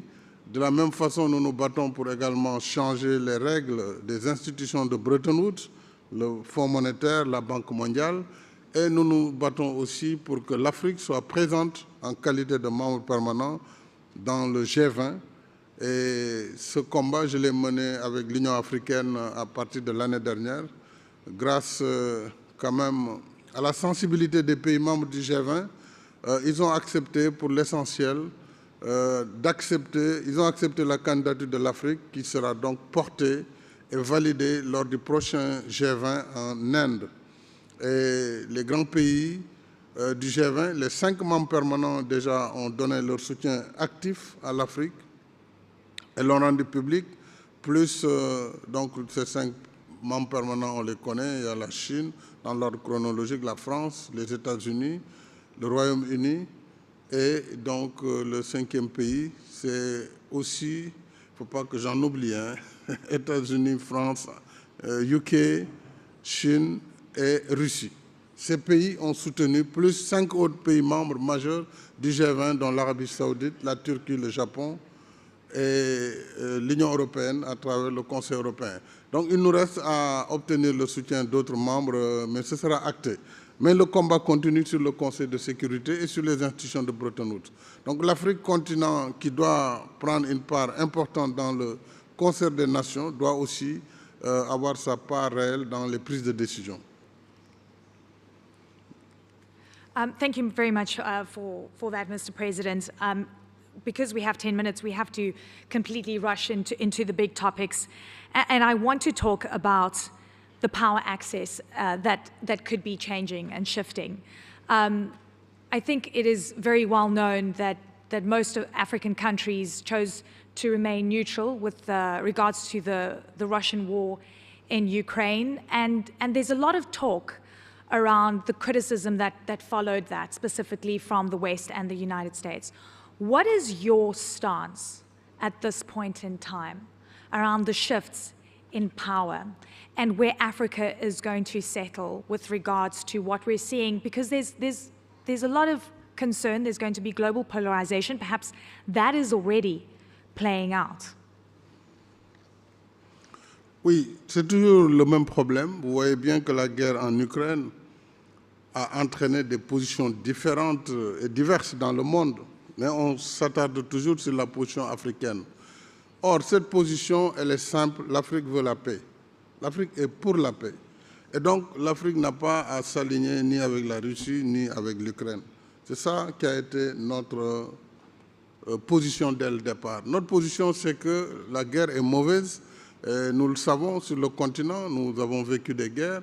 Nous vivons les conséquences de la guerre, même en Ukraine, sur notre continent, directement, sur la rupture des chaînes d'approvisionnement, sur la cherté des produits, y compris les produits pétroliers, etc., sur l'accès aux vivres, l'accès en particulier au blé et surtout aux fertilisants. Donc, notre position, ce n'est pas certainement d'être d'un côté ou de l'autre, mais c'est d'abord de tout faire pour que cesse cette guerre, ensuite de travailler avec toutes les parties pour rebâtir, en tout cas un nouveau monde qui nous éloigne de la guerre, puisque en Afrique, nous vivons malheureusement la guerre contre la famine, la guerre contre le terrorisme, la guerre contre les changements climatiques. Nous avons assez de guerres sur lesquelles nous n'avons pas beaucoup de souteneurs. Donc, notre combat, c'est vraiment la survie et le développement de l'Afrique, et non pas de nous aligner sur telle ou telle position. You actually met with President Putin to discuss food security, with grain exports being halted out of Ukraine. We saw the needle moving on that. You have as well been vocal on how the Russian war in Ukraine has actually exacerbated food insecurity on the continent. I want you to tell me a little bit about that conversation, because during a press conference, you said that President Putin said that Russia will always support the continent. And there's a clear alliance, right, between African countries and Russia, one that is long-standing. Oui, bon, ma discussion avec le président Poutine remonte déjà au mois de juin. Ça veut dire que, bon, elle est devenue ancienne. Yeah. Mais à l'époque, évidemment, il était important pour nous de lui dire de prendre conscience que cette guerre avait des conséquences directes sur le continent, surtout sur l'absence de fourniture de graines, notamment de blé, que ce soit le blé venu d'Ukraine ou que ce soit surtout les fertilisants venus de Russie. Donc nous souhaitions qu'il puisse faciliter l'exportation des graines ukrainiennes, surtout à partir de la mer d'Odessa. Il avait pris l'engagement. Je me suis réjoui lorsque 1 mois ou 2 mois plus tard, avec le secrétaire général des Nations Unies et la Turquie, ils ont pu finaliser l'accord d'Odessa sur l'exportation des graines d'Ukraine. Mais au-delà de ça, nous avons travaillé aussi avec la partie des pays occidentaux, notamment les États-Unis d'Amérique, l'Union européenne, sur le fait que cette guerre nous a causé beaucoup de difficultés et que les États-Unis travaillent présentement avec l'Union africaine pour nous permettre d'avoir accès au marché des graines sur les conditions normales du marché et non pas en suivant les spéculations liées à la guerre. Tout comme avec l'Union européenne, des facilités sont en cours pour lever toute contrainte par rapport à l'achat d'engrais et de fertilisants à partir du marché russe. Alors cela dit, je pense que nous continuons aussi nos efforts de médiation, mais une médiation sans gros moyens, mais c'est notre volonté que nous avons pour amener les deux parties et ceux qui soutiennent les uns et les autres à vraiment travailler pour la paix parce que le monde en a besoin.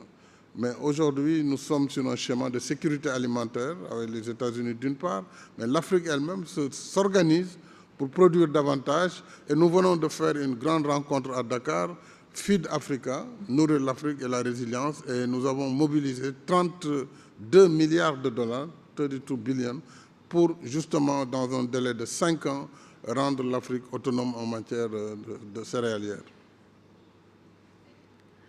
I think one of the biggest conversations, frankly, since I started my career was the overpricing of risk when it comes to the African continent, and just how much the premium that African countries have to pay when accessing capital. And this is something that hasn't moved significantly enough. What do you think needs to change in the international monetary system to actually price risk according to the realities on the ground? Ce qui doit changer, c'est ce que je dis, c'est la perception. D'abord, l'Afrique n'est pas en réalité un endroit où le risque est supérieur aux autres continents. Ceux qui investissent en Afrique et qui ont eu le courage de venir le savent très bien. Et ils ont un retour sur investissement, parfois un retour beaucoup plus important que dans d'autres parties du monde. Demandez à DP World, nous sommes dans son pays. DP World est au Sénégal chez moi depuis plus de 10 ans, 15 ans, et ils sont présents ailleurs sur le continent. Et ils viennent de décider de co-investir avec l'État du Sénégal sur un projet d'un port en eau profonde de plus de 800 millions de dollars américains.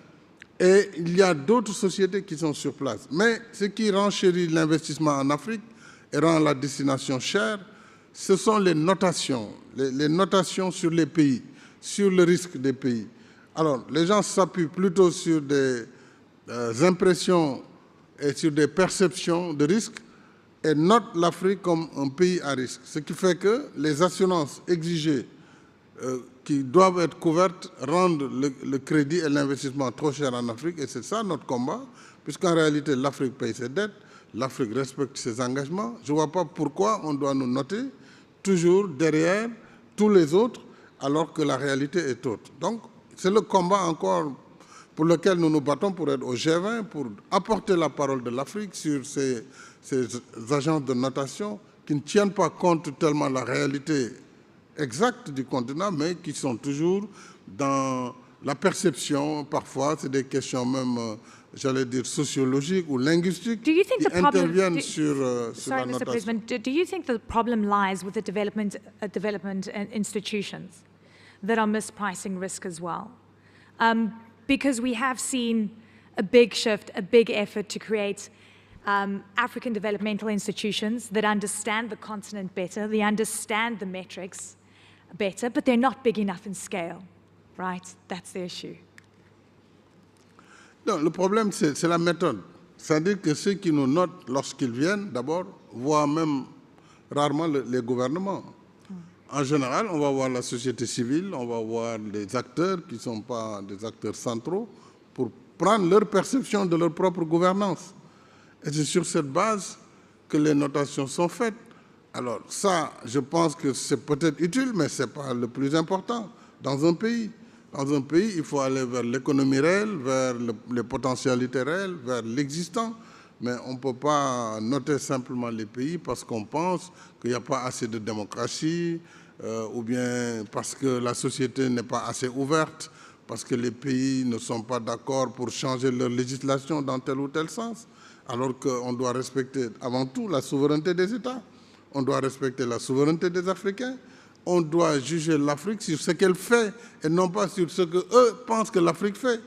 Tout le problème, il est là. C'est un problème de perception qui est difficile à enlever sur la tête des gens parce qu'évidemment, c'est normal, depuis 4 siècles, 5 siècles, l'Afrique a beaucoup subi.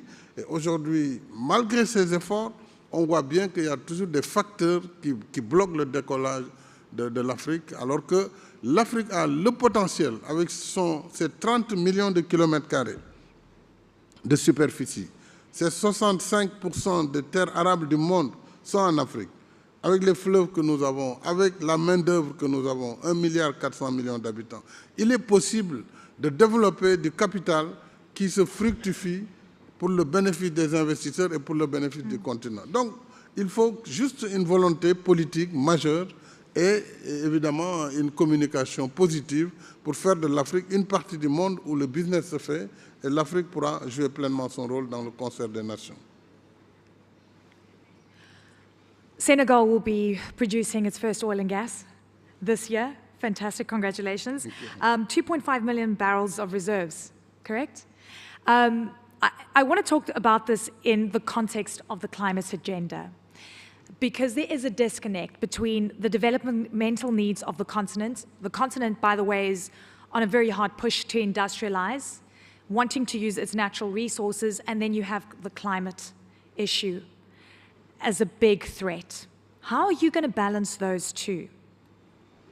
Right? Because everyone's trying to get out of oil and gas. Yes, les deux sont alliables. On peut les allier parfaitement et en harmonie, et nous y sommes.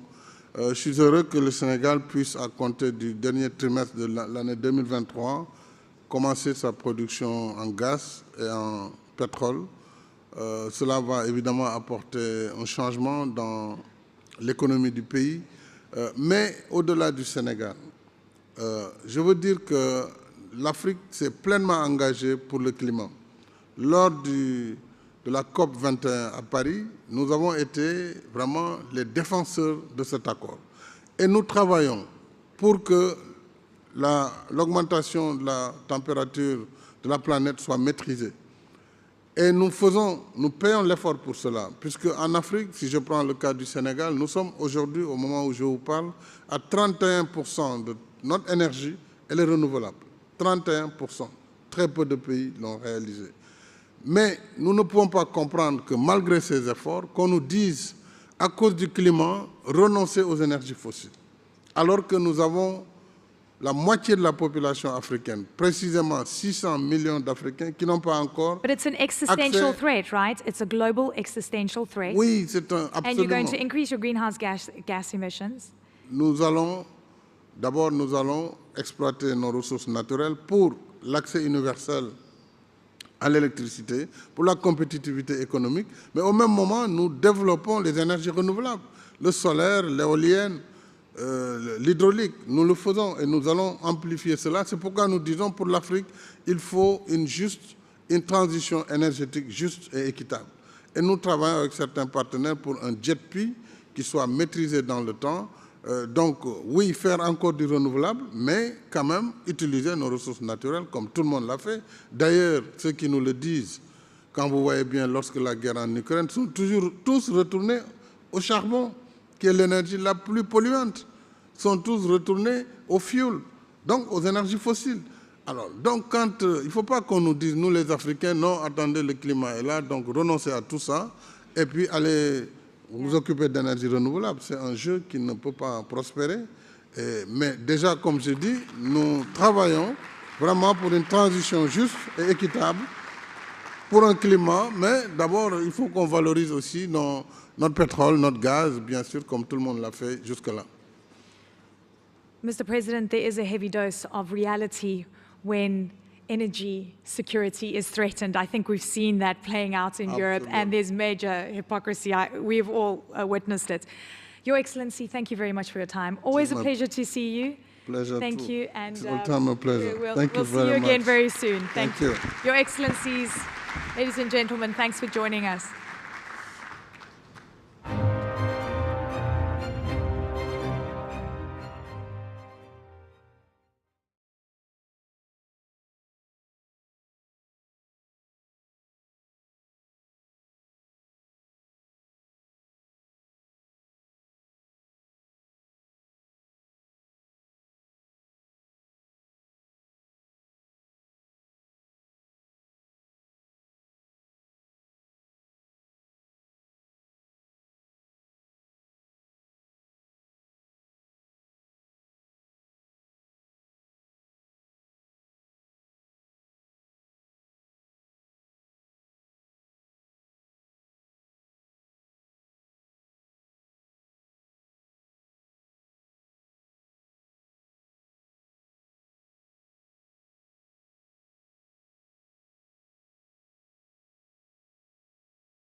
Your Highnesses, ladies and gentlemen, the World Government Summit hosts an annual award to celebrate the power of data and its influence on decision-making, the World Data Visualization Award. This unique creative challenge leverages the global data visualization community to produce a series of works around themes of future of government to inform better decision-making. Ladies and gentlemen, the winner of the World Data Visualization Award 2023 World Government Summit is Miss Lindsay Poulter.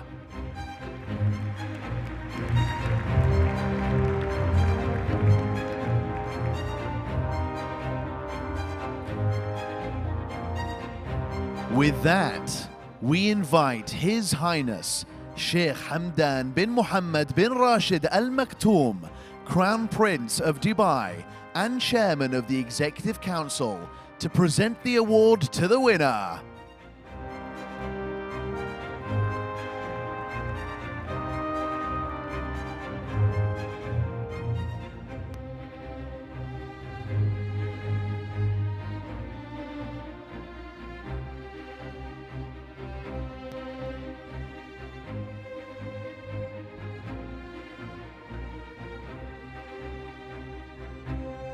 Ladies and gentlemen, please join me in welcoming Miss Lindsay Poulter to receive the award trophy.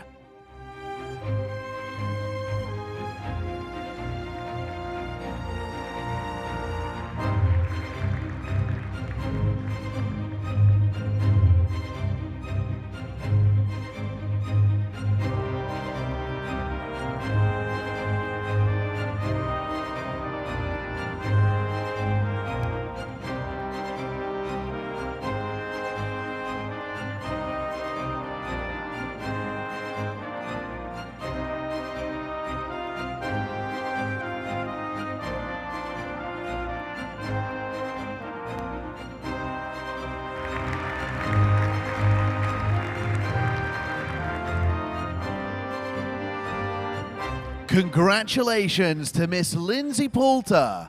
We also extend our thanks once again to His Highness Sheikh Hamdan bin Mohammed bin Rashid Al Maktoum for honoring the winner with this award.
أيها الحضور الكريم، سنستأنف الجلسة التالية بعد قليل.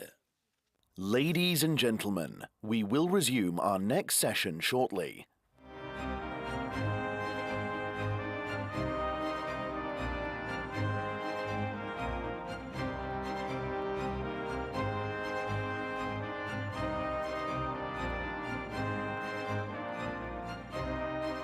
أصحاب السمو والمعالي، الحضور الكريم، الجلسة الرئيسية التالية مع صاحب السمو الشيخ سعود بن صقر القاسمي، عضو المجلس الأعلى للاتحاد، حاكم إمارة رأس الخيمة، بعنوان رأس الخيمة بين الماضي، الحاضر وريادة المستقبل.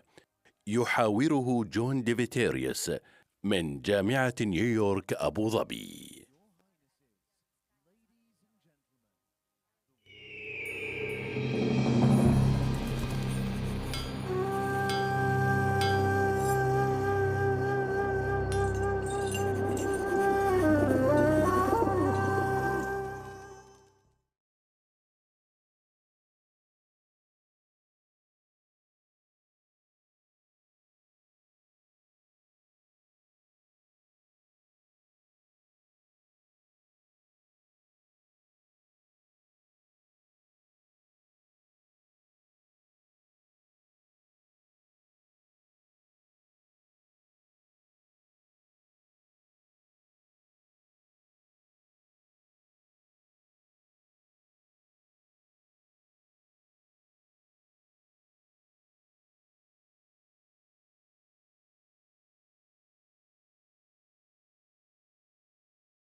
الشيخ سعود هذه الجلسة الملهمة. أصحاب السمو والمعالي، الحضور الكريم، سنستأنف جائزة أفضل وزير في العالم بعد قليل. يرجى من حضراتكم التكرم بالبقاء في أماكنكم. شكرا لكم. Your Highnesses, Excellencies, ladies and gentlemen, we will soon be conducting the award for the Best Minister. We do invite you to please remain in your seats.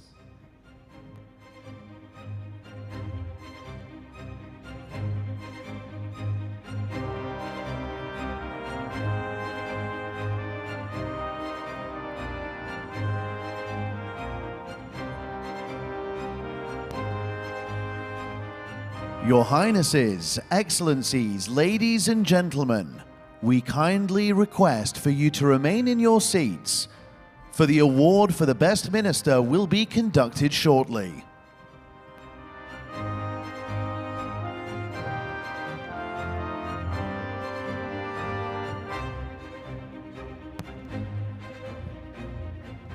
Your Highnesses, ladies and gentlemen, the WorldGovSummit hosts an annual prestigious award in partnership with PricewaterhouseCoopers to honor the best minister in the world. The award recognizes the exceptional efforts of government ministers at demonstrating excellence in the public sector, implementing successful reforms and inspiring government leaders and service providers to promote innovation within their domain, to better serve the needs of their citizens. 10 ministers have been nominated after a global due diligence conducted by PwC. This also included the public opinion through social media. A jury of international experts and key figure representatives of international organization and the private sector selected the winner. Ladies and gentlemen, join us in watching this short video. I'm really, really proud. However, Sierra Leone is infamous for a decade-long rebel war in the 90s when entire villages were burnt down. I resolved that I would do everything I could to ensure that my own children will not go through the same experiences we had. I dream of a day when young people will form enough of a critical mass of interested learners to be able to stop and solve that problem. An investment in education is the best gift we can give to our children. Our radical inclusion policy in Sierra Leone reaffirms our position that we will stop at nothing until every boy and every girl can access and stay safely in school. Nothing more, nothing less.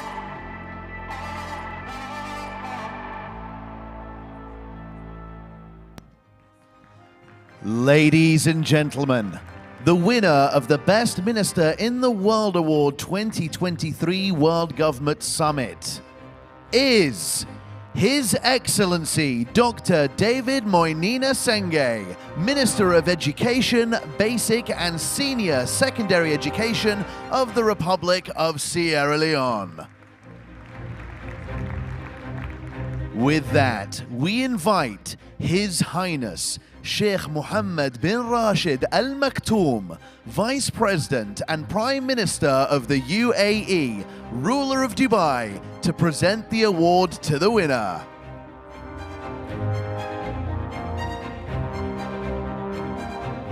We also welcome Mr. Rami Nazir, PwC Global Advisory Leader.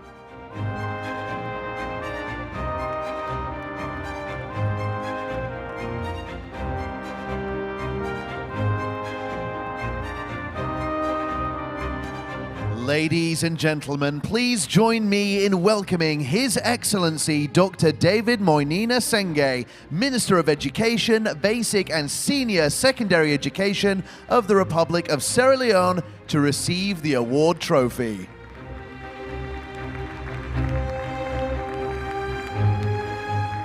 Congratulations to His Excellency Dr. David Monina Sengeh, Minister of Education, Basic and Senior Secondary Education of the Republic of Sierra Leone. We also extend our thanks to His Highness Sheikh Mohammed bin Rashid Al Maktoum for honoring the winner with this award.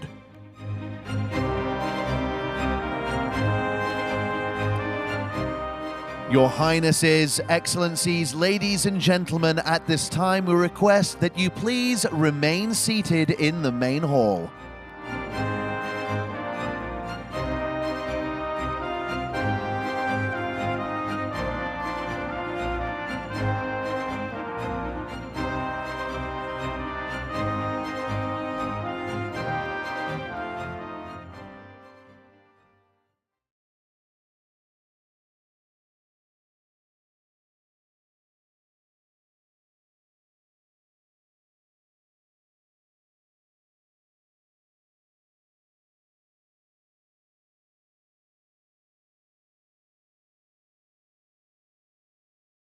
كيف تستطيع استخدام نفس الأدوات التي يستخدمها اليوم حتى القطاع الخاص؟ لابد أن تكون أنت على مستوى القطاع الخاص لينافس، لابد أن يكون عندك وعي. الوعي ترى مسألة الوعي جدا مهمة. اختي ميسون، الوعي بهذه الحملات المضللة جدا جدا مهم. اليوم نتكلم عن في مؤشر اسمه مؤشر إدلمان للثقة، الثقة بين الحكومات وبين شعوبها، وهذه الثقة يقيسون حوالي أعتقد 100 دولة حول العالم في مؤشر الثقة هذا بين الحكومات وبين شعوبها. تعرفين اليوم أهم 3 دول أو أفضل 3 دول في الثقة بين الحكومات وشعوبها، تشاينا، UAE and سعودي أرابيا. دائما هو الدول المتصدرة في الثقة. اليوم الثقة هذه كثير من الحملات المضللة اللي تيجي من الخارج هدفها زعزعة الثقة وإحداث الشروخ هاي الموجودة. طيب كيف تعززت هذه الثقة وكون السعودية من ضمنها؟ خلينا نسمع الدكتور عبد الله. أول حاجة شكرا أستاذ سعيد، إشارة مهمة. أنا أعتقد المؤشر إدلمان يؤكد على أنه الرسالة الاتصالية ناجحة، وأيضا أنه الأدوات المستخدمة فيها فعالة. إيش الأدوات اللي تستخدمها المملكة مثلا؟ الآن الحوارات، نشوف سمو سيدي ولي العهد يظهر في لقاءات تلفزيونية ولقاءات صحفية يواجه أي سؤال، هذا غير معهود غير مسبوق، يجاوب بكل كفاءة بالأرقام بالحقائق. هذه عززت الثقة، موثوقية في تصريحات، في العمل التنموي الكبير اللي تقوم فيه المملكة. أيضا المؤتمرات الصحفية زي ما كنت أتكلم قبل شوي، أنه الآن في توجيه من القيادة وفي متابعة حثيثة من سمو ولي العهد، لابد يكون في لدينا مؤتمر صحفي يجيب على الأسئلة. أكبر مشكلة تواجهها الحكومات وواجهها وسائل الإعلام غياب المعلومة. إذا لم توجد المعلومة سيملأها غيرك. هل الثقة زادت خلال فترة كورونا؟ هل كان هاي فترة نعم. مرحلية أساسية بالنسبة نعم الثقة أعتقد كورونا كان اختبار كبير، اختبار ورهان، وأثبتت دولنا نجاحها ونجاعتها فيها. نتكلم عن المملكة السعودية تجربتها، كان عندنا 250 مؤتمر صحفي خلال كورونا، وكنا نتابع ذلك على الأخبار. بدي أسمع من أستاذ سعيد حول هذه النقطة. هل كان الامتحان بالنسبة للإمارات كورونا أو قبل كورونا؟ والله أعتقد الامتحان هو يومي متجدد. اليوم لابد اليوم دول الخليج ليست دول يعني كالسابق. دول الخليج اليوم لها أهمية عالمية كبيرة. دول الخليج دول مؤثرة في الاقتصاد العالمي، دول مؤثرة في قطاع الطاقة العالمي، دول مؤثرة أيضا في استضافة الفعاليات العالمية. العين عليكم، وحتى من الإعلام الغربي تحديدا يعني. صحيح، ولابد إيجابا وسلبا. صحيح، ولابد أن نكون حريصين أيضا وعلى قدر المسؤولية في التعامل مع الإعلام الغربي أو الإعلام الدولي. شو مشكلته الإعلام الغربي؟ ليش بنتقد أي إنجاز خليجي تحديدا؟ يعني. أنا أعتقد يعني لما نتحدث عن الإعلام الغربي أو الدولي لابد نكون أيضا نحن منصفين. الإعلام الدولي بشكل عام يعني متنوع وكبير وواسع، وكثير من التغطيات اللي يسويها أيضا محايدة، لكن أحيانا للأسف بعض التغطيات تكون سلبية أو تكون أحيانا سطحية أو تكون غير محايدة أو تكون فيها أحيانا كيل بالمكيالين. وكيف تتعامل؟ أعطيش مثال. قبل فترة كان أحد الأصدقاء بريطاني يخبرني، يقول صديقه صحفي كان مسافر من بريطانيا إلى أستراليا، فيقول نزل في دبي ترانزيت نصف يوم، نزل طلع ركب باص هوب ان هوب اوف، هذا لف حوالي 3-4 ساعات في دبي، طلع الطيارة راح أستراليا، في الطريق كتب أسوأ مقال عن دبي. وأن دبي مدينة فيها مشاكل كثيرة وفيها البنية التحتية تعبانة وغيرها من هذا تناول سطحي جدا. وأحيانا يحاولون يحطون اسم معين أو أسماء دول الخليج بطريقة معينة. لو لاحظت حتى اليوم في كأس العالم مثلا اللي استضافتها قطر، الإعلام بشكل عام كان جيد وكان إيجابي، لكن بعض الصحف للأسف كانت في تير 1. يعني تناول الموضوع أحيانا كل بمكيالين. مثلا انتقدوا كثير لما قطر منعت الكحول في الملاعب، بينما أيضا أساسا الكحول ممنوع في الملاعب حتى البريطانية وفي الفرنسية وفي اسكتلند من الثمانينات. ففي هناك كيل بمكيالين. مثلا لما طيب وأنا بهمني لأنه الأمثال كثيرة، يعني حتى المملكة العربية السعودية يعني في السابق كانت قضية قيادة المرأة للسيارة هي العنوان الرئيسي، ما بعرف هلا صار شو العنوان الثاني اللي موجود، ولكن عانيتم من الإعلام الغربي أليس كذلك؟ قدر المملكة أنها دولة عظيمة وكبيرة جدا، محط أنظار دول العالم، فبالطبيعي جدا تكون في تغطية واسعة. ولا يخفى على أحد أنه العديد من المؤسسات الإعلامية لها أجندتها الخاصة، ولكن أيضا تتحامل على المملكة، ولكن مشاريع المملكة مستمرة ومتدفقة. تتحامل لأسباب سياسية، تتحامل لأن المملكة لم تكن قادرة على إرسال الصورة الحقيقية ربما أم ماذا؟ لأسباب متفاوتة، ولكن أيضا في تقصير من جانبنا. في السابق حقيقة ما كنا منفتحين على الإعلام الغربي بالشكل المناسب. الآن نلاحظ عدد الصحفيين اللي يزورون المملكة عدد هائل جدا وكبير جدا، والمرء عدو ما يجهل. أنت في السابق زي ما تفضلت يا أستاذ ميسون كان المرأة لا تقود السيارة، لا توجد سينما، في بعض الأمور قد تشعر الصحفي أنه هذا حقيقة جزء من واقع كبير وغير إيجابي، ولكن حقيقة واقع المملكة مع التحول بتلاقوا في تحول أيضا في نعم تعاطي كبير. أنا بعطيك مثال صغير. الآن زي ما قلنا الآن المواسم والفعاليات المختلفة اللي تستضيفها المملكة حضرها عدد كبير من وسائل الإعلام. هذا الترفيه. نعم أيضا الفعاليات القمم، يعني الآن 26 قمة استضافتها المملكة. هذه القمم حقيقة جاءت بقياديين على مستوى كبير وسياسيين ومحررين سياسيين من تير 1. تم أيضا استضافتهم وتم أيضا لقائهم وإلقاء الضوء بشكل إيجابي. هذا ما تقوله. أيضا عدم في تحدي كان سابق أيضا أستاذ ميسون، إنه عدم إنه الصحفي بحكم إنه تغطيته سلبية ما أتجاوب معه. هذه لابد نظرة، لابد إنه حقيقة نتجاوزها. الصحفي ما في داعي للمقاطعة، ما في مبدأ للمقاطعة. لازم صديق ولازم تواجه. ولدينا قصة إيجابية فلا بد ننقلها للعالم. هذا المهم جدا. ماذا عن الإمارات وكيف يمكن التعاطي مع أي انتقادات سلبية؟ لا أعلم يعني على مستوى عربي طبيعة الانتقادات التي تكون من قبل الإعلام العربي، ولكن دعنا نركز على الإعلام الغربي ورفعوا أمرار لشعارات حقوق الإنسان. ليش؟ والله أنا أعتقد يعني مثل ما ذكر الدكتور عبد الله لابد أن يكون عندنا شجاعة في التعامل مع الإعلام الدولي. إذا نحن اليوم دولة عالمية وتستضيف فعاليات عالمية وتطلق مشاريع عالمية وتستثمر في جميع دول العالم وتؤثر قراراتها اليومية على الاقتصاد سواء الإقليمي أو العالمي، لابد أن نتقبل يكون في عندنا إعلام دولي. يمكن دولة الإمارات تضم أكثر من 50% من المكاتب الغربية الموجودة الإعلامية الموجودة في المنطقة، ولدينا تاريخ طويل من استضافة وسائل الإعلام. اليوم مدينة دبي للإنترنت، وأيضا في أبو ظبي 2454 يستضيفون تكلم عن 6000-7000 شركة إعلامية يعني. واليوم السوق الإعلامي عندنا هو الأكبر. لابد أن التعامل معهم بشجاعة، التعامل بمصداقية، التعامل بحرفية، التعامل بشفافية. لكن هناك أيضا أحيانا نكون يعني واعين أيضا لأحيانا بعض الرسائل أو بعض التغطيات السلبية ما تؤثر فينا نحن أساسا كمجتمعات. المفروض يعني اليوم نتكلم احنا مثلا بس لازم نتعاطى معها. الاحترافية عندما نتحدث عنها لنرجع نوجز ما ذكرناه. هل وصلنا إلى الاحترافية؟ وأصلا ماذا تعني الاحترافية بالاتصال؟ هي الثقة بين الجمهور وما بين الحكومات، وبالمقابل ماذا عن المحيط؟ احنا عم نحكي عن الخليج. أنا أعتقد يعني بالنسبة لدول الخليج في الموضوع الاتصال الحكومي حققت قفزات كبيرة، لكن مثل ما ذكرت لك اليوم دول الخليج طموحات قيادتها جدا عالية وجدا مرتفعة وأيضا وعالمية. فلا بد الاتصال الحكومي. سابقا الاتصال الحكومي كان موجه للمجتمع. أنا عم بحكي إقليمي، بعدني ما طلعت للعالمية. إقليمي أعتقد اليوم أغلب القنوات الرسمية الموجودة إقليميا هي أساسا مقرها في دول الخليج، واعتقد اليوم اغلب الاعلاميين العرب الموجودين اللي هم لهم تاثير اقليمي ايضا موجودين في دول الخليج، والاستثمارات الاعلاميه الخليجيه هي تقريبا من يقود اليوم الانتاج الاعلامي الموجود في المنطقه. فاعتقد يعني عربيا الحمد لله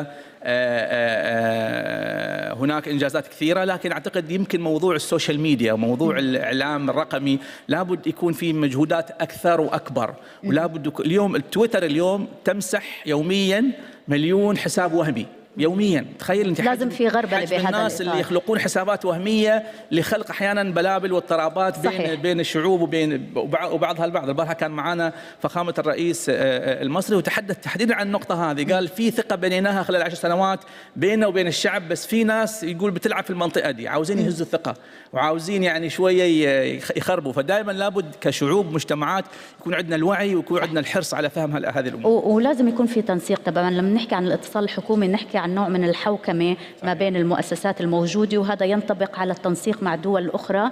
في تنسيق ما بين دول الخليج فيما يتعلق. صحيح، نعم. احنا حقيقة عقدنا اجتماع قبل 3 شهور في المملكة العربية السعودية بين رؤساء وقيادات التواصل الحكومي في المنطقة، وبإذن الله إن شاء الله سيكون هناك لقاء سنوي يجمع ملتقى يجمع القيادات الخليجية. أعتقد التنسيق مستمر دائم في الأيام الوطنية، في موسم الحج، في المواضيع المشتركة، ونتطلع إلى تعزيز هذا العمل وهذا لما الإمارات أو السعودية تخرج بشعار وتقول المصير واحد، أو تخرج بشعار وتقول خليج معا أبدا، هي بس هي رسالة واحدة. صحيح. إلى أي حد؟ لأنه هو بالنهاية الاتصال الحكومي هو يضخ نوع من الرسائل صحيح. الموحدة صحيح. للجميع. هذا التواصل قد ايه موجود والتنسيق قد ايه موجود بعيدا عن اجتماعات ما بين الفينة والأخرى؟ أنا وجودي اليوم هو جزء من التنسيق، جزء من الانسجام، جزء من التفاعل. الله يعطيك العافية. بس أنا ودي أن أقول نقطة مهم جدا أيضا مع موضوع الإعلام الغربي والدولي. لابد أيضا تكون لنا مبادرات مستمرة ومبادرات نوعية. احنا في المملكة عندنا مبادرة قريبة أطلقناها قبل 2 ونطورها، الVBO الفيرتشوال بريس أوفيس، مركز إعلام افتراضي الآن مسجل فيه تقريبا 1000 صحفي وصحفية من دول العالم، يرسلون أي سؤال أي مؤسسة حكومية، وإحنا في المركز التواصل الحكومي نساعدهم للوصول إلى إجابة من خلال الشخص، لأنه دائما احنا نعاني من الفراغ، أحيانا يتم توجيه سؤال ونتابع. والله يعطيك شكرا جزيلا. شكرا. الله يعطيك العافية. شكرا.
الحضور الكريم، يرجى الجلوس على المقاعد. سوف تبدأ الآن جلسة الإعلام العربي بين التجديد والتقليد. شكراً.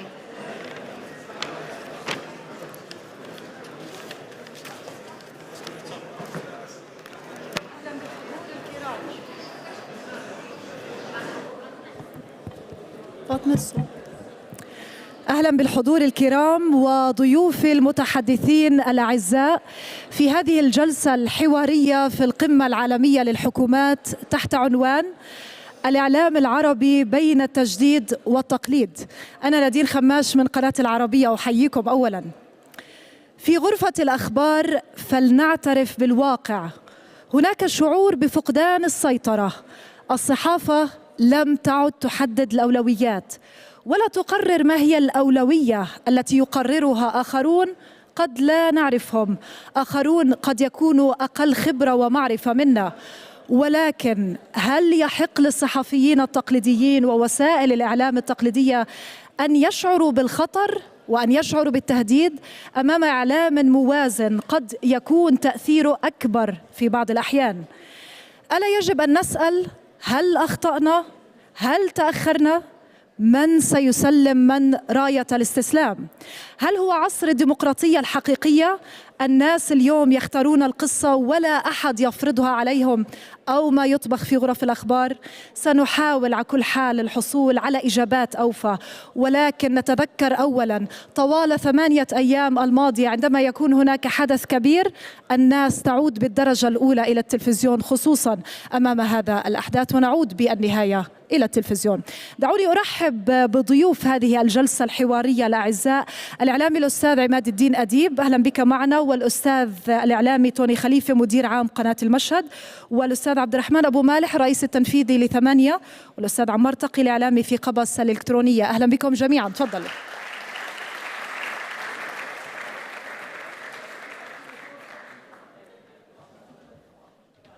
يا أهلا وسهلا.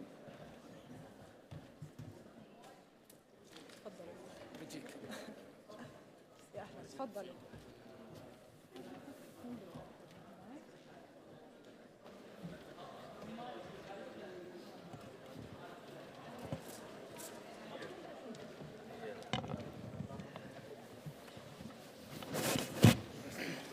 شفت كيف؟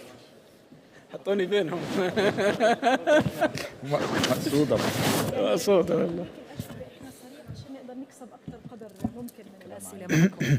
طيب، اسمحوا لي في البداية أبلش بالأستاذ توني خليفة، ومن وحي عنوان هذه الجلسة أنا رح أخبر الحضور وأقول لك مبروك على انضمامك للتيك توك وإعلان انضمامك لتيك توك.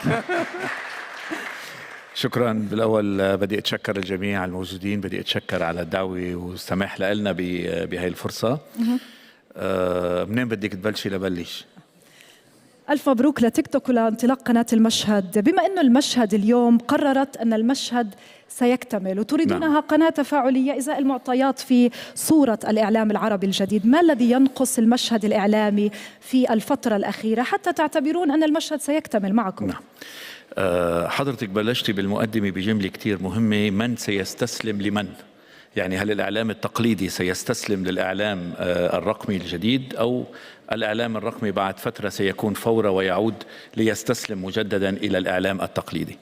أنا برأيي مثل ما ماشيين لا يجب أن يستسلم أحد لأحد، وهيدا اللي عملناه بالمشهد. ولما قصدنا بالمشهد معنا يكتمل، إنه قدرنا نخلي الإعلام التقليدي يستوعب الإعلام الحديث اللي هو أمر واقع وترند، و يعني فرض نفسه بقوة على الإعلام. يعني نحن كإعلاميين تقليديين ما بنقدر نتجاهل هذا الموضوع، ولكن ما بنحاربه، رغم أنه في إعلام رقمي ممتاز جدا بمحتوى رائع جدا وإضافي إلى الإعلام التقليدي، وطبعا في إعلام غير منضبط على مستوى فردي ما فيك تحاسبيه ولا فيك تضبطيه ويشوه إلى حد ما.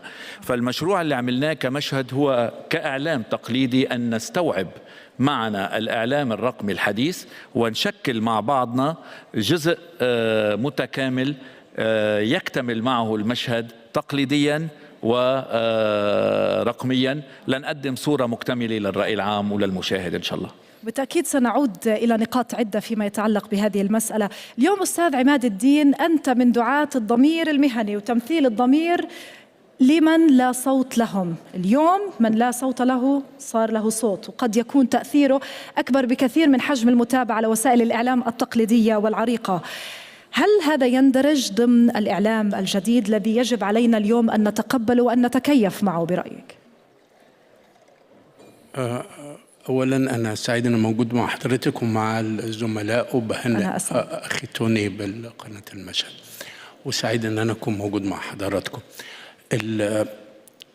أنا مع أن كل إنسان يكون له صوت، بس تحت مظلة القانون وتحت مظلة المسؤولية القانونية والجنائية في هذا الموضوع. بمعنى كل إنسان من حقه أن يعبر عما يريد بالطريقة التي يريد، طالما لا يوجد فيها تعدي على خصوصيات أو كرامات، أو أن تكون المعلومة التي يقدمها، يعني لازم نفرق ما بين الخبر والرأي.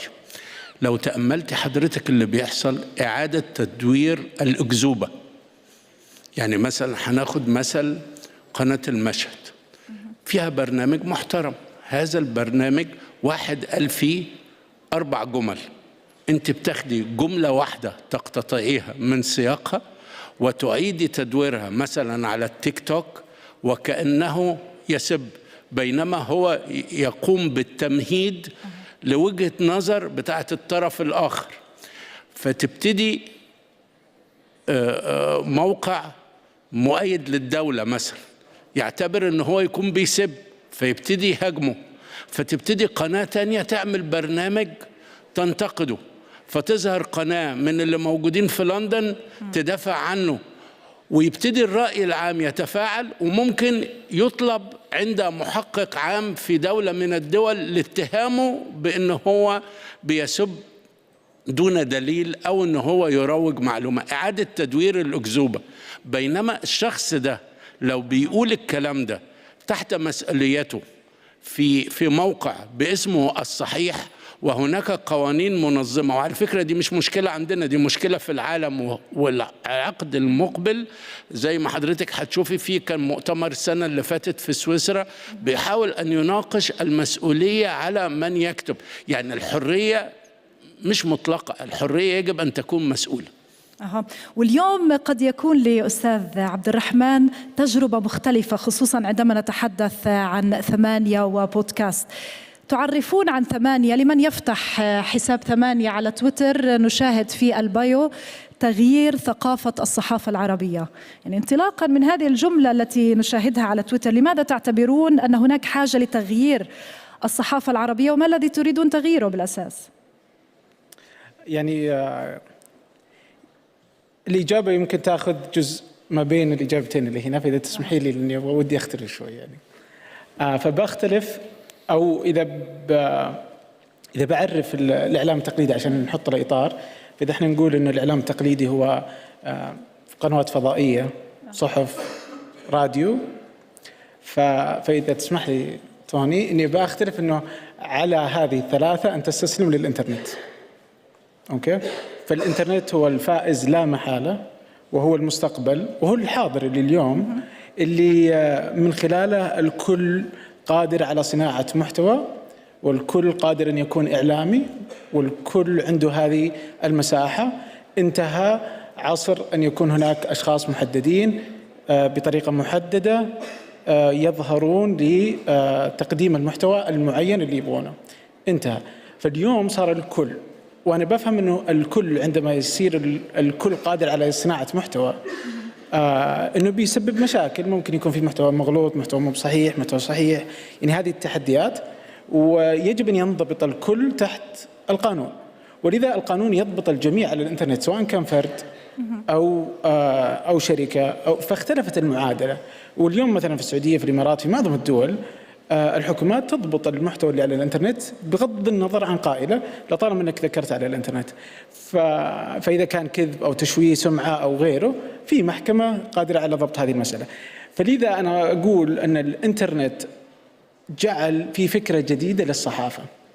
ولذا احنا نقول في 8 أننا نغير ثقافة الصحافة العربية من هالمنطلق اللي هو كيف أنه الكل قادر على أنه يعني ليس بالضرورة أن يكون خريج إعلام أو كليات صحافة ليكون يقدم مادة صحفية، ليس بالضرورة أن يتحدث بالعربية المعيارية علشان يقدم مادة صحفية، وممكن أن تستخدم أدوات الصحافة من ناحية التحقق من المعلومات، من ناحية ضبط المسألة، من ناحية الحصول على أكثر من مصدر عشان تبدي رأيك. بس كيف أنت تقدمها اختلفت المعادلة. ممكن تكون في 30 ثانية. اليوم الصحافة صارت تعتقد أن السرعة هي الشكل الجديد، بينما مثلا بالنسبة لنا أنا أعتقد أنه ما يفرق. المحتوى هو كل شيء، فقط المحتوى بغض النظر عن الوسط اللي... بس هذه النقطة سأعود إليها فيما يتعلق بأن المحتوى كل شيء، لأنه في معطيات تشير إلى العكس خصوصا من حيث عدد المشاهدات. على كل حال أستاذ عمار، اليوم طالما نحن نناقش في هذه الجلسة المرحلة التي يمر بها الإعلام العربي واتجاه وتحول نجوم الإعلام العربي إلى منصات إلكترونية، مثلا لدينا خير مثال أستاذ عمار تقي الذي اتجه إلى منصة إلكترونية. هل اليوم المشاركة المباشرة من الجمهور وحجم التفاعل الذي تتلقنونه معكم هي المحركات الأساسية إزاء هذا الانتقال؟ بداية يعني أود أن أتوجه بالشكر لهذه الدعوة الكريمة ومشاركتي اليوم مع الأساتذة والزملاء. سعيد جدا بهذه المشاركة. بس ذكريني بالسؤال مرة ثانية. يعني لماذا اتجهت إلى منصات إلكترونية اليوم؟ لماذا توجهت للمنصات؟ نعم.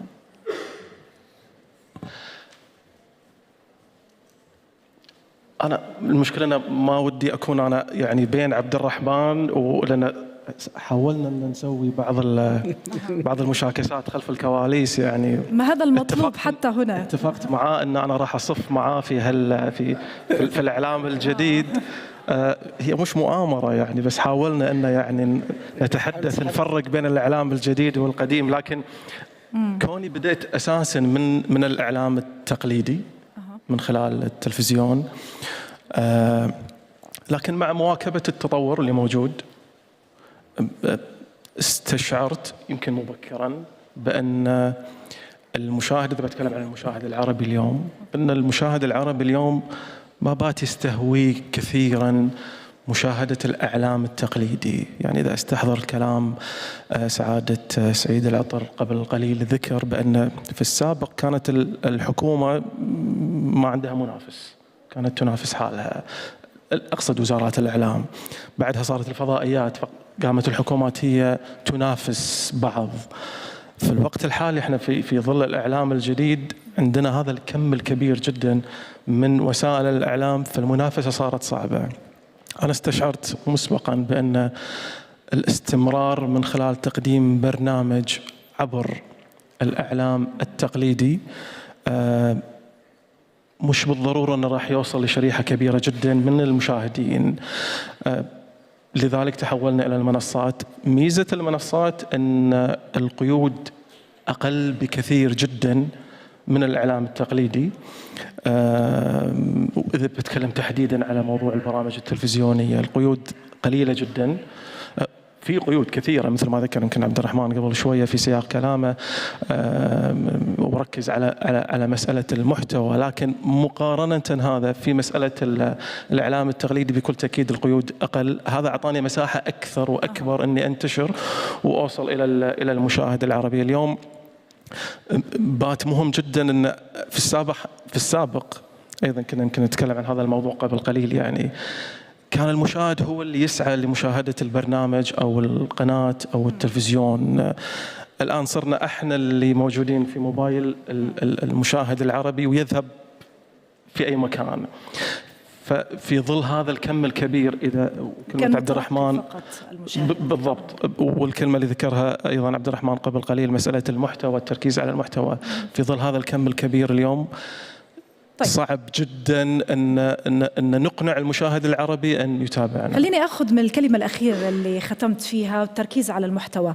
اليوم أستاذ توني، هل تتفقون أنه في ضوء هذا الفضاء الرقمي يمكن أن يقدم فرد محتوى إعلاميا يتفوق في حضور تأثيره على حجم وسائل الإعلام التقليدية العريقة؟ مثلا فلنأخذ على سبيل المثال التيك توكر السنغالي خابي لام، ولا كلمة، محتوى فقط فيديوهات طريفة بمشاهدات مليونية.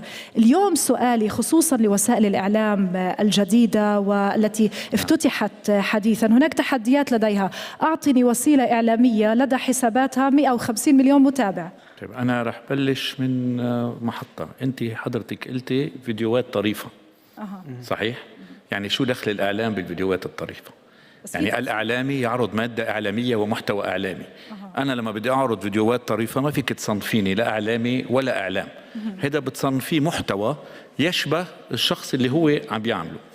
لهالسبب أنا أوقات كتير بقول إنه في ناس أصحاب محتوى رائعين جدا، ولكن تعي حطيهم على التلفزيون على الشاشة التقليدية ما بيمشوا بمكانهم، بيمشوا وبينما في محتويات أخرى تاخديها كتلفزيون بتمشي. أنا بعطي مثلا نحن تعاوننا مع الدحيح مع برامج تاني أخذناهم على الشاشة، والإقبال عليهم على الشاشة تقريبا بنفس الإقبال على السوشيال ميديا، بينما محتويات أخرى ما مشيت على الشاشة. وحدا مرة شبه لي إياها بس بين هلالين، يعني بتمنى أنه التشبيه يضل مجازي ما يتاخد بإطاره. قال لي الإعلام التقليدي والإعلام الحديث مثل الجيش والميليشيا، الجيش يبقى جيش والميليشيا ميليشيا، حتى لو تفوقت الميليشيا على الجيش وانتصرت على الجيش تبقى ميليشيا.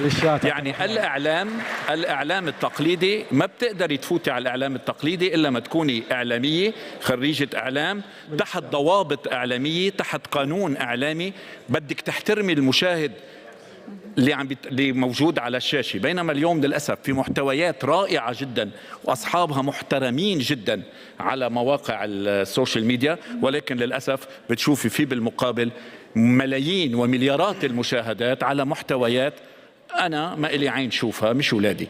فلهذا الأسف يعني اللي بيتسرب على مواقع التواصل ولا ممكن أنه يمرق على الشاشة.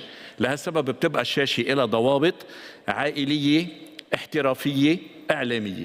من هون أنا في حط المحتوى اللي بدي إياه على السوشيال ميديا، كوميدي، أوقات بنروح إلى أشياء عفوا يمكن خارجي عن اللياقات وخارجي عن الأخلاقيات وبنجيب ملايين المشاهدات. بس كمان ما فينا ننكر على أصحاب المحتويات العالية جدا والمثقفة جدا والرؤوس المليانة اللي عم تعمل محتويات على السوشيال ميديا. طبعا ما فينا ننكر عليهم لا شطارتهم ولا اجتهادهم ولا تفوقهم، حتى تفوقوا علينا ونحن منا زعلانين من هالشيء. بالعكس عم نجرب نحن كمان نشوف كيف فينا نحن نعمل لنصير نشبه الجمهور الجديد اللي حب الرقمي يمكن أكثر من التقليدي.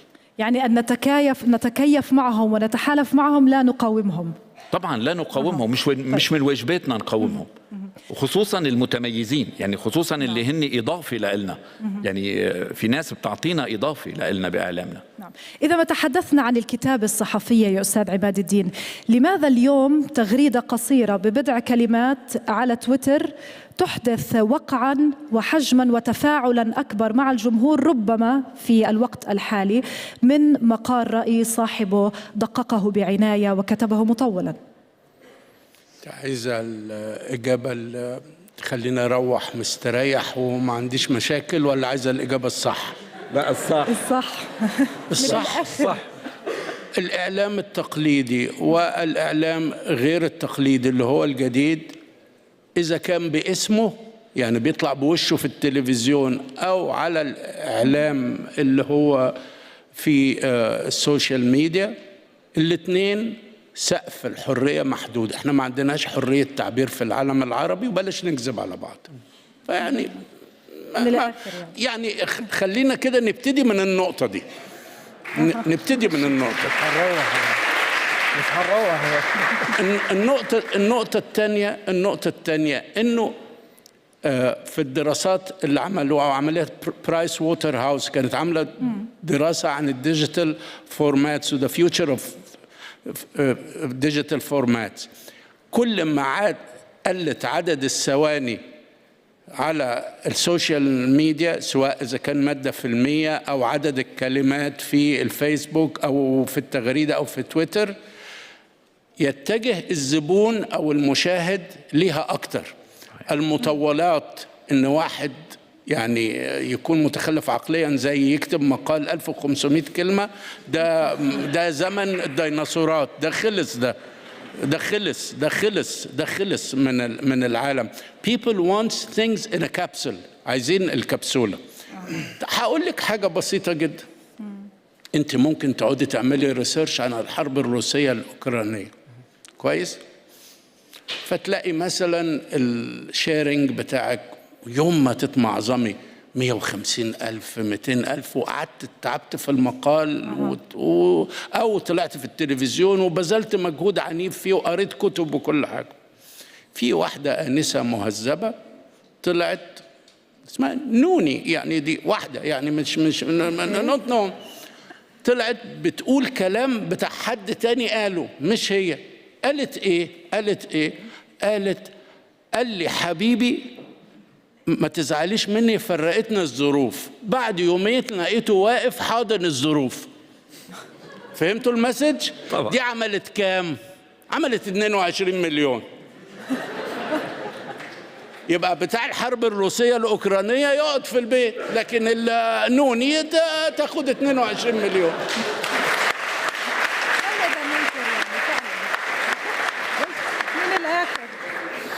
طب أنا في سؤال عندي متشابه رح يكون لأستاذ عبد الرحمن وأستاذ عمار. أستاذ عبد الرحمن، لو عرض عليك أستاذ توني خليفة في قناة المشهد إنه تبث برامج 8 على التلفزيون، هل تقبل وهل تطمح لذلك؟ قول له بسرعة. أنا بسمع الجواب واللي أنت بتقول أنا راح أكتفي فيه. وبصراحة اسمحي لي يعني طيب تسمحي لي إني ودي أعقب على كم بس تسهل عليه. على الميليشيات ردوا عرضنا على الميليشيات عرضنا عليه ليش تعرض على ميليشيا؟ طيب ميليشيا انا حطيتها معناها مجازك لما يصير مثل ما قال الاستاذ عماد، يعني تاخذوا الامور وتطلع من سياقها وتحوروها. لا انا بقول لك انا ودي يعني ودي ان نعرف الاشياء، يعني برضو انا ودي ارجع للتعريفات. ان التلفزيون اليوم فيه الاعلام يعني كلمة كبيرة، إذا أخذناها على الصحافة فأعتقد أنه يمكن نتقاطع هنا، بس أنتم والله حطيتوني مع عمالقة فالله يعين، فبدخل الحرب هذه الحالي. المهم أن نقول أن التلفزيون في الإعلام فيه المحتوى الجاد وفيه المحتوى الممتع أو المحتوى الترفيهي أو المحتوى لكل شيء. فاليوم أتذكر يعني كان فيه ستار أكاديمي مثلا، كل الناس تتابعه كله تمام عادي، هذا كان على التلفزيون. فلا يعني بالضرورة أن المحتوى اللي على التلفزيون له ضابط مضبوطة. اللي صار اليوم أنه الناس بطلت، يعني مو بلازم أنه تجي قناة تسوي اللي الناس تبغى تتابع على ستار أكاديمي اللي هي حياة الناس، فصاروا الناس يسوون محتوى ممتع عن حياتهم، واللي هو المحتوى ناس تسميه تافه، ناس تسميه ترفيهي، ناس تحب تتابعهم، بس هذا هو. واليوم صارت بالملايين، والستار أكاديمي ولا كيم كارداشيان ولا أي أحد سيتفوق على أي محتوى جاد في أي مكان وفي أي وقت وبأي شكل، لأنه محتوى ترفيهي. المحتوى الجاد هو محتوى يؤثر في صانع القرار، يصل إلى نخبة المجتمع، يؤثر في المثقفين، يصنع الرأي العام، ولذا هو محتوى يعني صعب يعني أنت تحاول تصنع منه متعة ما استطعت. فأنا أقول أن التلفزيون، يعني أحس أنه عادي أنه أنا أكون في التلفزيون، أنا ما عندي مشكلة. فمن ناحية المبدأ أوكي، لأن المحتوى هو الأهم، لكن ما في فائدة، خطأ. يعني الفكرة يعني يوم، وهذا ديدن الحياة، يوم بدأ كانت في الصحف، بدأ المجلات، بدأ جاء الراديو. يوم جاء الراديو كانت في حرب شعواء في أمريكا استمرت 2 سنين في أن أصحاب الصحف يبغون يمنعون الأخبار العاجلة أنها تطلع على الراديو. بعدين جاء الراديو، واليوم صار الراديو تقليدي، بعدين جاء التلفزيون، بعدين مدري إيش. اليوم الإنترنت انتهى، يعني أنت تتفرج متى ما تبغى بالشكل اللي تبغى في الوقت اللي تبغى. الناس تتفرج 8 وبرجع للمحتوى الصغير، تتفرج محتوى في الحمام، يتفرجون في السيارة، يتفرجونهم صدق والله يعني يتفرجونهم يلعبون بلاي ستيشن أو يسمعونه عفوا، وهو في النادي في أماكن مختلفة لا يمكن حصرهم على التلفاز. فانتهى الزمان، انتهى نقطة. الآن آسف والله بس أنا حقيقة يعني فالآن بالنسبة للمحتوى الطويل عشان ما أعطي في إجابتي برضو، المحتوى الطويل القصير أنا ودي أختلف والله آسف يعني ما أدري إيش أختلف اليوم كثير، بس سعيد بس إنه مو دقيق والله. يعني إذا في محتوى بغض النظر عن عدد كلماته أو أحرفه أو مدته، إذا المحتوى ممتاز الناس بتستهلكه. أوكي يعني حلقات عمار تمتد إلى 50 حلقة، مسلسل مكسيكي يعني. أوكي ومع ذلك ومع ذلك تنتشر. أنا عندي حلقة آخر حاجة يعني عندي حلقة مؤخرا مدتها 4 ساعات. أوكي 4 ساعات أبى أزعم أنها يمكن الأكثر مشاهدة في التاريخ العربي، فهي الحين تجاوزت 25 مليون وهي 4 ساعات. فالناس ما عندها مشكلة أنها تستهلك محتوى بهذا الطول، وممكن تنزل أنت 30 ثانية ما حتتفرجها لأن ما فيها محتوى. المحتوى الصامت اللي أنت قلتيه هو محتوى رهيب. أوكي فيعني إذا في محتوى بغض النظر عن طوله بغض النظر عن الميديم حتى والوسط. طيب أستاذ عمار، في هذه الحالة اليوم إذا في مقابلة عبر برنامج الصندوق الأسود مع إحدى الشخصيات VIP أو حتى VIP، لو عرض عليك وخيرت أن تبث هذه المقابلة على شاشة تلفزيون عريقة أم على منصة إلكترونية، أيهما تختار؟ صدق ما راح جاوب بصراحة. أنا يعني صراحة لا زال التلفزيون يعني لا سحره، وأن يعني خف طريقة عن السابق بكل تأكيد، لكن بكل تأكيد أنا ما راح أتنازل عن المنصات.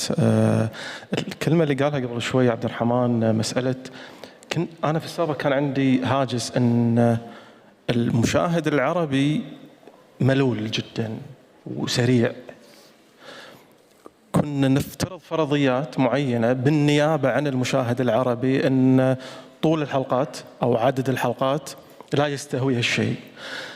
لكن مع التجربة اكتشفت أن هذا الشيء اللي ما أقدر أسويه ممكن في التلفزيون وأقدر أسويه في المنصات، بأن بما أنك تقدم محتوى جاد، بالكلمة اللي ذكرها عبد الرحمن قبل شوية، جاد ويحترم عقل المشاهد، تقدم له 4 ساعات ويوصل الرقم إلى كم قلت 25 مليون و4 ساعات.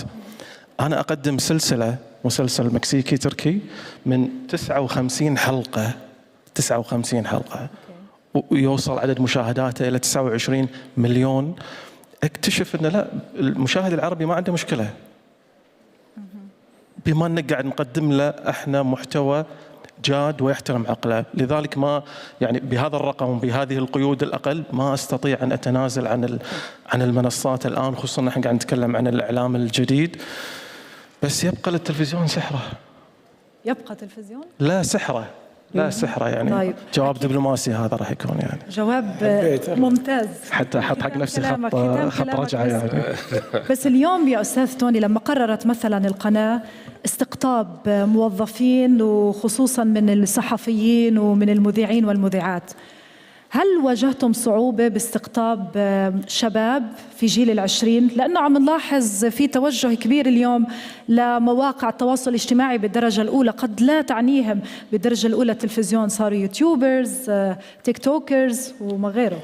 الصعوبة كانت مش باستقطاب الشباب والصبايا الصغار، كانت بإقناع الأشخاص اللي هن متميزين على السوشيال ميديا إنهم يجوا على التلفزيون بشروط بسيطة. يعني صارت مطالبهم المالية والأجر يعني أكبر بكتير من نجوم الشاشة التقليدية، لأنه هو صار يعتبر حاله أني أنا عندي هالكم من المشاهدين، عندي هالكم من الإنكم المادي اللي أنا عم فوته، لأنه كله بيقبض على السوشيال ميديا، إنه لا بدي أجي لعندك بموضوع معين. وللأسف كنا حابين يكون في جنريشن جديدة كمان، لأنه كان هيدا هدفنا الأساسي، إنه نحن عاملين لاين واحد، نحن سميناهم بالمحطة جراي هير تيلحقنا نحن دور يعني نقدر نعمل برنامج، والباقي كنا بدنا نعمله كله نيو جنريشن. لا، واجهنا صعوبة إنه يكون في عنا نيو جنريشن موجودة حاليا بين إيدينا عندها الإمكانات إنها تستلم هوا بطريقة عالية، رغم إنه هني على السوشيال ميديا مميزين، بس لما جينا بدنا ناخدهم تلفزيون برامج ما كتير زبطوا. هل نيو جنريشن اليوم الجيل الجديد اللي عم نحكي عنه صار يستخدم حتى تقنيات يا أستاذ عماد الدين، تقنيات الذكاء الاصطناعي وتوظيفها لخدمة بعض الأمور؟ مثلا في تقارير غربية عم تحكي أنه تم استخدام تقنية شات جي بي تي لكتابة تقارير صحفية وكتابة مقالات صحفية. هل برأيك هاي ثورة يمكن الاستفادة منها وتطويعها اليوم، أم نقمة خطرة على مستقبل الكتابة الصحفية؟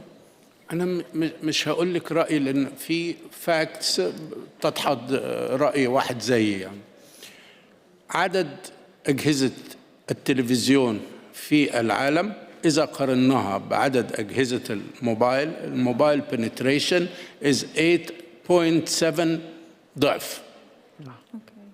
فالتلفزيون أو شاشة التلفزيون ديناصورات. ابني بيدرس في مجال في كندا، فأنا يعني بالتخلف بتاعي بقول له واتش ات ات ذا تي في، قال لي دادي اي دونت هاف ا تي في، يعني انا ما عنديش تلفزيون، اي هاف ماي لابتوب. يعني ما عادش التلفزيون اسينشال انه يكون موجود في حياه الناس. وبصي على بيت تقليدي في جهاز تلفزيون واحد، لكن ممكن اسره من 5 أشخاص يكون عندهم 4 أو 5 أجهزة تليفون. الجديد بس في الموضوع مشكله الشاشه ومشكله الساوند، ان هي مضغوطه صغيره. دلوقتي بيشتغلوا في الابحاث بالذات في اليابان على الهيلوجرام، انك انت بتدوسي زرار بيكبر الدائره الضوئيه، فبتبقى قد كده وبتبقى قد الشاشه اللي انت عايزاها، او تقدري تستخدميه كبروجيكتور على حيطه. والصوت بيشتغلوا على تضخيمه بحيث انه يبقى you will not need ولا ووكمان ولا جهاز ريكوردر ولا تلفزيون ولا وكالة أنباء everything. ودلوقتي فيما يسمى بإنترنت الأشياء أنت بتشتغلي ب8-9 سيركتس في العالم، كلهم هيتجمعوا في الذكاء الاصطناعي في واحدة، والواحدة دي هتبقى موجودة في أقرب حاجة فين؟ التليفون. وممكن التليفون يختفي شكله الطبيعي ويبقى تشيب موجود جوه جسم الواحد، وانت يجيب كوماند بالذكاء الاصطناعي ان انا عايز اشوف ماتش ريال مدريد وبرشلونة فتشوفيه على حدقة العين. Life is changing. احنا كلنا obsolete، كلنا بننتهي، ويجب ان نتعامل مع انه المستقبل اسرع من قدرتنا على التخيل. صحيح. يعني وطالما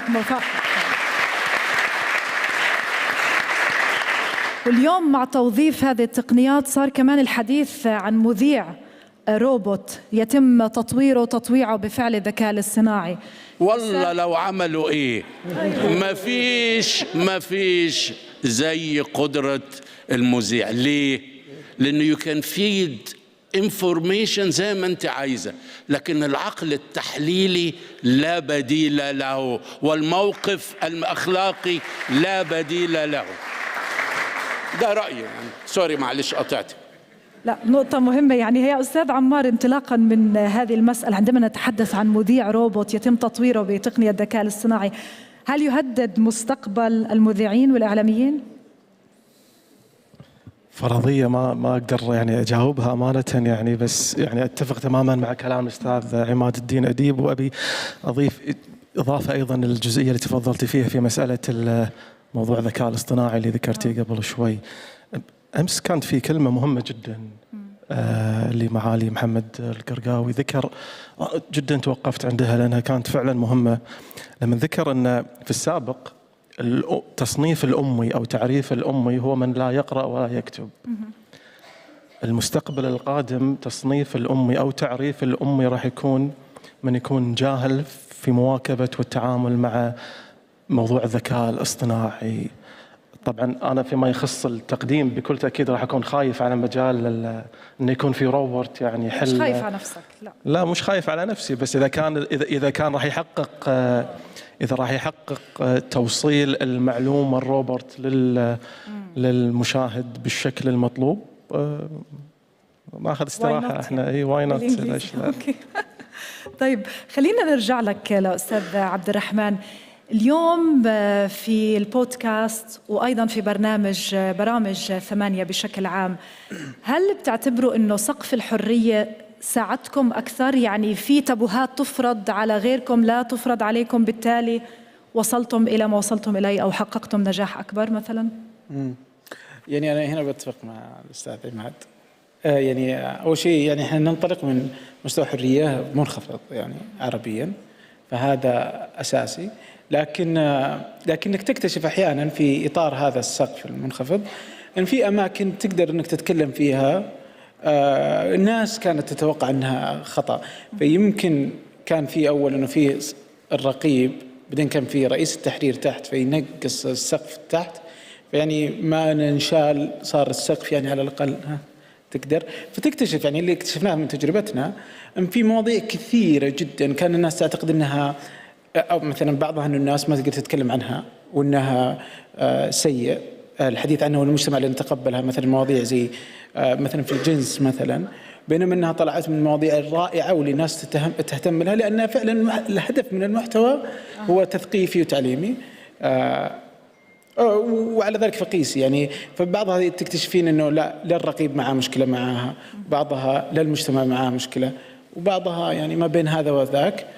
فأحس أنه فعلا في الإنترنت مساحة الحرية أعلى من التلفزيون والصحف. يعني رغم أنه لا يمل من الجلسة، لكن تفاجأت قالوا لي أنه خلص الوقت للأسف. ونحن بنشكركم، نشكر الأستاذ عماد الدين أديب والأستاذ عبد الرحمن أبو مالح والأستاذ توني خليفة وأيضا الأستاذ عمار تقي. شكرا جزيلا لكم وشكرا للحضور الكريم.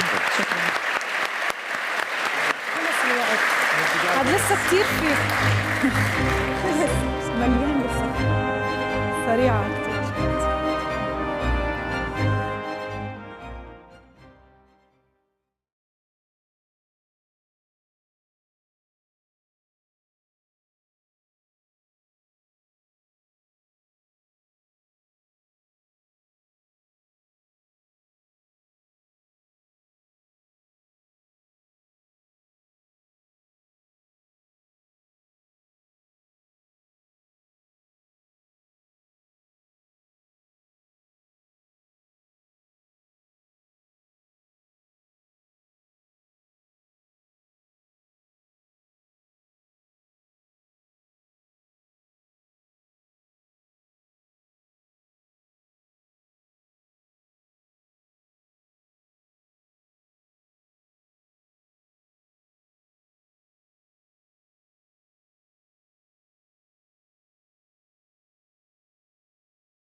We live in a world of plenty, yet so many don't have enough. Our world is constantly evolving. New opportunities come with countless decisions. But how can we champion positive change and mitigate risks, and use our collective strength to empower and leave no one behind? The truth is, our every action shapes the lives of many. Accelerating development and governance is laying the groundwork for the future of societies and healthcare. Exploring new frontiers pushes the boundaries of knowledge and increases our resilience and connectivity. Reinventing the world that surrounds us is putting the focus back on the very thing that made us excel. Join us as we explore new ways in shaping the future. World Government Summit, Shaping Future Governments.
Ladies and gentlemen, our next session is titled The Next Global Health Priorities: What, Why and How, with His Excellency Dr. Tedros Adhanom Ghebreyesus, Director General of the World Health Organization.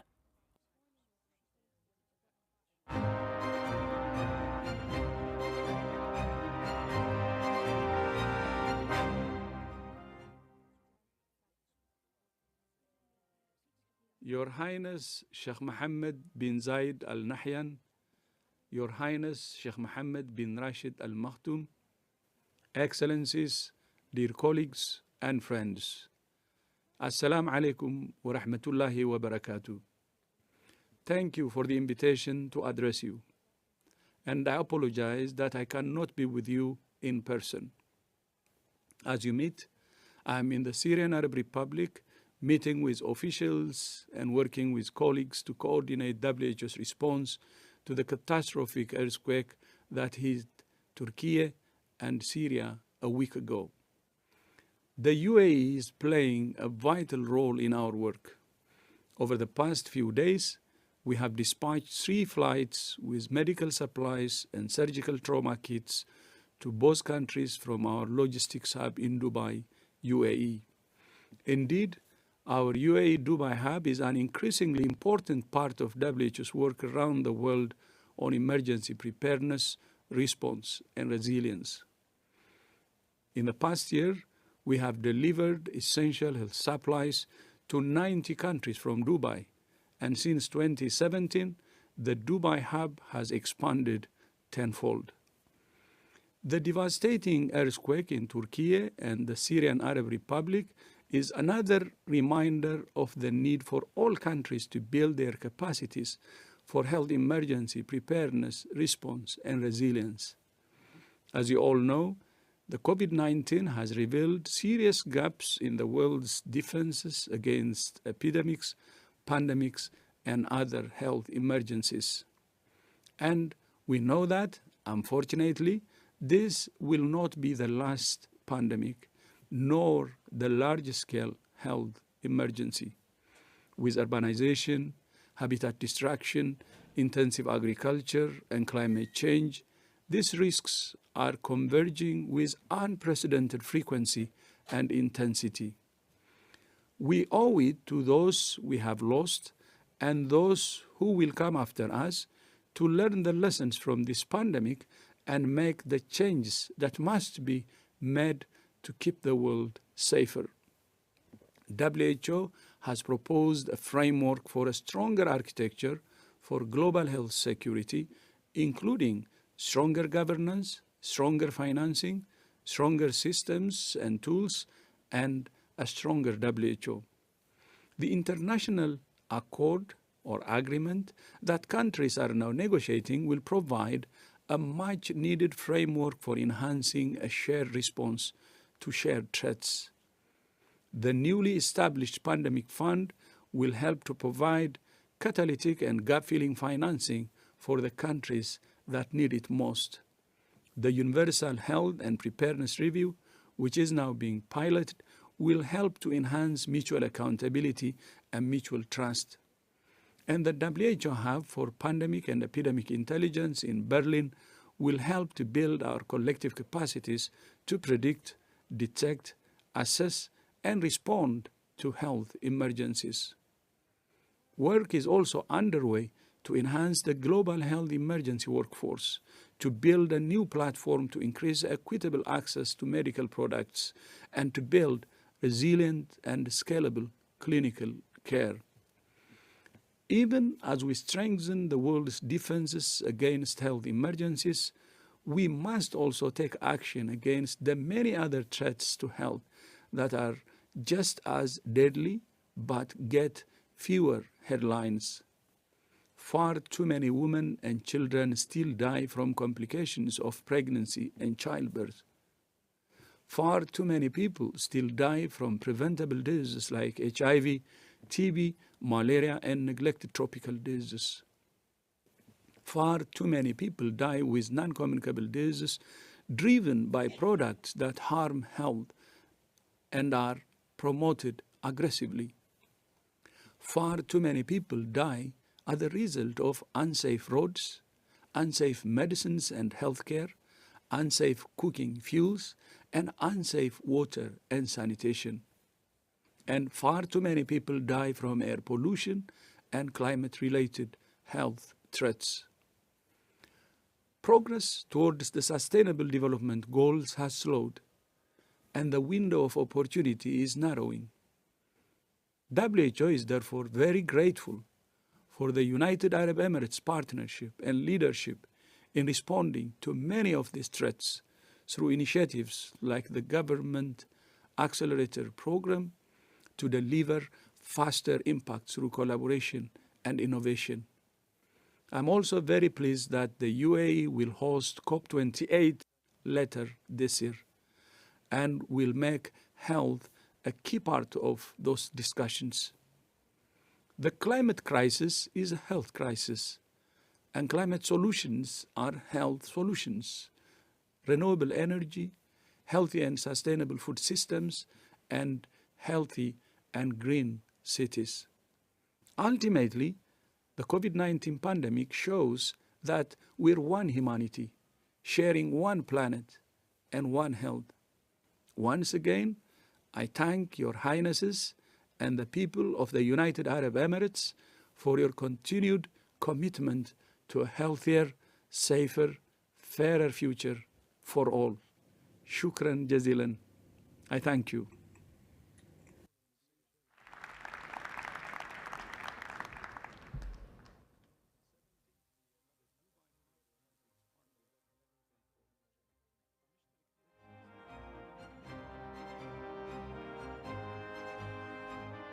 Ladies and gentlemen, our next session is titled What We Offer to COP28 with His Excellency Saeed Al Tayr, Managing Director and CEO of Dubai Electricity and Water Authority.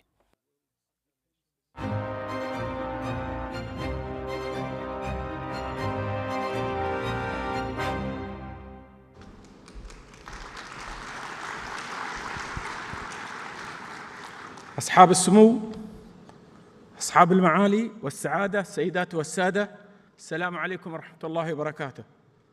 يسعدني أن أكون معكم اليوم في القمة العالمية للحكومات التي أصبحت حدثاً عالمياً مميزاً على أجندة الفعاليات العالمية ومنصة معرفية شاملة لاستشراف وصنع المستقبل.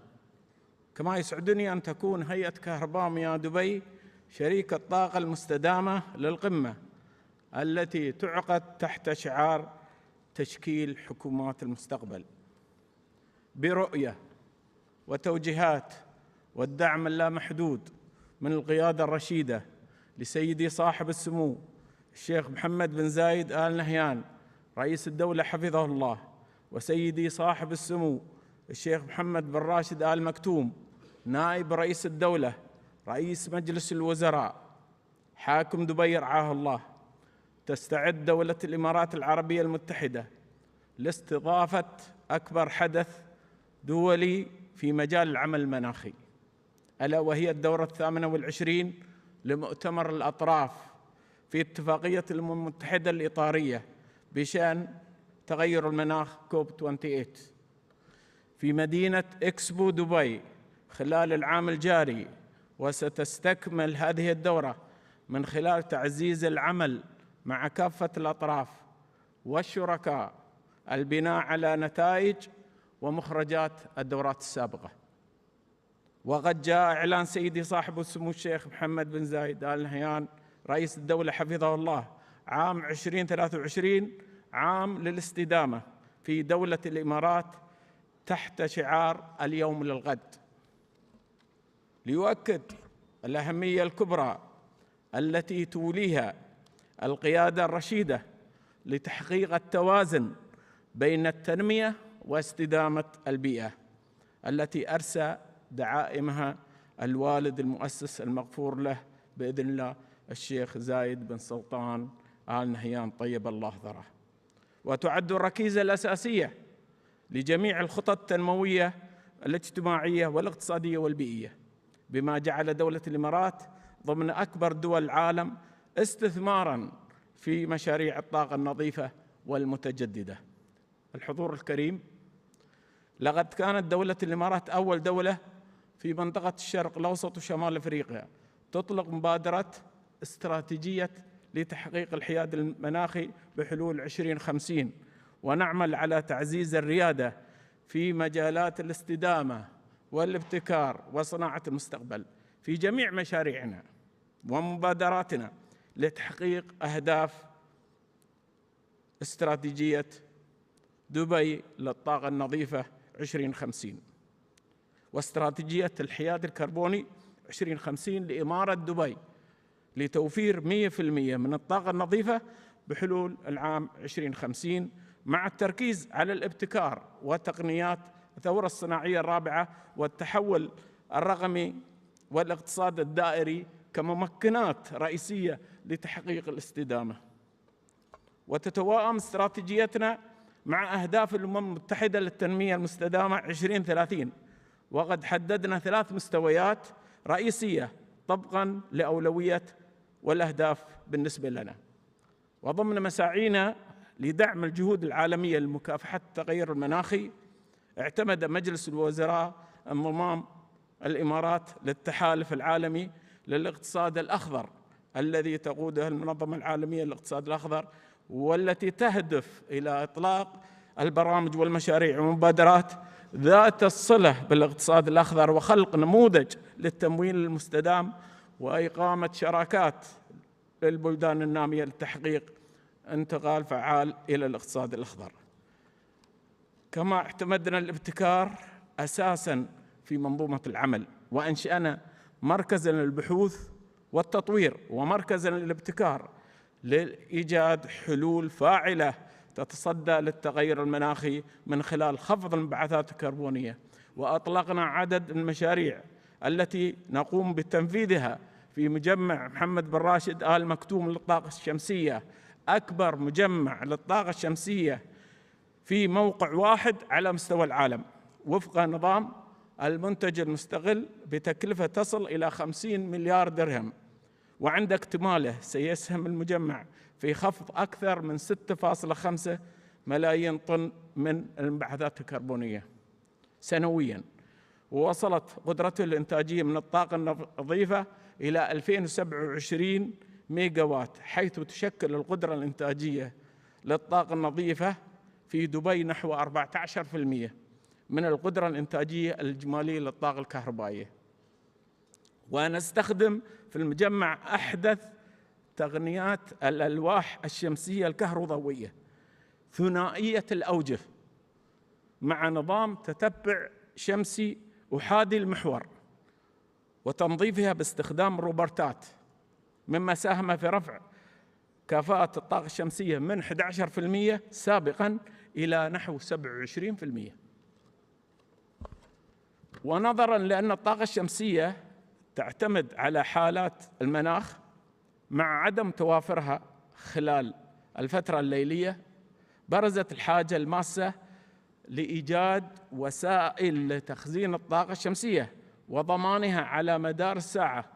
قمنا بإطلاق عدد من المبادرات والمشاريع في مجال تخزين الطاقة، حيث اشتملت المرحلة الرابعة من المجمع على تقنية الطاقة الشمسية المركزة بأعلى برج شمسي في العالم بارتفاع يتجاوز 260 متر بقدرة 100 ميجاوات بتقنية الملح المنصهر، و600 ميجاوات بتقنية مرايا القطع المكافئ بأكبر قدرة تخزينية للطاقة الشمسية في العالم لمدة 15 ساعة. كما نقوم بتنفيذ مشروع محطة كهرومائية بتقنية الضخ والتخزين في حتى بقدرة 250 ميجاوات، تعد الأولى من نوعها في منطقة الخليج، وستنتج الكهرباء بالاستفادة من المياه المخزنة في سد حتى، وتصل سعتها التخزينية إلى 1500 ميجاوات ساعة.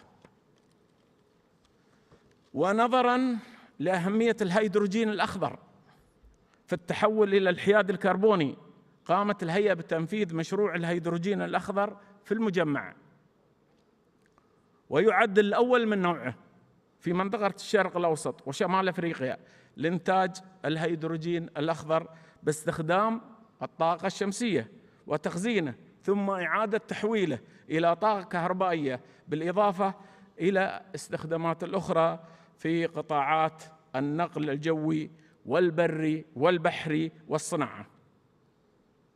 كما نقوم بإعداد ملامح خارطة طريق لاستراتيجية الهيدروجين الأخضر يتم تنفيذها على مراحل. كما دشنا مشروعا تجريبيا في المجمع لتخزين الطاقة باستخدام بطاريات الليثيوم أيون وبطاريات الصوديوم الكبريتية لتخزين الطاقة. وأسسنا شركة لخدمات الطاقة بهدف تعزيز كفاءة الطاقة في دبي، ونجحنا في إعادة تأهيل ما يقارب 8000 مبنى قائم في دبي. كما شجعنا المتعاملين ضمن مبادرة شمس دبي على تركيب الألواح الشمسية الكهروضوئية على الأسطح في مبانيهم ومنشآتهم لتلبية جزء من احتياجاتهم من الطاقة. وبنهاية عام 2022 وصل إجمالي القدرة المركبة للمبادرة إلى 500 ميجاوات. وشاركت هيئة كهرباء مياه دبي في تأسيس أكبر شركة تبريد في العالم إمباور، حيث يسهم تبريد المناطق في خفض أكثر من 40% من استهلاك طاقة التبريد. ولتحفيز التنقل الأخضر أطلقنا مبادرة الشاحن الأخضر لإنشاء بنية تحتية متطورة للسيارات الكهربائية تتضمن حوالي 350 محطة شحن تعتمد على أحدث التقنيات الذكية والمبتكرة لتوفير تجربة سلسة للمستخدمين. وأسهم تطبيق استراتيجية دبي لإدارة الطلب على الطاقة والمياه في تقليل استهلاك الكهرباء بنسبة 17% للفرد، وتقليل استهلاك المياه بنسبة 21% للفرد مقارنة بعام 2010. وتم تجنب ما يزيد عن 14 مليون طن من الانبعاثات الكربونية خلال الفترة من 2011 إلى 2021. ولتعزيز الكفاءة والفعالية التشغيلية لشبكات الكهرباء والمياه والتحول الرقمي، أطلقنا القمر الصناعي النانوي ديوا سات 1 ضمن برنامج هيئة كهرباء مياه دبي للفضاء سبيس دي.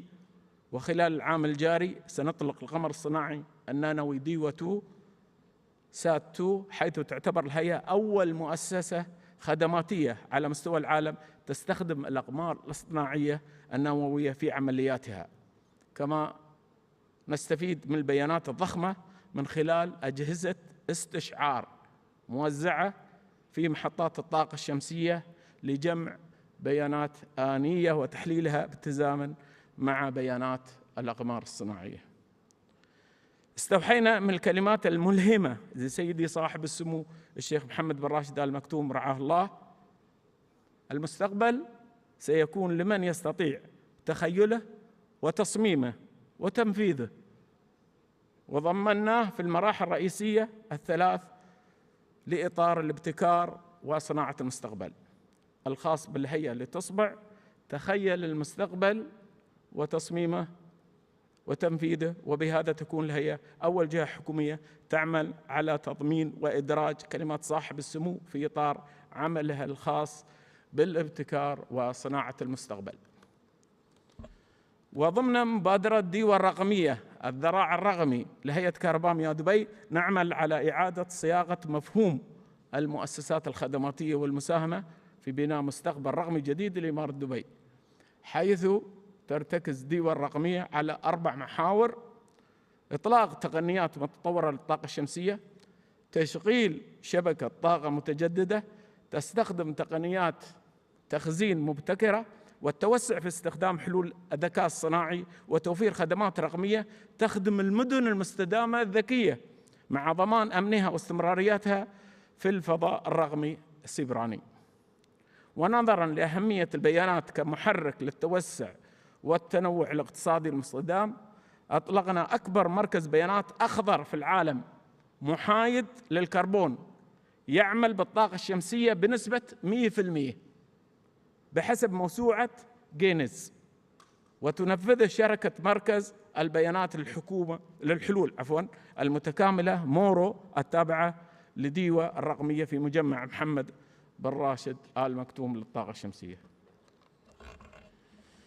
ولدينا أكثر من 150 شريك ومتعامل محلي وعالمي في مجال الاستدامة والتبني الذكي لخدمات المتعاملين الذي وصل إلى 99% وتطوير أحدث التقنيات الإحلالية للثورة الصناعية الرابعة.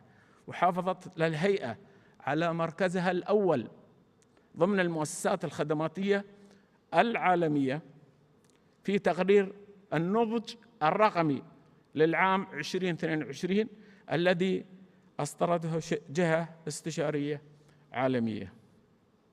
وضمن التحول الرقمي أطلقنا موظف الهيئة الافتراضي رماس المعتمد على الذكاء الصناعي في إطار استراتيجية لتوظيف تقنيات الذكاء الصناعي في جميع عملياتها وخدماتها، حيث أجاب رماس على أكثر من 6.8 مليون استفسار من المتعاملين منذ إطلاقه في الربع الأول من عام 2017 حتى نهاية ديسمبر 2022. وسيسهم رماس في تشجيع المتعاملين على استخدام القنوات الذكية وتقليل عدد الزيارات إلى مراكز إسعاد المتعاملين التابعة للهيئة. وسجلت الهيئة 98% من مؤشر السعادة اللحظي لحكومة دبي الذي تتولى قياسه هيئة دبي الرقمية. كما أطلقنا استراتيجية الشبكة الذكية بإجمالي استثمارات تصل إلى 7 مليارات درهم حتى عام 2035 لتوفير مزايا متطورة من بينها ميزات متميزة لتحسين العمليات وإدارة أصول والعدادات الذكية والخدمات المبتكرة ذات القيمة المضافة والارتقاء بتجربة المعنيين وتعزيز سعادتهم. كما نجحنا في تقليل نسبة الفاقد في شبكات نقل وتوزيع الكهرباء في دبي إلى توزيع الكهرباء إلى 2.2%، ونسبة الفاقد في شبكات نقل وتوزيع المياه 4.5%، وحققنا أدنى معدل انقطاع لكل مشترك سنوياً على مستوى العالم بلغ 1.1 دقيقة. وفي محطات الإنتاج نجحنا في الوصول لنسبة الاستخدام الأمثل للوقود بنسبة 90%. الحضور الكريم، مع تزايد التحديات المصاحبة للتغير المناخي تبرز أهمية التعاون العالمي الجاد لمكافحته ومضاعفته الجهود لضمان الحفاظ على البيئة والموارد الطبيعية والاستقلال والاستمرار في النمو الاقتصادي المستدام لتحقيق رؤية القيادة الرشيدة في دفع أجندة الاستدامة العالمية وتحفيز التنمية المستدامة. ونعاهدهم ببذل قصارى جهدنا لدعم مبادرات ونشاطات عام الاستدامة لتحقيق الأهداف المرجوة، وليكون كوب 28 حدثاً فارقاً في مسيرة التصدي للتحديات التغير المناخي من أجل مستقبل أكثر إشراقاً واستدامة لنا ولأجيالنا القادمة. وفي الختام أقدم لكم رماس موظف في الهيئة الافتراضي للحديث عن مبادرة جديدة.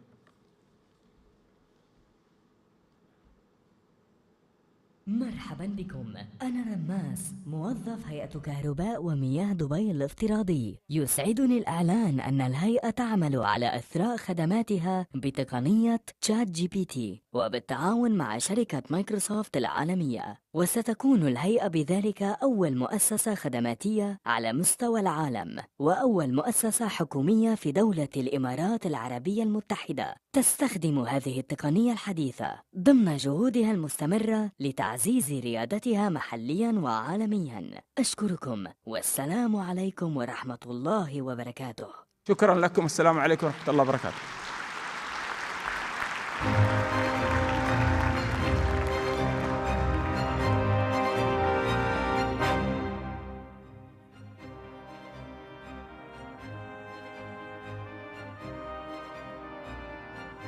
Ladies and gentlemen, our next session is titled The Era of Climate Change, the Urgency of Addressing Rising Seas. Please join me in welcoming His Excellency Wavul Ramkalawan, President of the Republic of Seychelles.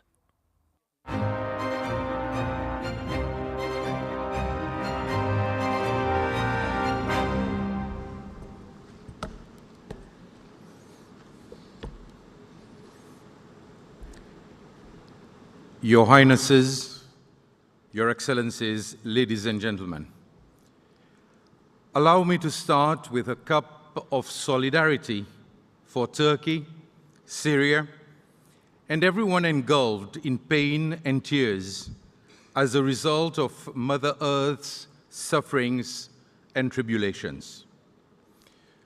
We stand together as one family, united through common aspirations.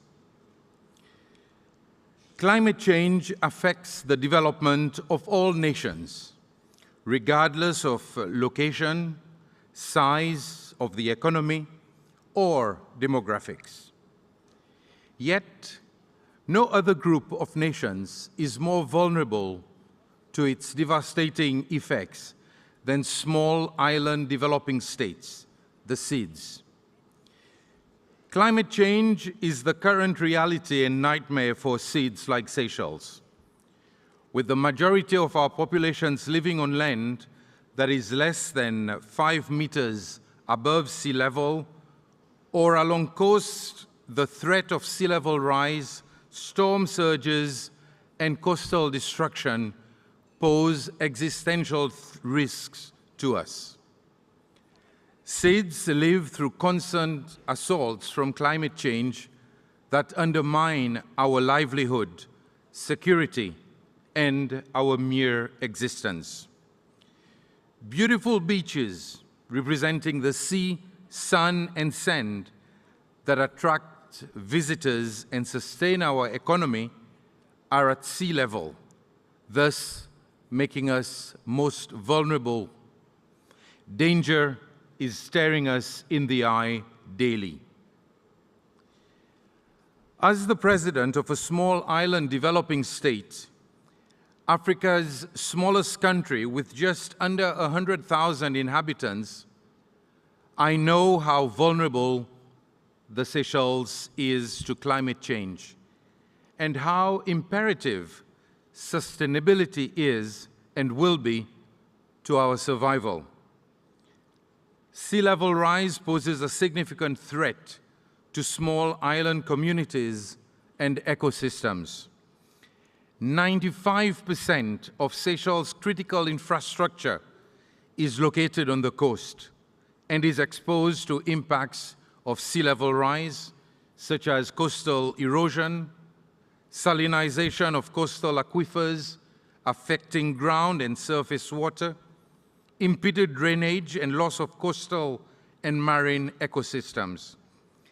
Sea level rise has also resulted in contraction of habitats, shifts in the geographical location of coastal species, and loss of biodiversity. Over 40% of Seychellois live in low-lying areas, which will also be directly impacted by the rising sea level, while also being exposed to flooding and extreme weather that all local communities in Seychelles will have to endure. While the ocean threatens to sink our coralline islands and make our populated granitic ones uninhabitable, my people also depend on it for their livelihood and nourishment, with our culture and identity intrinsically tied to its vibrancy and health. With most economic activities lying along a narrow coastal zone, sea level rise due to the impact of climate change is of great concern to the Seychelles. Coastal erosion is already being experienced across the country, particularly over the main islands. For the past years, observed peaks in the sea level were more likely attributed to thermal expansion of the oceans, a rise in sea level due to rising water temperature and associated with climate variability. The upward trend in the sea level has gradually become more pronounced, and today we are facing the new harsh reality of climate change. The long-term trend shows a rise in sea level to approximately plus 6.1 millimeters per year. At the century scale and without adaptation, the vast majority of low-lying islands, coasts and communities face substantial risks from these coastal hazards, whether they are urban or rural, continental or island, at any latitude and irrespective of their level of development. Small island developing states like Seychelles experience a series of unique social and economic development challenges, and these are linked directly to our small size. Economically, we tend to be high-income countries, but socially, we tend to endure widespread inequality, which means that we carry some of the largest external debt burdens in the world. We have high levels of social capital and community cohesion, but we are the ones to experience severe capacity constraints in terms of delivery of adequate public services.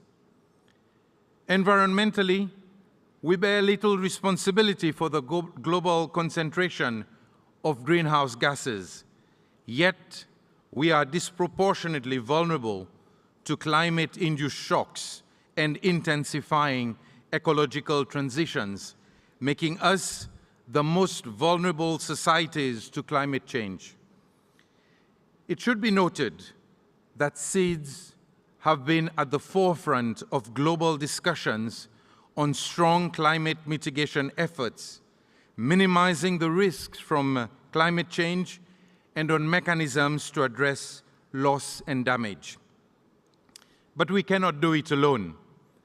Dealing with the impacts of climate change is complex and multifaceted and can only be approached holistically. Hence, why international cooperation is crucial if we want to help small island nations address the impact of climate change. We need not only financial aid, but technological and capacity building support to mitigate and adapt. There is an urgent need to strengthen international cooperation, including North-South, South-South, and triangular cooperation now. It is now, more than ever, to ensure genuine and durable partnerships at both regional and international levels. Ultimately, countries like Seychelles need partnerships, equal partnerships to face the climate crisis. Although Seychelles is considered as a high-income country, we do share similar issues with the vulnerable groups when it comes to climate change adaptation, when it comes to disaster risk reduction, recovery and rehabilitation considerations, and environmental sustainability. Countries should not be punished, as we feel, for their hard work and commitment for the betterment of their peoples. There needs to be a way that concessional financing and grants are unlocked to make the critical sectors of economies of such countries more resilient. For this reason, Seychelles fully supports the adoption and implementation of a multidimensional vulnerability index, MVI. And we see this as a more equitable measure of vulnerability for seeds and LDCs. As complex causes for vulnerability will persist, the need and the call for the development of indices that adequately capture the particular vulnerabilities of seeds like Seychelles is most important. It will help to guide programmatic support, viable debt service payment, and financing for sustainable development.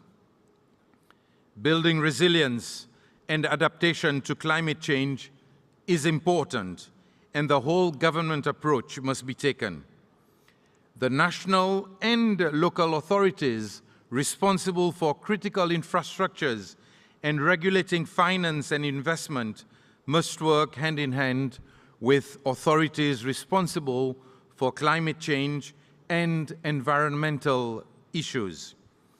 Information flow and planning between these entities and other parts of government are key for minimizing risks and making informed decisions. Climate adaptation, disaster risk reduction, recovery and rehabilitation considerations, and environmental sustainability needs and concerns must be integrated into public as well as private medium to long-term plans. The ocean and its resources provide seeds with an opportunity to make use of its vast water territories. It provides opportunities for economic growth, enhance the livelihood of the nation, and the reinforcement of energy security.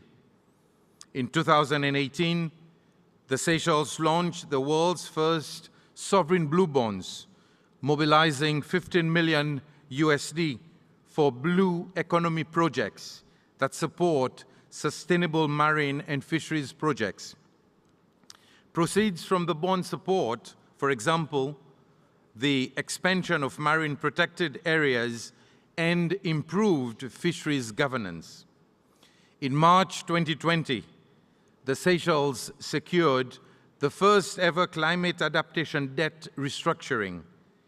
Part of the country's foreign debt will be forgiven in exchange for designating 32% of its ocean territory as MPAs. Highnesses, Excellencies, ladies and gentlemen, Seychelles, like other seeds, is building a vision for a climate-resilient future that puts adaptation and loss and damage at the center of its decision-making, while taking immediate actions now to protect the people, the economy, and the environment. This is the Seychelles way that I profess. For this reason, we are second on the Mo Ibrahim Index. We are considered the least corrupt country in Africa as far as the perception of corruption is concerned by Transparency International, and first when it comes to the freedom of the media. Democracy has taken firm roots. Political stability is the norm, and protecting the environment only comes naturally. We are small, but we are punching above our weight. But again, we cannot do it alone. The review of the criteria to measure development support and access to funding is important now more than ever. The application of the MVI, therefore, remains for seeds a coherent and viable approach and strategy by resolving our current predicament. We are all part of the global climate crisis. We must work harder and faster to maintain a livable planet for this and future generations. If we fail to act now, in this decade, with urgency, we will see a climate crisis on a scale that is unimaginable. But there is hope that we can overcome the challenges that we face through collective action, global solidarity, and with political will. I want to take this opportunity to wish the UAE and its leadership all the very best for COP28. We are counting on COP28 to give us this bright light. We know that we can count on the UAE for the best COP ever. I thank you.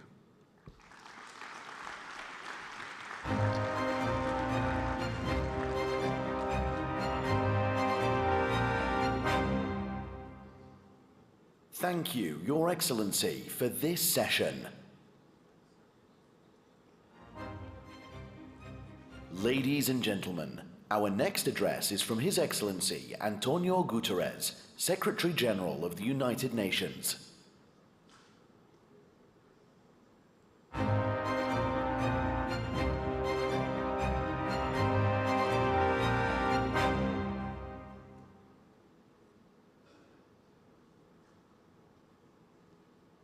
Excellencies, ladies and gentlemen, I am pleased to extend my warm greetings to the World Government Summit as you mark your 10th anniversary. Over the past decade, you have established a global platform to help shape future governments. You have brought together thinkers and decision makers from around the world to explore solutions to the challenges of today and tomorrow. And that mission is more vital than ever. We are confronting a confluence of crises unlike any in our lifetimes. Conflict is raging, poverty and hunger are rising, divisions are deepening, and the climate emergency keeps worsening. So we have a duty to act. And we must forge a path towards greater cooperation rooted in solidarity. We must avoid short-term policy making that delays taking on the big tests we face and ultimately makes those challenges even more intractable. We must strengthen global governance and reinvigorate multilateralism for the 21st century. And we must act at the speed and scale that our fast-moving times demand. This applies to every challenge we face, from tackling the climate catastrophe and advancing sustainable development, to achieving peace and safeguarding human rights, including the rights of future generations. In all of these and more, government action is critical, but not enough. We need everyone across the private sector, civil society, and beyond to work together for the common good. This is our common agenda. The United Nations will continue to make the most of our convening power as a platform for solutions, including at the Summit of the Future next year. Let us raise our ambition and unite behind solutions that can shape a better future for all. Shukran.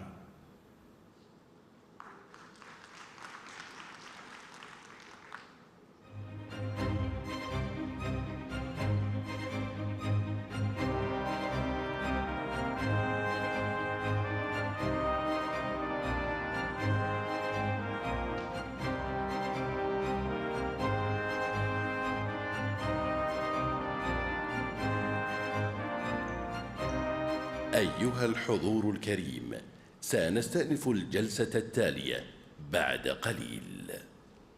Ladies and gentlemen, we will resume our next session shortly.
We live in a world of plenty, yet so many don't have enough.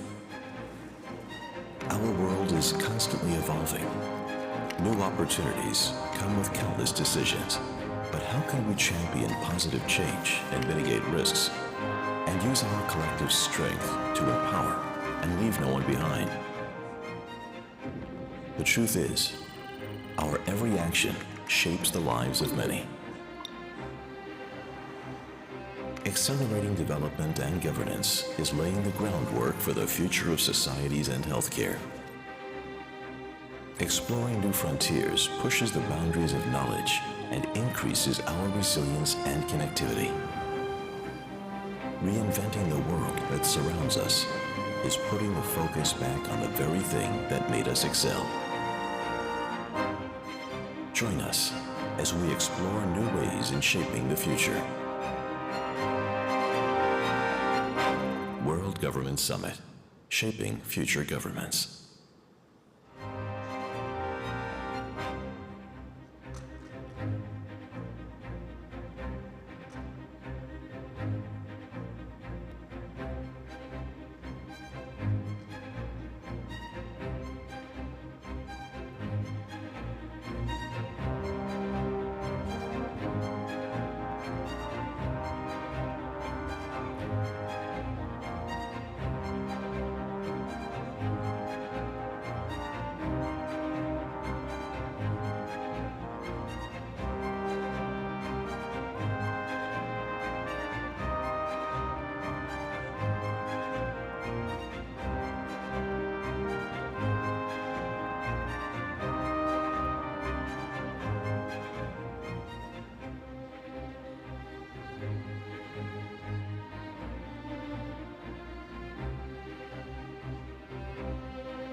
أيها الحضور الكريم، سنستأنف الجلسة التالية بعد قليل. Ladies and gentlemen, we will resume our next session shortly.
أيها الحضور الكريم، سنستأنف الجلسة التالية بعد قليل. Ladies and gentlemen, we will resume our next session shortly.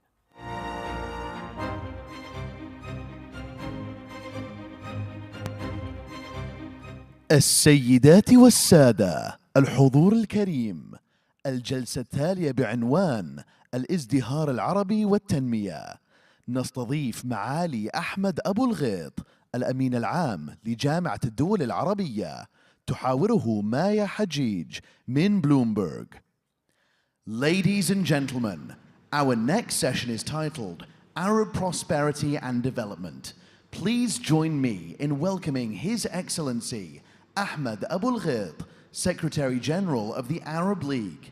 This session is moderated by Maya Hajjaj from Bloomberg.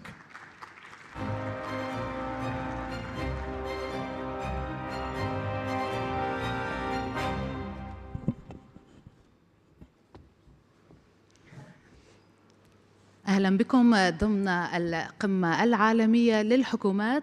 يسعدنا أن نستضيف معالي أحمد أبو الغيط أمين عام جامعة الدول العربية، ونتحدث عن المنطقة العربية، التنمية في المنطقة العربية، الشباب في المنطقة العربية. بس اسمح لي معاليك أسألك بداية أنه جامعة الدول العربية اليوم كيف تنظر إلى الكارثة التي حصلت في دولة عربية وهي سوريا، يعني كارثة طبيعية، كيف يمكن أن نتعامل معها في ظل الحرب في سوريا وأيضا العقوبات التي تتعرض لها؟ هو طبعا كارثة بكل معنى الكلمة، وهي ليست قاصرة على سوريا فقط، هي أيضا تركيا. صحيح. وهي دولة إسلامية لها تاريخ قديم في علاقتها مع العالم العربي. المأساة اللي بتواجهها سوريا إنها جاءت في أعقاب أحداث جسام أخرى، جاءت في أعقاب كوفيد وضرب المنطقة بقسوة، في أعقاب حرب أهلية امتدت على مدى الفترة من 2011 حتى اليوم. المزعج المؤذي أنه الوضع الدولي لا يسهل عملية الدفع بالمساعدات وبالدعم في لسوريا أو لتركيا. المأساة في أوكرانيا والحرب الأوكرانية الروسية يعني جذبت الكثير من الموارد والإمكانيات اللي كانت متاحة في إيد الدول الغنية، بشكل إنه كل الدعم راح لأوكرانيا على مدى عام من الجانب الغربي، إلى الحد عندما وقعت هذه الكارثة لم يكن هناك موارد كافية للدفع بها لمساعدة تركيا، وهناك العقوبات، والعقوبات شيء مزعج للغاية على الموضوع على سوريا. اللي أنا عاوز أقوله أنه البعض بيتوقع من الجامعة العربية أن تتحرك في مواجهة سوريا للمساعدة في مكافحة هذه الكارثة أو التصدي لها.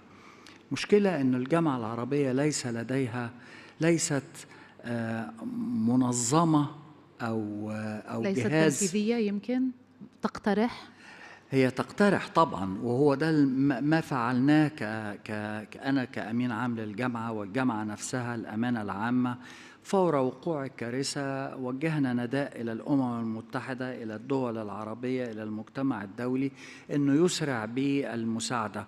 ولكن الجامعة العربية كجهاز سياسي اقتصادي اجتماعي ثقافي وبكل المنظومة العربية هي ليست جهاز مساعدات ضد الكوارث، ليس لديها صندوق مادي يستطيع أو اقتصادي يستطيع أن يساعد سوريا أو تركيا. من هنا كان النداء، والدول العربية وانطلاقا من مسؤوليتها وأيضا نتيجة لنداءات الجامعة العربية والمجالس الوزارية العربية أسرعت بتقديم الكثير من المساعدات لسوريا باعتبارها دولة عربية مصابة.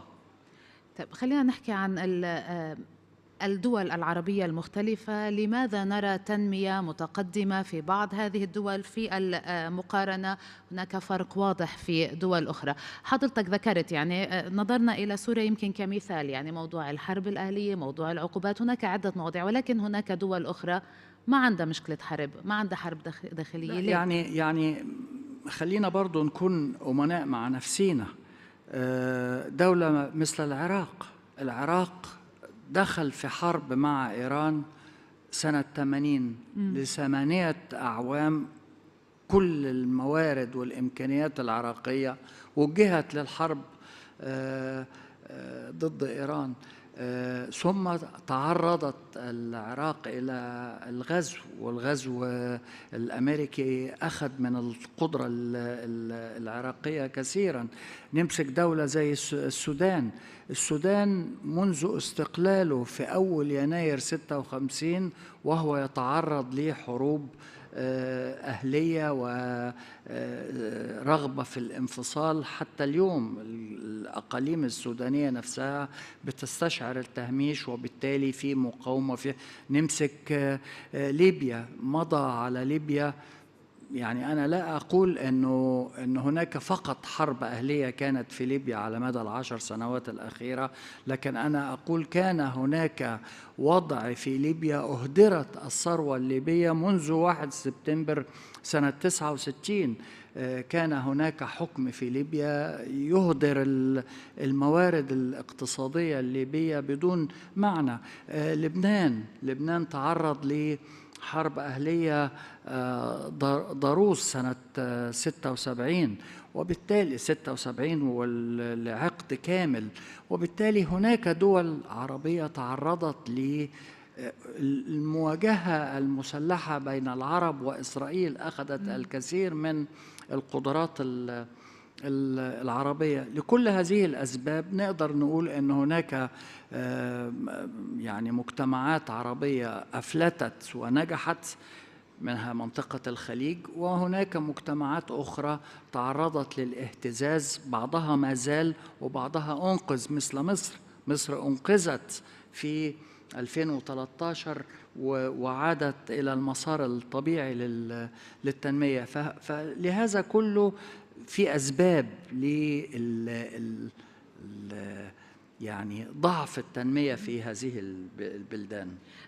لما نحكي عن الفرق بين التنمية، أيضا نتحدث في دول الخليج تحديدا، ننظر إلى دولة الإمارات، المملكة العربية السعودية وقطر.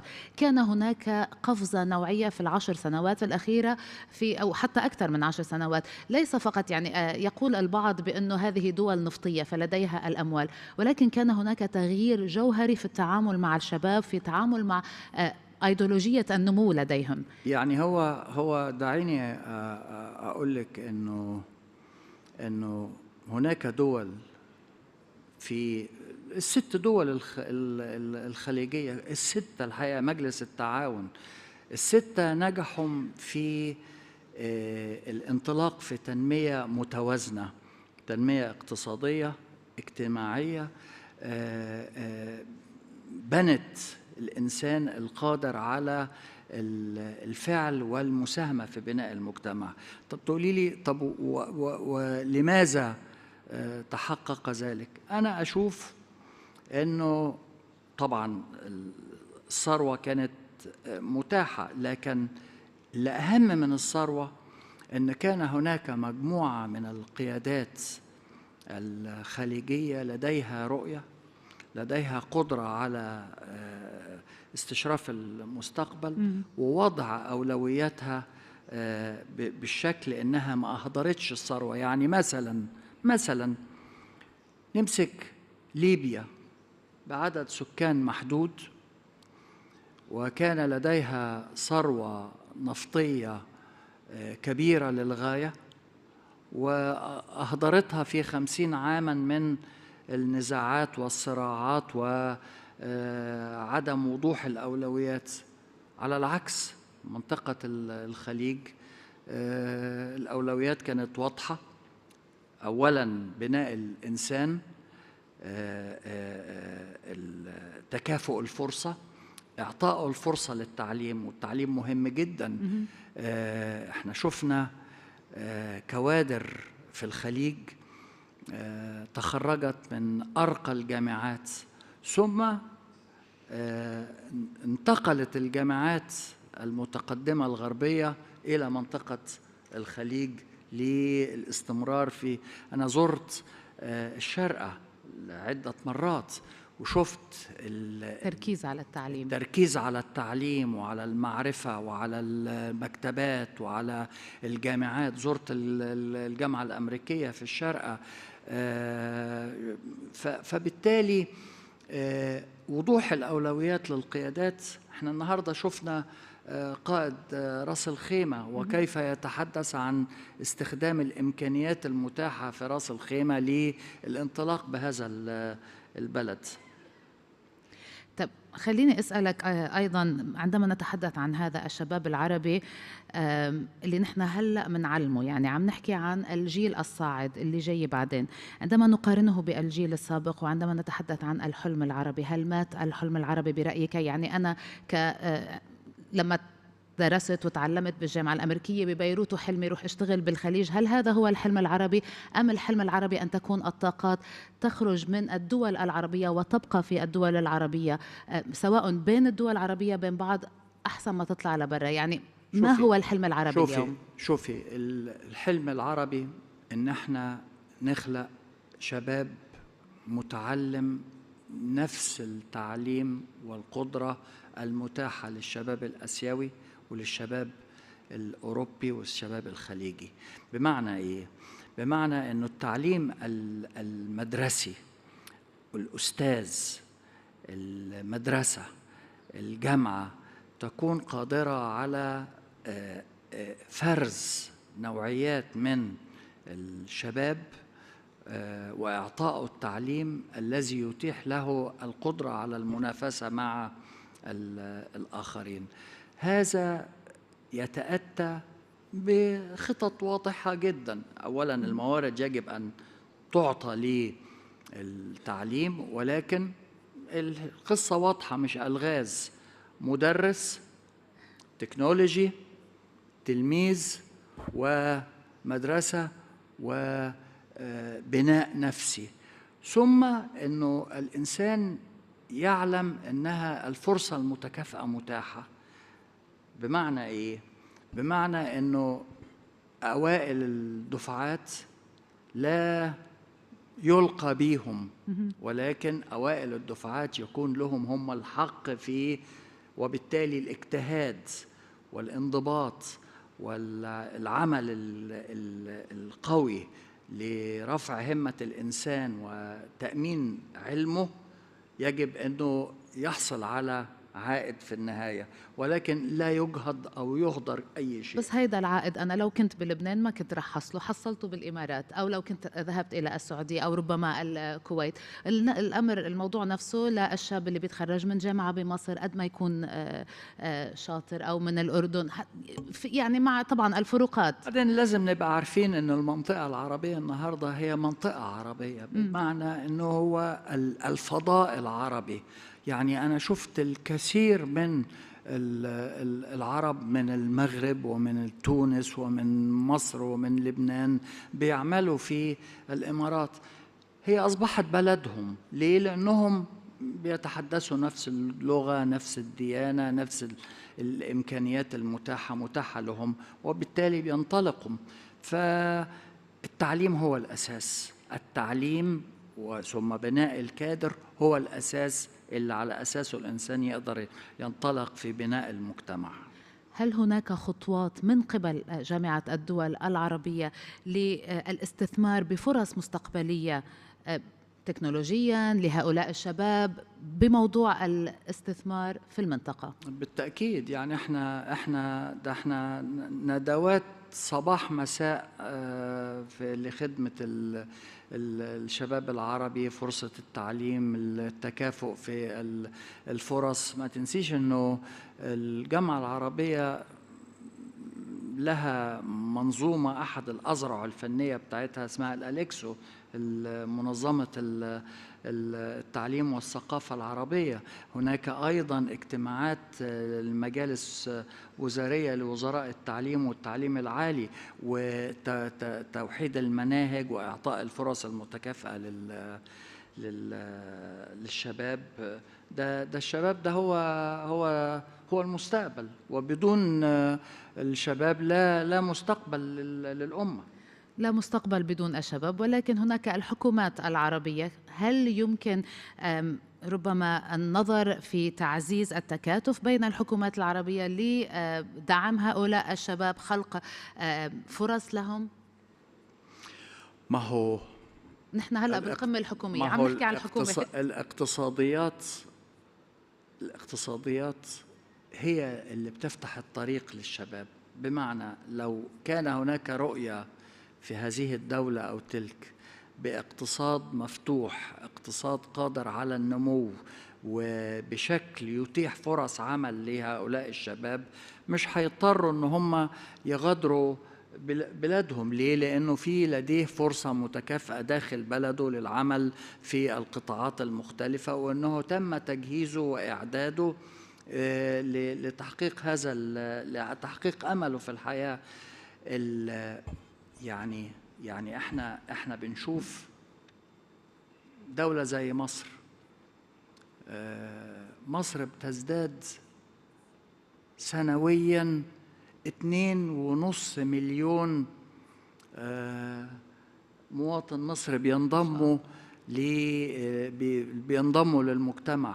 فمعنى ده انه آلاف الفصول يجب أن تفتح سنويا لاستيعاب هؤلاء، آلاف المدارس يجب أن تبنى، آلاف المدرسين يجب أن يجهزوا، إمكانيات. وبالإضافة إلى المدارس والتعليم الشق الآخر اللي هو الصحة، لأنك لا تستطيع أنك تأخذ طفل بدون تغذية. أنا فوجئت في قراءتي لأحد الندوات اللي اشترك فيها الرئيس عبد الفتاح السيسي منذ 3 أيام، وهو بيفتتح مجمع للصناعات الغذائية في مصر. الرقم اللي هقوله لكم ده رقم يعني مرعب.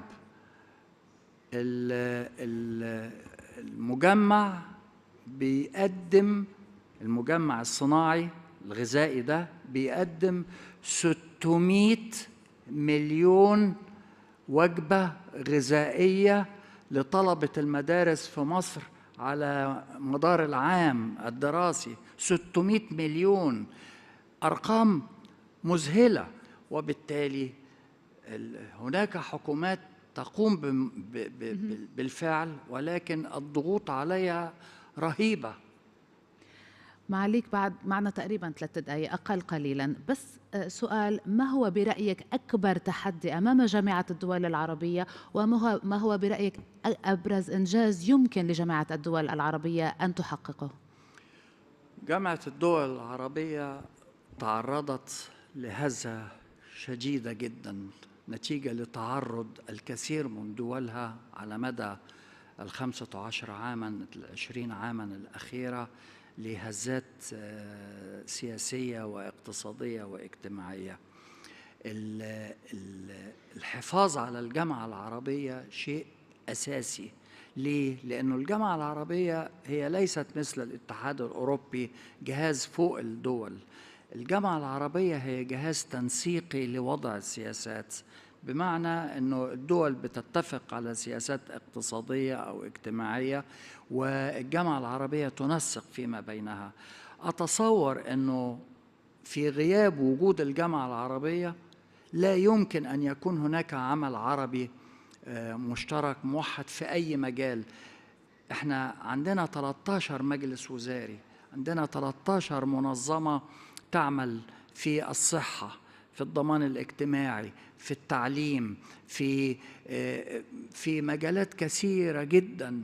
وبالتالي الحفاظ على الجامعة العربية ومهمتها للتنسيق بين هذه المنظمات والدول الأعضاء شيء ضروري، لأنه زي ما بقول إذا ما كانش في جامعة عربية مش هيبقى في عمل عربي مشترك، وبالتالي تضيع الهوية العربية من هذا الإقليم. يجب أن نتفهم أن الإقليم العربي أو الفضاء العربي يتعرض لضغوط شديدة جدا من هوامش الإقليم، دول للأسف وهي دول يعني ينبغي أن تكون صديقة للإقليم بتهدده، إيران. وأحيانا بنشوف دولة زي تركيا ساعات بتفتئت على الإقليم، وبعدين بنشوف إسرائيل في وسط الإقليم، وبنشوف إثيوبيا مثلا على سبيل المثال في أسلوبها في التعامل مع مصر والسودان.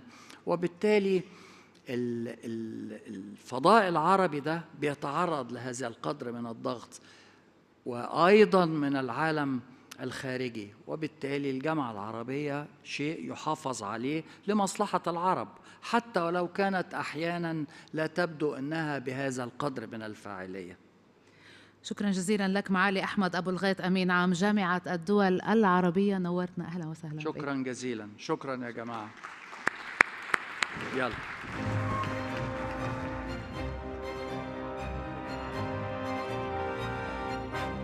نشكر معاليكم على هذه الجلسة. Thank you, Your Excellency, for this session.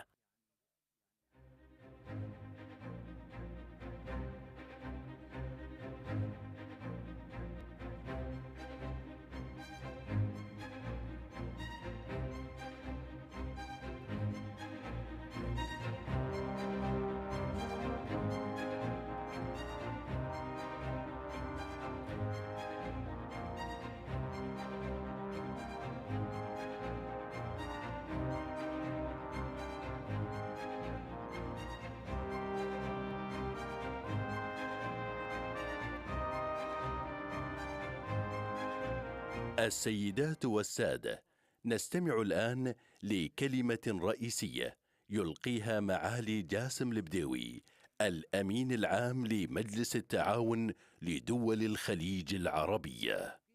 Distinguished guests, our next session is a main address by His Excellency Jassim Mohammed Al-Budyawi, Secretary General of the Gulf Cooperation Council. Please note that this session will be in Arabic. Kindly use your headsets for instant interpretation.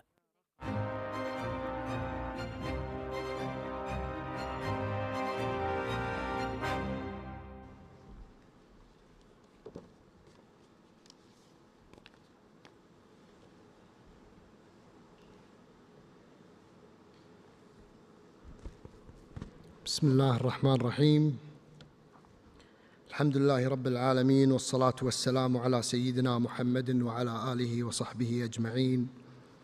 أصحاب المعالي والسعادة، السيدات والسادة، يشرفني بداية وأنا أشارك في هذه القمة العالمية للحكومات في دورتها العاشرة أن أرفع أسمى آيات الشكر والتقدير لحضرة صاحب السمو الشيخ محمد بن زايد آل نهيان رئيس دولة الإمارات العربية المتحدة حفظه الله، وصاحب السمو الشيخ محمد بن راشد آل مكتوم رئيس مجلس الوزراء حاكم دبي حفظه الله، على كريم استضافتهم ودعوتهم لنا للمشاركة في هذه القمة التي أضحت من أهم وأكبر المؤتمرات العالمية التي تساهم بشكل كبير في رسم مستقبل الحكومات من خلال توفيرها العديد من الوسائل، أبرزها عرض خبرات الدول في متناول الجميع ونقل المعرفة والتعريف بأفضل الممارسات العالمية من أجل رفاهية ومستقبل شعوبها. كما أود أن أنتهز هذه الفرصة ومن على هذا المنبر لكي أبعث بخالص التعازي والمواساة للشعبين السوري والتركي في ضحايا الزلزال الذي ضرب شمال سوريا وجنوب تركيا، سائلا الله جل وعلا أن يتغمد المتوفين بواسع رحمته وأن يمن على المصابين بالشفاء العاجل. الحضور الكريم، يطيب لي أن أستعرض وإياكم ما حققته دول مجلس التعاون من إنجازات متعددة تجاه تطور أداء حكوماتها بما يتماشى مع ما توصل إليه المجتمع الدولي من تطور وتقنيات عديدة، لا سيما وأن مجلس التعاون لدول الخليج العربية وضع أسساً راسخة منذ إنشائه عام 1981 وأهداف واضحة في جميع المجالات رسمت حضارة ومستقبل دوله، والتي أصبحت بمؤشرات تنمياتها مناراً واضحاً للتكامل والترابط يعمل على ضمان مستقبل واعداً ومستداماً لمنظومته. الحضور الكريم، إن المشاريع الخليجية المشتركة في جميع المجالات والتي تم تنفيذها خلال السنوات الماضية أصبحت رافداً مهماً للاقتصاد الخليجي، تسهم في التنمية المجتمعية وترفع من معدل الرفاهية للشعوب. واسمحوا لي أيها الجمع الكريم أن أستعرض وإياكم بعضاً من إنجازات المجلس وعلى النحو التالي. في مجال الطاقة، فقد حقق مشروع الربط الكهربائي الخليجي ومنذ قرار إنشائه عام 1997 وفراً اقتصادياً بقيمة 1.149 مليار دولار، حيث سعت دول المجلس في تبني جهود حثيثة تسهم تجاه دعم أمن الطاقة وخفض إمداداتها وضمان استدامتها، وتحقيق زيادة كبيرة في مساهمة الطاقة المتجددة من منظومة مصادر الطاقة العالمية. كما وحققت دول المجلس معدل نمو سنوي بنسبة 90% للقدرة المركبة للطاقة المتجددة للمجلس للفترة ما بين 2016 إلى 2020. وأسهمت العديد من قرارات قادة دول المجلس حفظهم الله في دعم هذا القطاع، ومن أبرزها: 1. استراتيجية التنمية الشاملة المطورة في مجال الطاقة. 2. الخطة الاستراتيجية المستقبلية لمنظومة الطاقة الكهربائية لمجلس التعاون. أيها الحضور الكريم، أمست دول المجلس ضمن أفضل مراكز العشرة الأولى عالمياً في مؤشر المساواة في الطاقة المستدامة، وما استضافت دولة الإمارات العربية المتحدة لمؤتمر كوب 28 في نوفمبر 2023 إلا دليلاً على الاهتمام الكبير منها بأهمية تنويع مصادر الطاقة لتضمن بيئة مستدامة واقتصاداً أخضر يحظى بأولوية عالية وصولاً لتحقيق الحياد المناخي الصفري. وفي مجال النقل، فقد صدرت موافقة مقام المجلس الأعلى لمجلس التعاون على إنشاء هيئة السكة الحديدية، والتي ستربط جميع الدول الأعضاء بمسار يبلغ 2117 كيلومتر، ليكون رافداً اقتصادياً ومشروعاً تنموياً يسهل الحركة التجارية وتنقل المواطنين والمقيمين، ويدعم الاستثمارات المشتركة ويرفع معدلات التبادل التجاري بين دوله. أما بالنسبة إلى تطوير القطاع المالي، فقد كان للقطاع المالي نصيب من هذه المشاريع، حيث تم إنشاء شركة المدفوعات الخليجية وبدأت أعمالها في ربط البنوك المركزية مع بعضها البعض للمشاركة في تعزيز الاقتصاد والاستقرار والتكامل المالي والنمو الاقتصادي بين دول المجلس. كما وعززت المعايير والقوانين المشتركة في القطاع المصرفي من متانة وقوة القطاع المالي الخليجي. فقد صدرت العديد من الأدلة والأطر الرقابية المشتركة للتدقيق على المصارف، ولقد أصبحت العديد من دول المجلس ضمن أفضل المراكز المالية وفق تصنيف المؤشر العالمي للمراكز المالية. فيما يخص الصحة أيها الحضور، فإن الاهتمام بالصحة والمحافظة على سلامة أفراد المجتمع بتقديم خدمات طبية متميزة للمحافظة على الإنسان كان ولا زال من أولويات دول المجلس لبناء مجتمع يتمتع بصحة جيدة، وذلك عبر إنشاء وتطوير المجلس الصحي الخليجي. وكذلك تم مؤخراً إنشاء المركز الخليجي للوقاية من الأمراض ومكافحتها بهدف تحقيق مكاسب صحية ومالية لدول المجلس. كما وتم وضع العديد من الأدلة والخطط للاستعداد والاستجابة للأوبئة والجوائح في وقت قامت فيه دول المجلس جميعاً بتعزيز قدراتها في الأمن الصحي، وأمست ضمن المراكز السبع الأولى على المستوى العربي في مؤشر الأمن الصحي العالمي لعام 2021. الحضور الكريم، إن للأمن الغذائي لدول المجلس رؤية طموحة من خلال التعاون مع المنظمات الدولية المعنية بهذا الشأن، وكذلك إصدار القوانين الموحدة المتعلقة بسلامة الأغذية، حيث تصدرت دول المجلس المراكز الستة الأولى على المستوى العربي ضمن مؤشر الأمن الغذائي العالمي. واسمحوا لي أيها الجمع الكريم أن أتطرق إلى موضوع يعتبر أحد مفاخر إنجازات دول المجلس، ألا وهو جهود الدول تجاه تمكين المرأة وتعزيز مكانتها في المجتمع. لقد أصبحت المرأة وبتمكين من أصحاب الجلالة والسمو قادة دول المجلس حفظهم الله ورعاهم تشارك بقوة في دفع عجلة التنمية، ووضعت جميع دول المجلس تشريعات وأطر قانونية من أجل تعزيز وإنفاذ المساواة وعدم التمييز، حيث أمست المرأة الخليجية التي نفتخر بإنجازاتها المتعددة وقدراتها المتنوعة عنصراً هاماً وحيوياً ومساهماً بشكل كبير في مسيرة التطور الخليجي، لا سيما وأنها تتبوأ الآن مراكز قيادية هامة وفعالة وعلى كافة المستويات الحكومية منها وتلك المتعلقة بالقطاع الخاص. السيدات والسادة، إن الإنجازات المتحققة في المشاريع التكامل والترابط لدول المجلس التعاون كبيرة ومتميزة، ولا يسع المقام لحصرها وجميعها تؤكد وترسخ لهذا الكيان الشامخ قوته ومكانته على الساحة الدولية، وتعزز من أوجه التعاون والشراكة مع الدول والمنظمات الأخرى.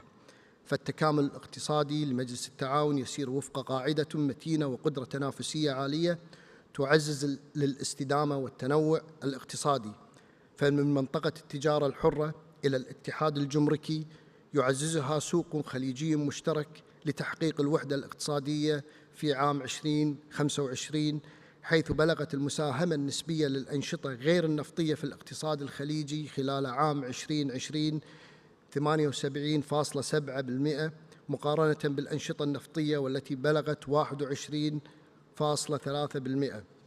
الحضور الكريم، أصبحت حكومات دول المجلس بفضل توجيهات قيادتها حكومات صانعة للمستقبل، طورت أساليبها في الاستشراف ودعمت البحث والتطوير وخلقت جيلاً من الشباب يمتلك مهارات وقدرات على فهم وصناعة المستقبل.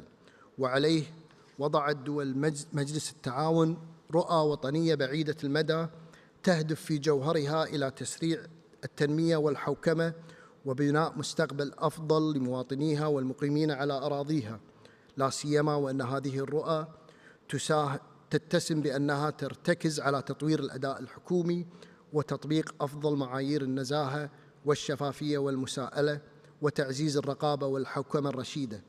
كما تهتم هذه الرؤى بترسيخ ثقافة الأداء وتقديم خدمات عالية الجودة وتعزيز ثقافة التواصل مع المجتمع أفراداً كانوا أو مؤسسات.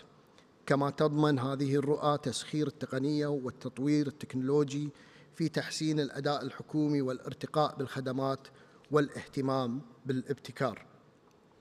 لقد ركزت أيضاً رؤى دول المجلس على تمكين الإنسان وضمان الأمن والاستقرار وتسخير العلوم والتكنولوجيا المستقبلية المتقدمة في تسهيل حياة الناس وتقديم أفضل الخدمات بالشراكة مع المجتمع ورواد الأعمال، وتطوير سياسات وتشريعات استباقية متقدمة، وذلك من خلال العمل وفق معايير عالية من الشفافية والمساءلة. كما وركزت هذه الرؤى على توسيع نطاق الخدمات الإلكترونية وتدعيم قنوات التواصل بين الأجهزة الحكومية من جهة والمواطن والقطاع الخاص من جهة أخرى، وتحقيق التوازن في الميزانية وتنويع مصادر الإيرادات وإدارة الميزانية بصورة رشيدة وتعزيز كفاءة الإنفاق. السيدات والسادة، إن مستقبل الحكومات مرهون بما يزرعه القادة وما يقدمونه من دعم واهتمام ومتابعة في جميع المجالات لتنتج عقولاً تصنع المستقبل لمواجهة المتغيرات والتكيف معها لصناعة واستدامة التنمية الشاملة والرفاهية الاقتصادية والاجتماعية. وهذا نهج راسخ وثابت عند قادة دول المجلس يحفظهم الله، فبادلتهم شعوبهم الولاء والطاعة والعمل الجاد والمثمر للرقي والنهوض بمستقبل دولهم. لقد شهد العالم أيها الحضور نمو ملحوظ في إنشاء التكتلات الإقليمية، حتى بات التكامل الإقليمي السمة التي تبقى في العلاقات الدولية، وذلك من أجل تحقيق أبعاد اقتصادية لتحقيق انسياب حركة رؤوس الأموال والعمالة، ورفع نسبة التجارة العالمية بالإضافة إلى تحقيق السلام وفض النزاعات بين الدول.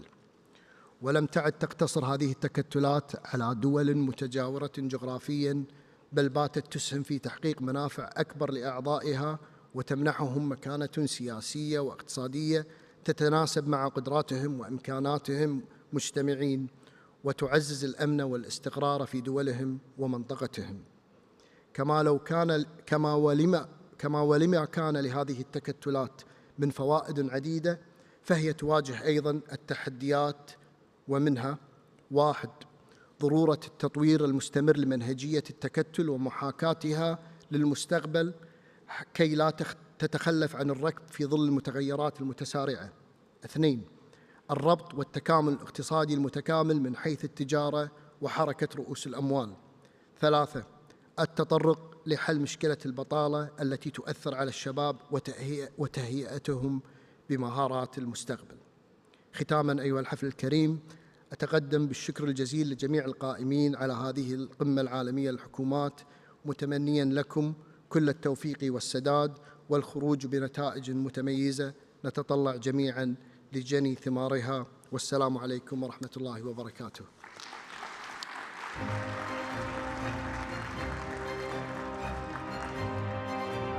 نشكر معالي جاسم البديوي الأمين العام لمجلس التعاون لدول الخليج العربية على هذه الكلمة الرئيسية. Thank you, Your Excellency, for this main address.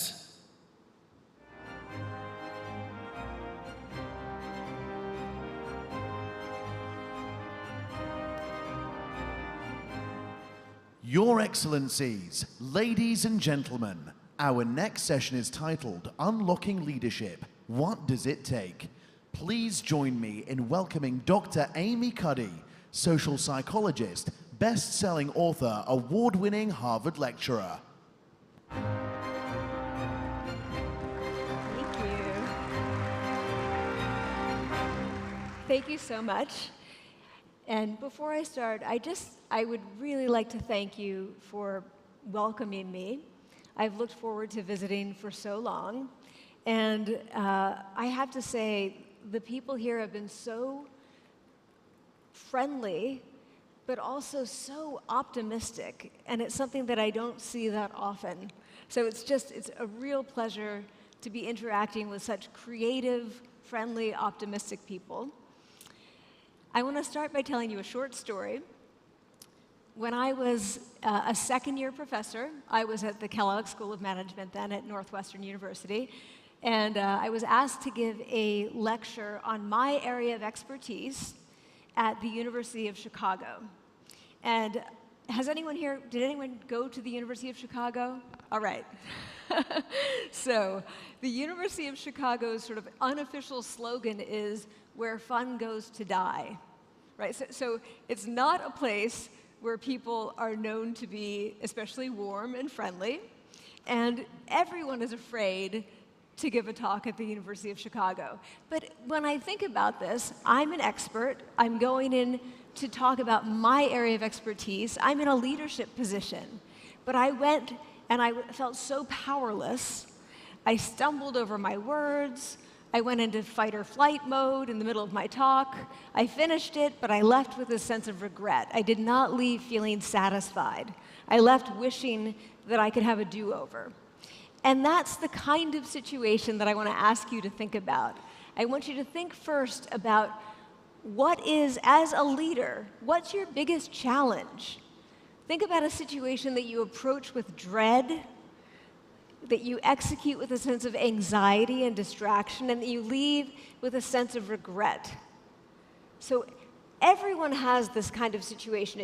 It varies from person to person. It might be public speaking. It might be interacting with one person. It might be giving negative feedback. It might be giving difficult news to someone.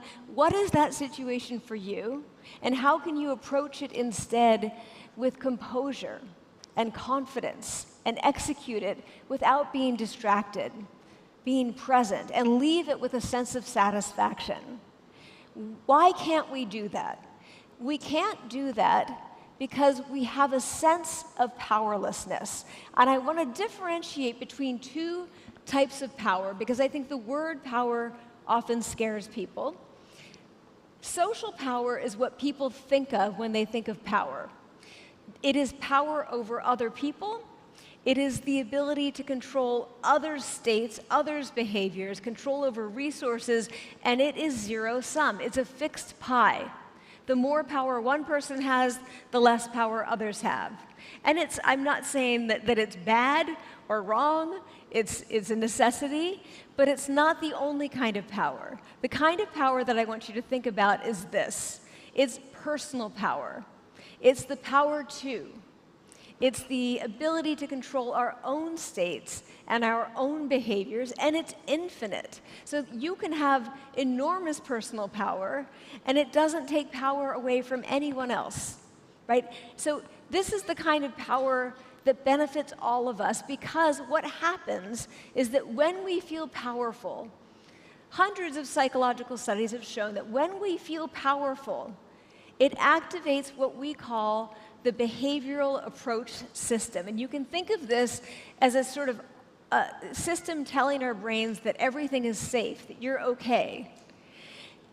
And I'll talk a bit more about that. But powerlessness, on the other hand, so when I walked into that talk at the University of Chicago and I was feeling powerless, what happened was that I was activating the behavioral inhibition system. That's an alarm threat system. So basically what my brain was telling me is that I was being chased by a tiger, and I wasn't being chased by a tiger. I was just dealing with some people who weren't that friendly. So my reaction to that, my nervous system response, was not adaptive, right? It didn't help me because it wasn't an actually dangerous situation. So how do we instead activate that approach system when we're going into those situations? When the approach system is activated, and think about all of these qualities together, it affects your emotions, it affects your thoughts, it affects your behaviors, it affects your outcomes. We see challenges not as threats, but as opportunities. We see other people, even strangers. I saw the people in that audience as predators. But when the approach system is activated, we see them as allies, as friends. When the approach system is activated, we have an abundance mindset. We're not worried about getting everything that we can get right away. We don't have a scarcity mindset. We feel secure. We don't feel defensive. We are more likely to act, not just on behalf of ourselves, but also on behalf of others. So think about this. When you look at studies of bravery, of people who step in emergencies and actually help a stranger, the best predictor is that sense of power. If people feel a personal sense of power, of agency, they are much more likely to step in and help a stranger in an emergency. So this is a kind of power that we all can be comfortable with, because when you look at these things together, when we feel personally powerful, we are more optimistic and open, we are creative and more cognitively agile, we're authentic, we are confident in a way that's calm and calming to other people. We are able to listen to others because we don't feel defensive. We are less stressed, we're even more generous, and we are ready to take action. And these are all good qualities, right? So we want to activate that approach mindset, because when you look at this together, what you see is that when the approach system is activated, we are present. We are present, and that is what good leadership is. It is the ability to be present in the most stressful situations, to hear what's actually happening, not what we're worried is happening, right? So when I was giving that talk at the University of Chicago, I was worried about what they were thinking about me. I wasn't thinking about what they were thinking. I wasn't able to actually pay attention to what they were thinking. What were their questions? Because I was so worried about what they were thinking about me. When we are present, we are able to hear people, to see them, to respond to them, to understand their interests, right? All of these things are things that we need to do well, because when you look at studies of venture capital pitch competitions, debate competitions, studies of job interviews, of college interviews, what we see is that when people are present, they show three qualities that make them far more compelling. The first is that they believe their story. I mean, think about that. If you don't believe your story, how can anyone else believe your story, right? You have to believe what you're selling. You have to buy what you're selling. If you expect anyone else to buy it, why would they buy it if you wouldn't buy it? The second is that we convey confidence without arrogance. Confidence is a tool, arrogance is a weapon, right? Confidence invites people in, arrogance shuts people out. The third is that when we are present, we communicate in a way that's natural and harmonious. The words that we're speaking and the emotions that we convey with the words match the body language. When we're not present, we might get the words right, but we get all nervous and discombobulated, and we try to choreograph our movement, and it doesn't work, and it doesn't come across as authentic, and it's not compelling.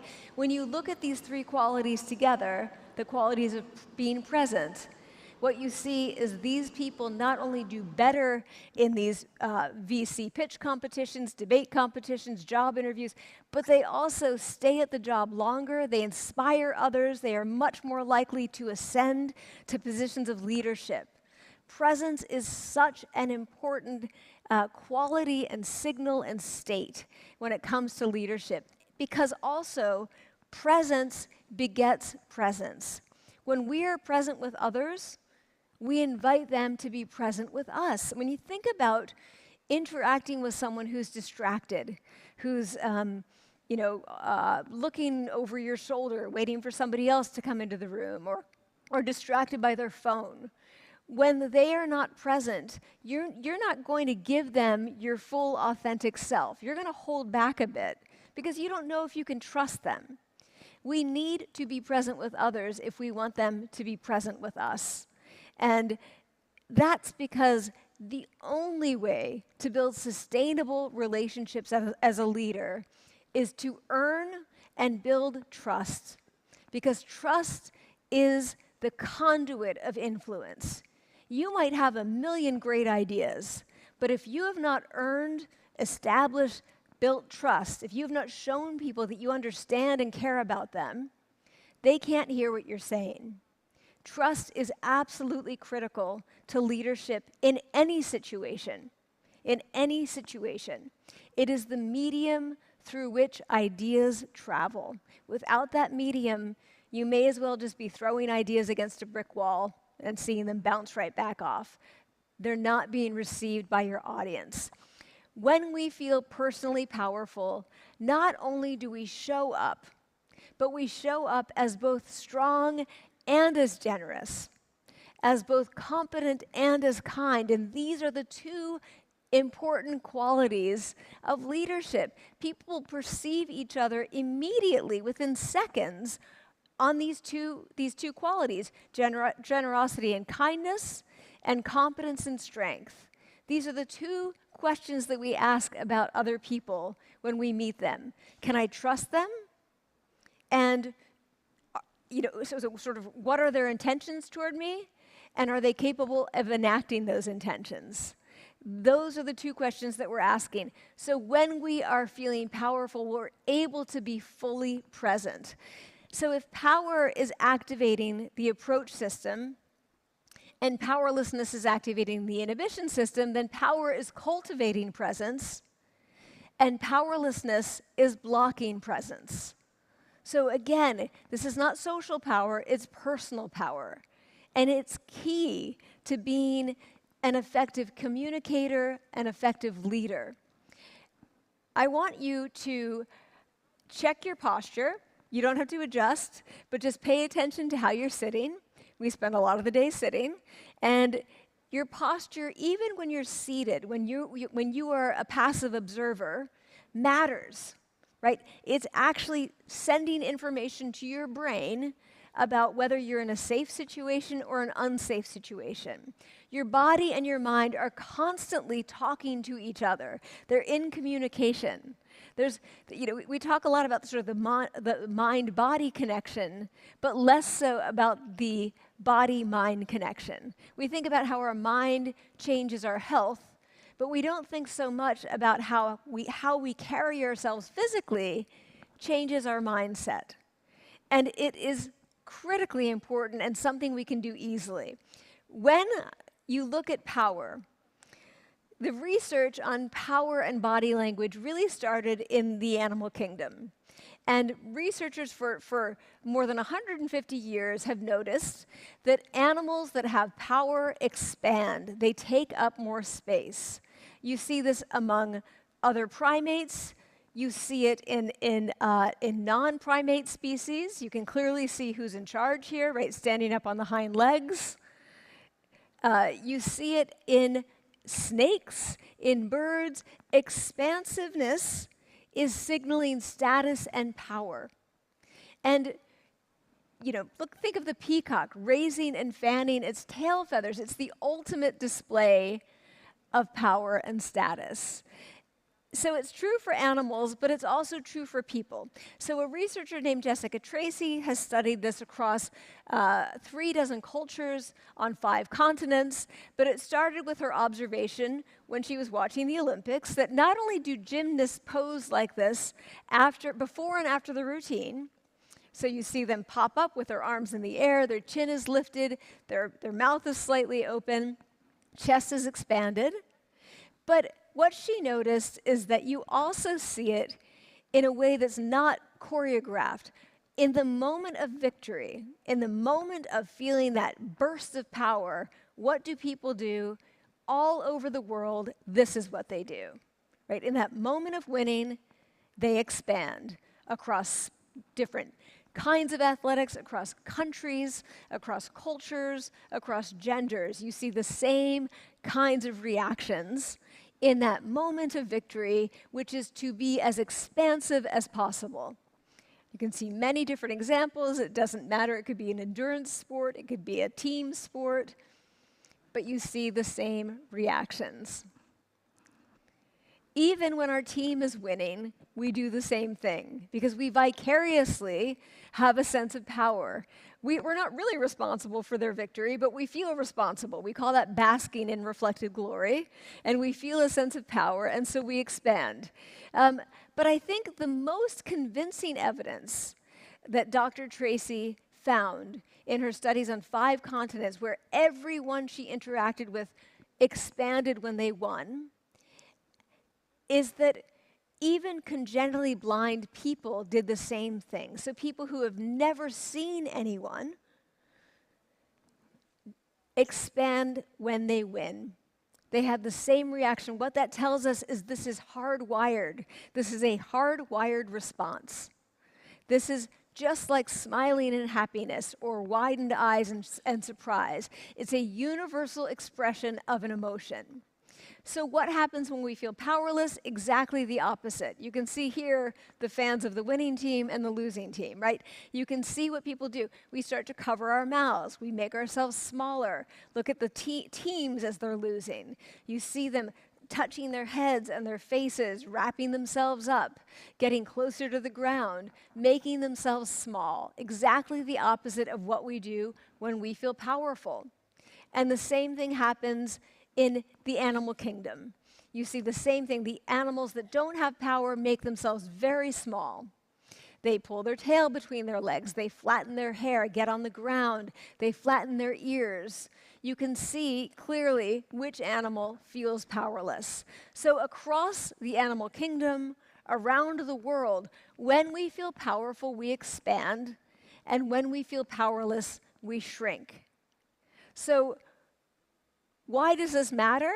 It matters because we can reverse engineer feeling powerful by changing how we carry ourselves. So when people think about how to change their mindset when they're feeling stressed, they think about self-talk, about telling themselves that actually they're going to do great, that they're fine. The problem is that when we are not trusting ourselves, when we're feeling anxious already, self-talk doesn't work. It doesn't work because now we feel like we're lying to ourselves. But we can change the way we carry ourselves, and that will change the way we feel. So I am going to just very quickly show you a number of ways to do this that's based on studies from now across the last 2 decades from all over the world in experimental laboratory settings. So let's start at the top. How do we expand? Well, first, we expand by breathing. We can breathe expansively or in a way that's more contractive. So when we breathe deeply and slowly, it makes us feel more powerful. And I'll give you a very simple way to do this. This is called 4-7-8 breathing. It triggers what we call the relaxation response. It makes us feel more powerful before we go into those stressful situations. So we're going to just quickly do this. I'm going to count to 4. Then I'll count to 7, and I'll count to 8. On the first 4 counts, you inhale. The second 7 counts, you hold your breath. On the last 8 counts, you exhale. Now, you can do this yourself, and if you repeat it just a few times, you really feel the effects. So let's get started.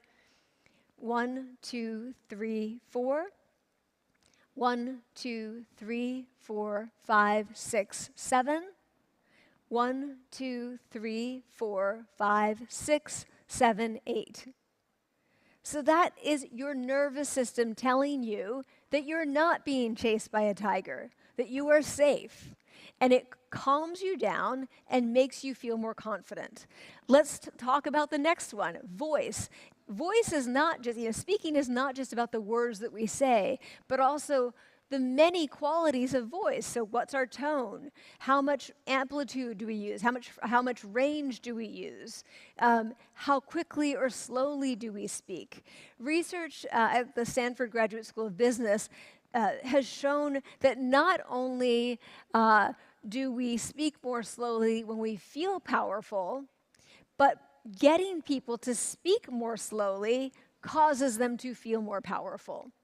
So a researcher named Deb Grunfeld had people read sentences scrolling across the screen quickly or slowly. When they read them slowly, they felt significantly more powerful and more in charge. So think about that in these moments, these big challenges. Slowing your speech, pausing. These are powerful moves. They make us feel powerful, and they also signal power. Let's talk about simple posture. Just sitting up straight, which so many of us were told to do by our grandparents, by our parents, as a show of respect to others.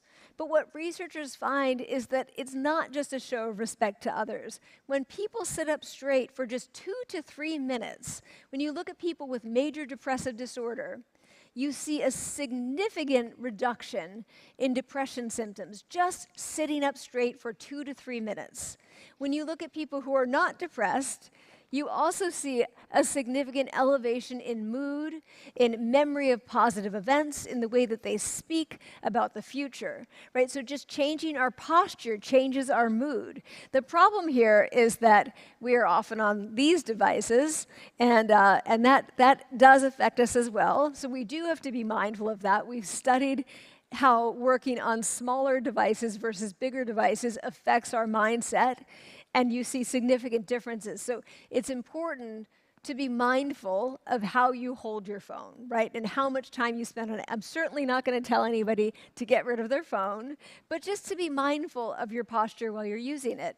So simple posture, complex posture, yoga, so many different studies now looking at expansive, very expansive postures and the effects that they have. They reduce post-traumatic stress disorder, depression, they reduce anxiety, but they also are showing huge effects for people who are not suffering from these things. So, for example, when people stand in an expansive pose versus a neutral pose, again, for just 2 to 3 minutes, it increases their pain threshold. So their physical threshold for pain increases after just standing like this for a couple of minutes, right? Why? Why is that happening? Because the approach system is being activated. It's telling us that we're safe, that we can approach, that we should not be afraid.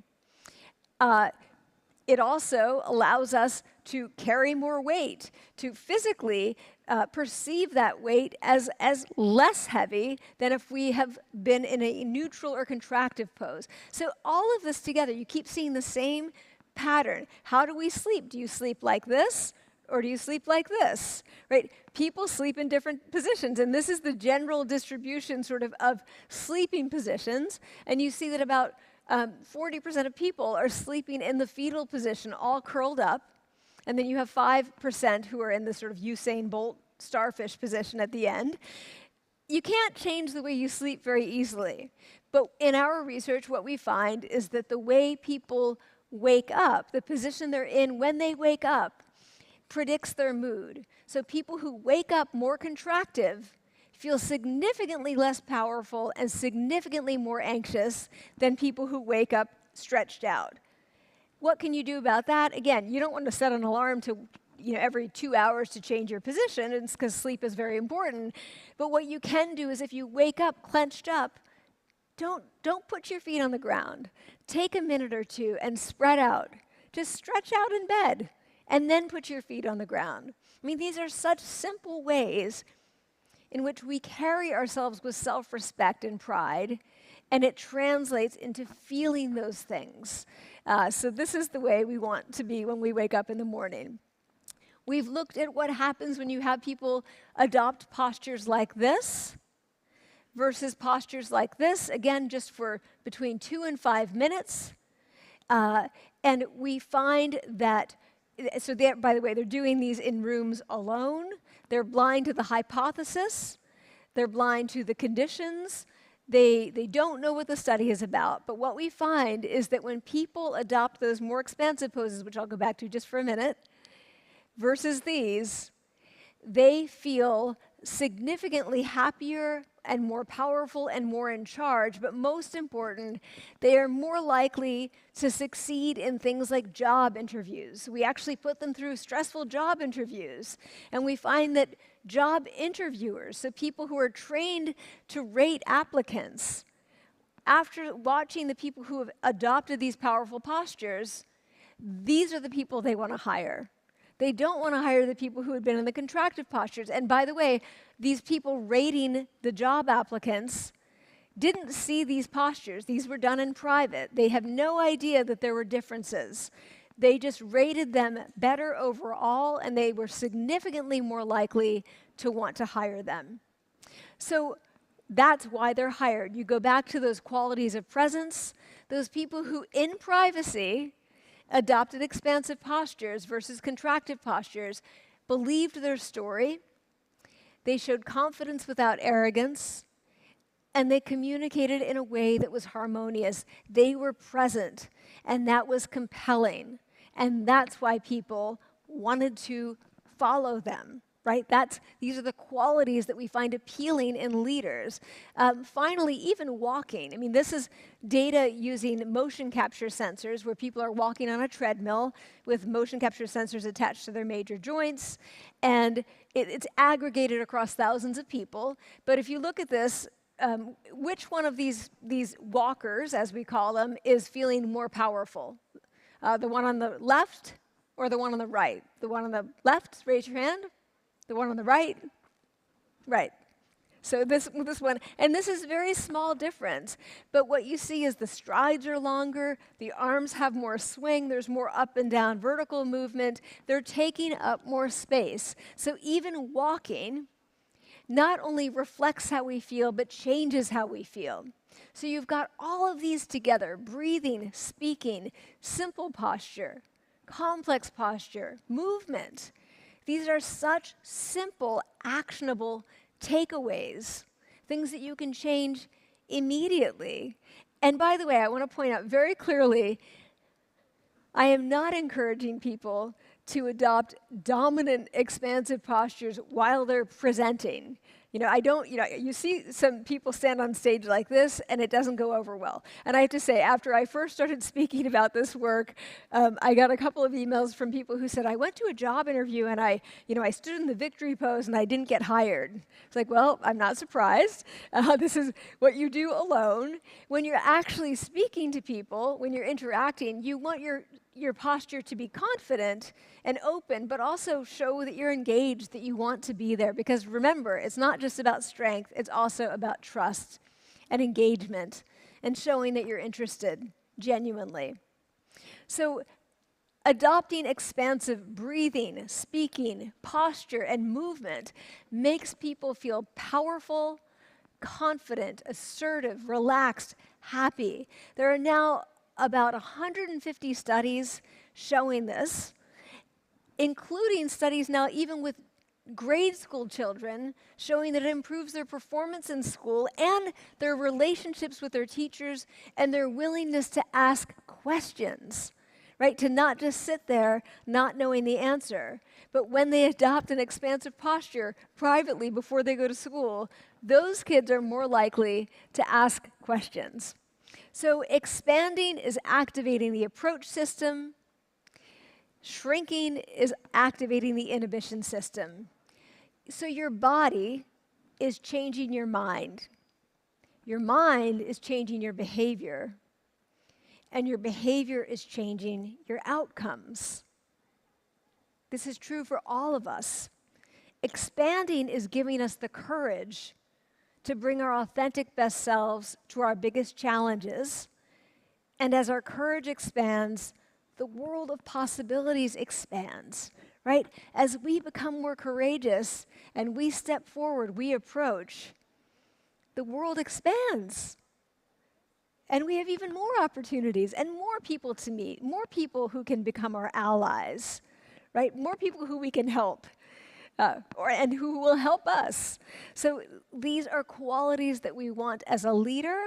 And if you may feel very personally powerful, but there's someone in your life, someone who works for you, someone maybe in your family who needs this message, right? And again, this is not zero-sum power. This is infinite. We want everyone to feel this way. And I'm going to stop with this takeaway from, I think, one of my most inspirational figures, Dr. Maya Angelou, who said, stand up straight and realize who you are, that you tower over your circumstances. Stand up straight. Thank you so much, and I think we're going to have some a question and answer period now, so thank you very much.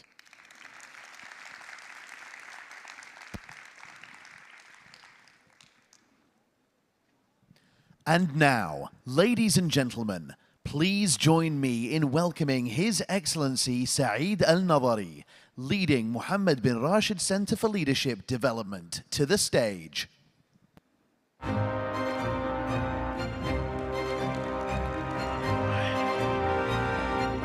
Doctor. Thank you so much. All right. Thank you for joining us. Thank you. Shall we stand or sit? Can sit.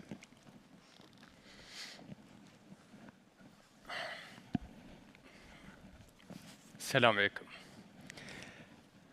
Doctor, your TED Talk is still the second most watched TED Talk of all time, with 67 million viewers. We'll make today's session and the next 10 minutes the most impactful. At this venue, we have managers, leaders, employees, businessmen. Their impact impacts thousands of people, hundreds of people. What is one thing they can start working on tomorrow to be more effective as leaders? Well, I think, and this is maybe counterintuitive, but one thing that I find extremely sort of empowering and impactful, and if it's okay, I want to return to that University of Chicago example, and then sort of update it. So that did not go well, and I left with a sense of regret. And it was fine, but it didn't go well.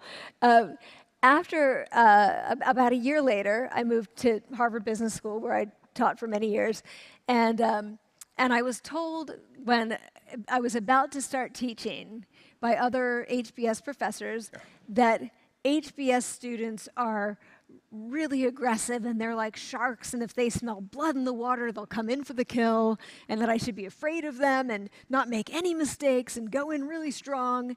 And so I really rehearsed and rehearsed and rehearsed. I practiced my material, but I realized I was so anxious.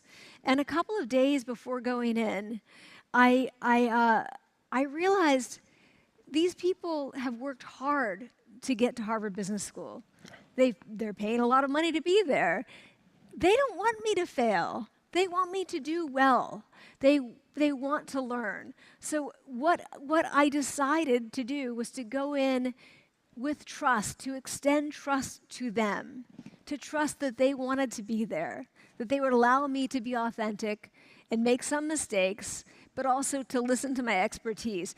And I have to say, the relationships I built with those 95 students last till today. You know, many of them now have families and are doing really wonderful things. Some of you may be here, but it's the idea that when we are leading, we sometimes worry or we assume that people don't want us to do well, or we don't quite trust them. When we extend trust to them, and I know that's a risky thing to do, it's a generous thing to do, we get trust back. So I would say that's one of the things that as leaders, all of us can do starting tomorrow. The next time when you walk into an interaction with someone who you are leading, trust them. Trust that they want to learn from you, that they want you to do well, and you will get that trust right back from them. And that is building long-term sustainable relationships. And Doctor, beyond the 70 students, you have been working now for 20 years studying people. Yes. You have met many leaders, you have research, you have findings, you have surveys. What are the top do's and don'ts for us to be a better version of who we are today? Well, I would say, first, do see power as personal power. When you can, remember that this is part of our subjective well-being. I mean, I know this is something that's of great interest to this audience. Our emotional well-being is made up not just of happiness and low stress, but also of sense of power. It's important. I mean, we can be happy and not stressed, but that's not enough to allow us to thrive, right? What allows us to thrive, societies, nations to thrive, is when people have a sense of agency, a sense of power. So I ask you to see power in that regard, and to help to grow power, not just in yourself, but in those around you. Don't see power as... Doctor, where yes. do we get power from? Well... Is it positions? Is it work? Wealth? So we do, that is social power, right? That's power over other people. That is the kind of power that I think we think of when we think of power. And I'm not saying that's not power. It is a type of power. And it is not innately good or bad. It just is. And that certainly helps. And when we have that kind of power, it helps us as individuals. But the second type, this personal power, this comes from within and from being in the presence of leaders who allow us to feel and to grow that sense of power. So I would happy to go on from there. If I can give you one more example of a do and a don't. Often before we go into these sort of stressful situations, these challenging situations, we feel a sense of anxiety. It may not be overwhelming, but we feel a sense of anxiety. We notice it, and we say to ourselves silently, oh, I'm really feeling anxious, and I guess that means things aren't going to go well. Experiments show that if we reinterpret our anxiety as excitement, we perform much better. So if you look at things like stage fright, I mean, these experiments have been done looking at singing competitions, debate competitions, all kinds of stressful situations. we are able to change our emotions in one way and not another. Okay, so emotions are either high arousal emotions or low arousal emotions. And they're also either positive or negative. Anxiety is a high arousal, negative emotion. Excitement is a high arousal, positive emotion. It's very hard to change the arousal level, to say to ourselves, keep calm. But we can change the negativity or positivity. So when we say to ourselves, actually, that feeling that I have, maybe it's not anxiety, maybe I'm excited. This is a challenge. So reinterpreting anxiety as excitement rather than saying I'm anxious and this is going to hurt me. So the do, anxiety is excitement. The don't, sitting with the anxiety and just accepting it. And how can we turn it into a day-to-day thing? Then how do we apply it? These really are, I know it sounds so simple, but these experiments on anxiety as excitement, for example, are so simple. These also were done at Harvard Business School by a researcher named Alison Wood Brooks. And she literally has people say to themselves, they're randomly assigned to one of three conditions. They either, and before a very stressful event, they either say aloud to themselves, I am anxious, they say, I am excited, or they say nothing. The people who say, I am excited, outperform everyone else, even in things like math competitions, in singing competitions, in situations that they think they will never perform well at. So it's such a simple thing that we can do. Even if you feel a teeny bit of anxiety, say to yourself, you know what, I'm excited, I'm not anxious. Doctor, life is a mix of ups and downs. Sometimes we feel we have missed it. We didn't do our best in a job interview, in an evaluation meeting, in a speech, and we keep overthinking that we could have done it better. Yes. We could have asked another question. We could have showed ourselves in a different way. Yes. And that feeling, many people don't prefer to have. Yes. How can we deal with it? So it's interesting because when you think about any kind of challenging situation or interaction, you think about that moment, the interaction itself. But you forget that there's a before, a during, and an after. You know, I talked about dread, which is sort of like borrowing trouble from the future, about what's happening during the interaction where you're distracted and you're not really hearing what people are saying. But the after also matters. And I think people give the least weight to the after. They think, well, it doesn't matter, it's over, or they want a do-over, and you don't get a do-over. What I find is that sense of regret that people have about not showing people who they are, about not really showing up, that is, in a way, the biggest burden. That becomes something that kind of becomes layer on top of each other. So the next time you go into that challenging situation, you're carrying that baggage, that sense of regret. You want to leave feeling satisfied. You have to let it go. You have to say, I don't get a do-over, but here's what I can learn from what happened in that situation. Here's what didn't work for me, here's what did, and here's what I can do a little bit better the next time. Just remember that the sense of regret doesn't serve you. So, Doctor, how can they do a little bit better the next time? So rather than setting big, grandiose goals that are focused on the outcome, you know, so say you have a goal, you want to land a deal with a client, for example. You may or you may not land that deal because a lot of that is outside of your control. Instead, focus on what can you do in that interaction to really show them who you are, to build trust. So focus on just being a bit more present in that interaction rather than going, I'm going to win next time, right? It's just like New Year's resolutions. They don't work very well because they're too big. There are too many steps to a New Year's resolution. But these little small things, which I call self-nudges, they allow us to perform better in these interactions and not walk away with that sense of regret. We can accept an outcome even if it's not the one that we wanted, as long as we know that we did everything that we could. Doctor, there is this social media trend where people share their life hacks. What is your life hacks? Stuff that we can adopt. Well, I mean, first, I do carry myself in a more expansive way now. I mean, I'm mindful of the small things. I know this seems silly, but even, when I'm brushing my teeth, I put a hand on my hip. I make sure that I'm not, crouching over my phone. I pay attention to that. I'm mindful of my body language.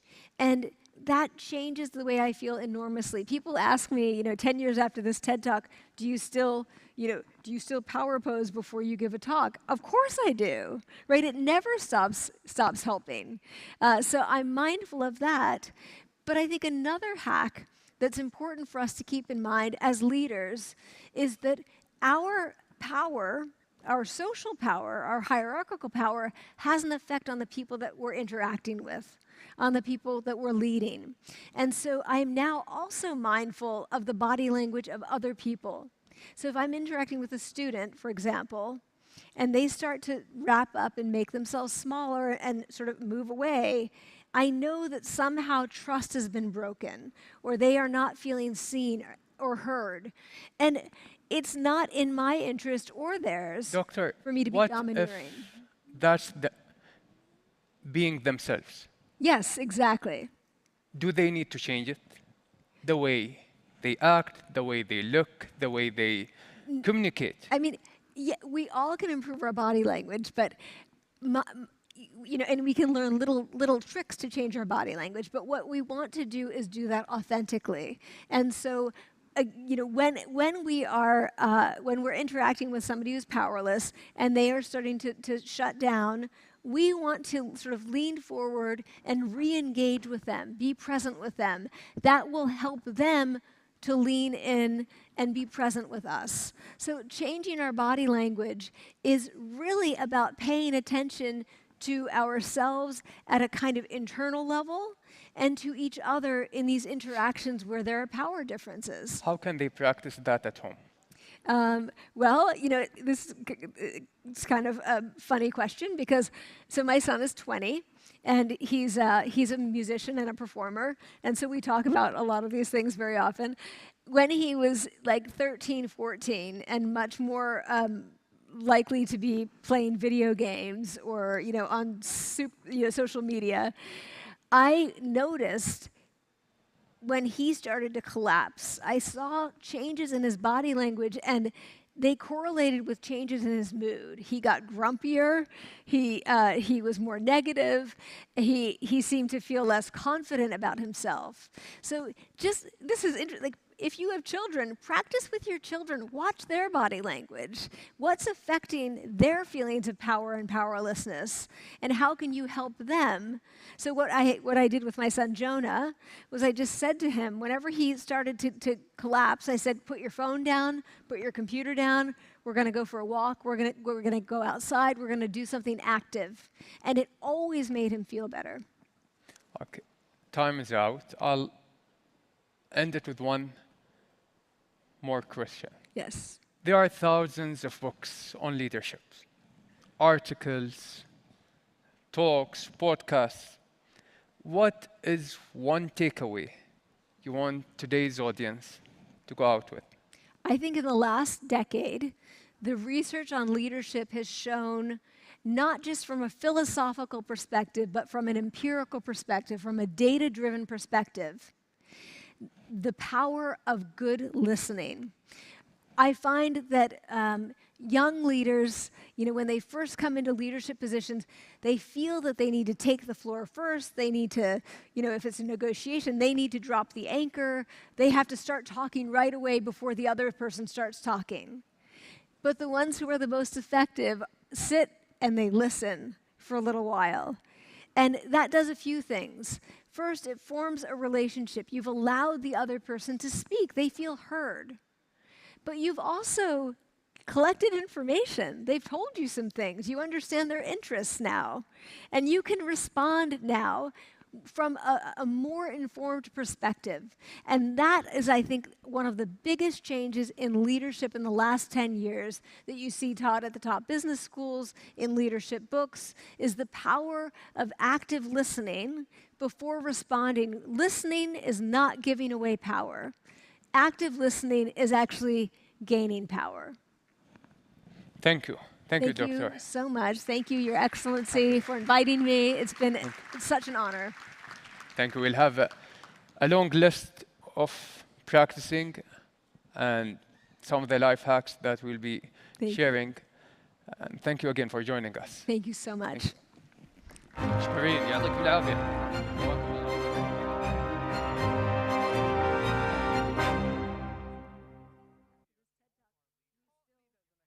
الحضور الكريم، كانت هذه آخر جلسة رئيسية لهذا اليوم.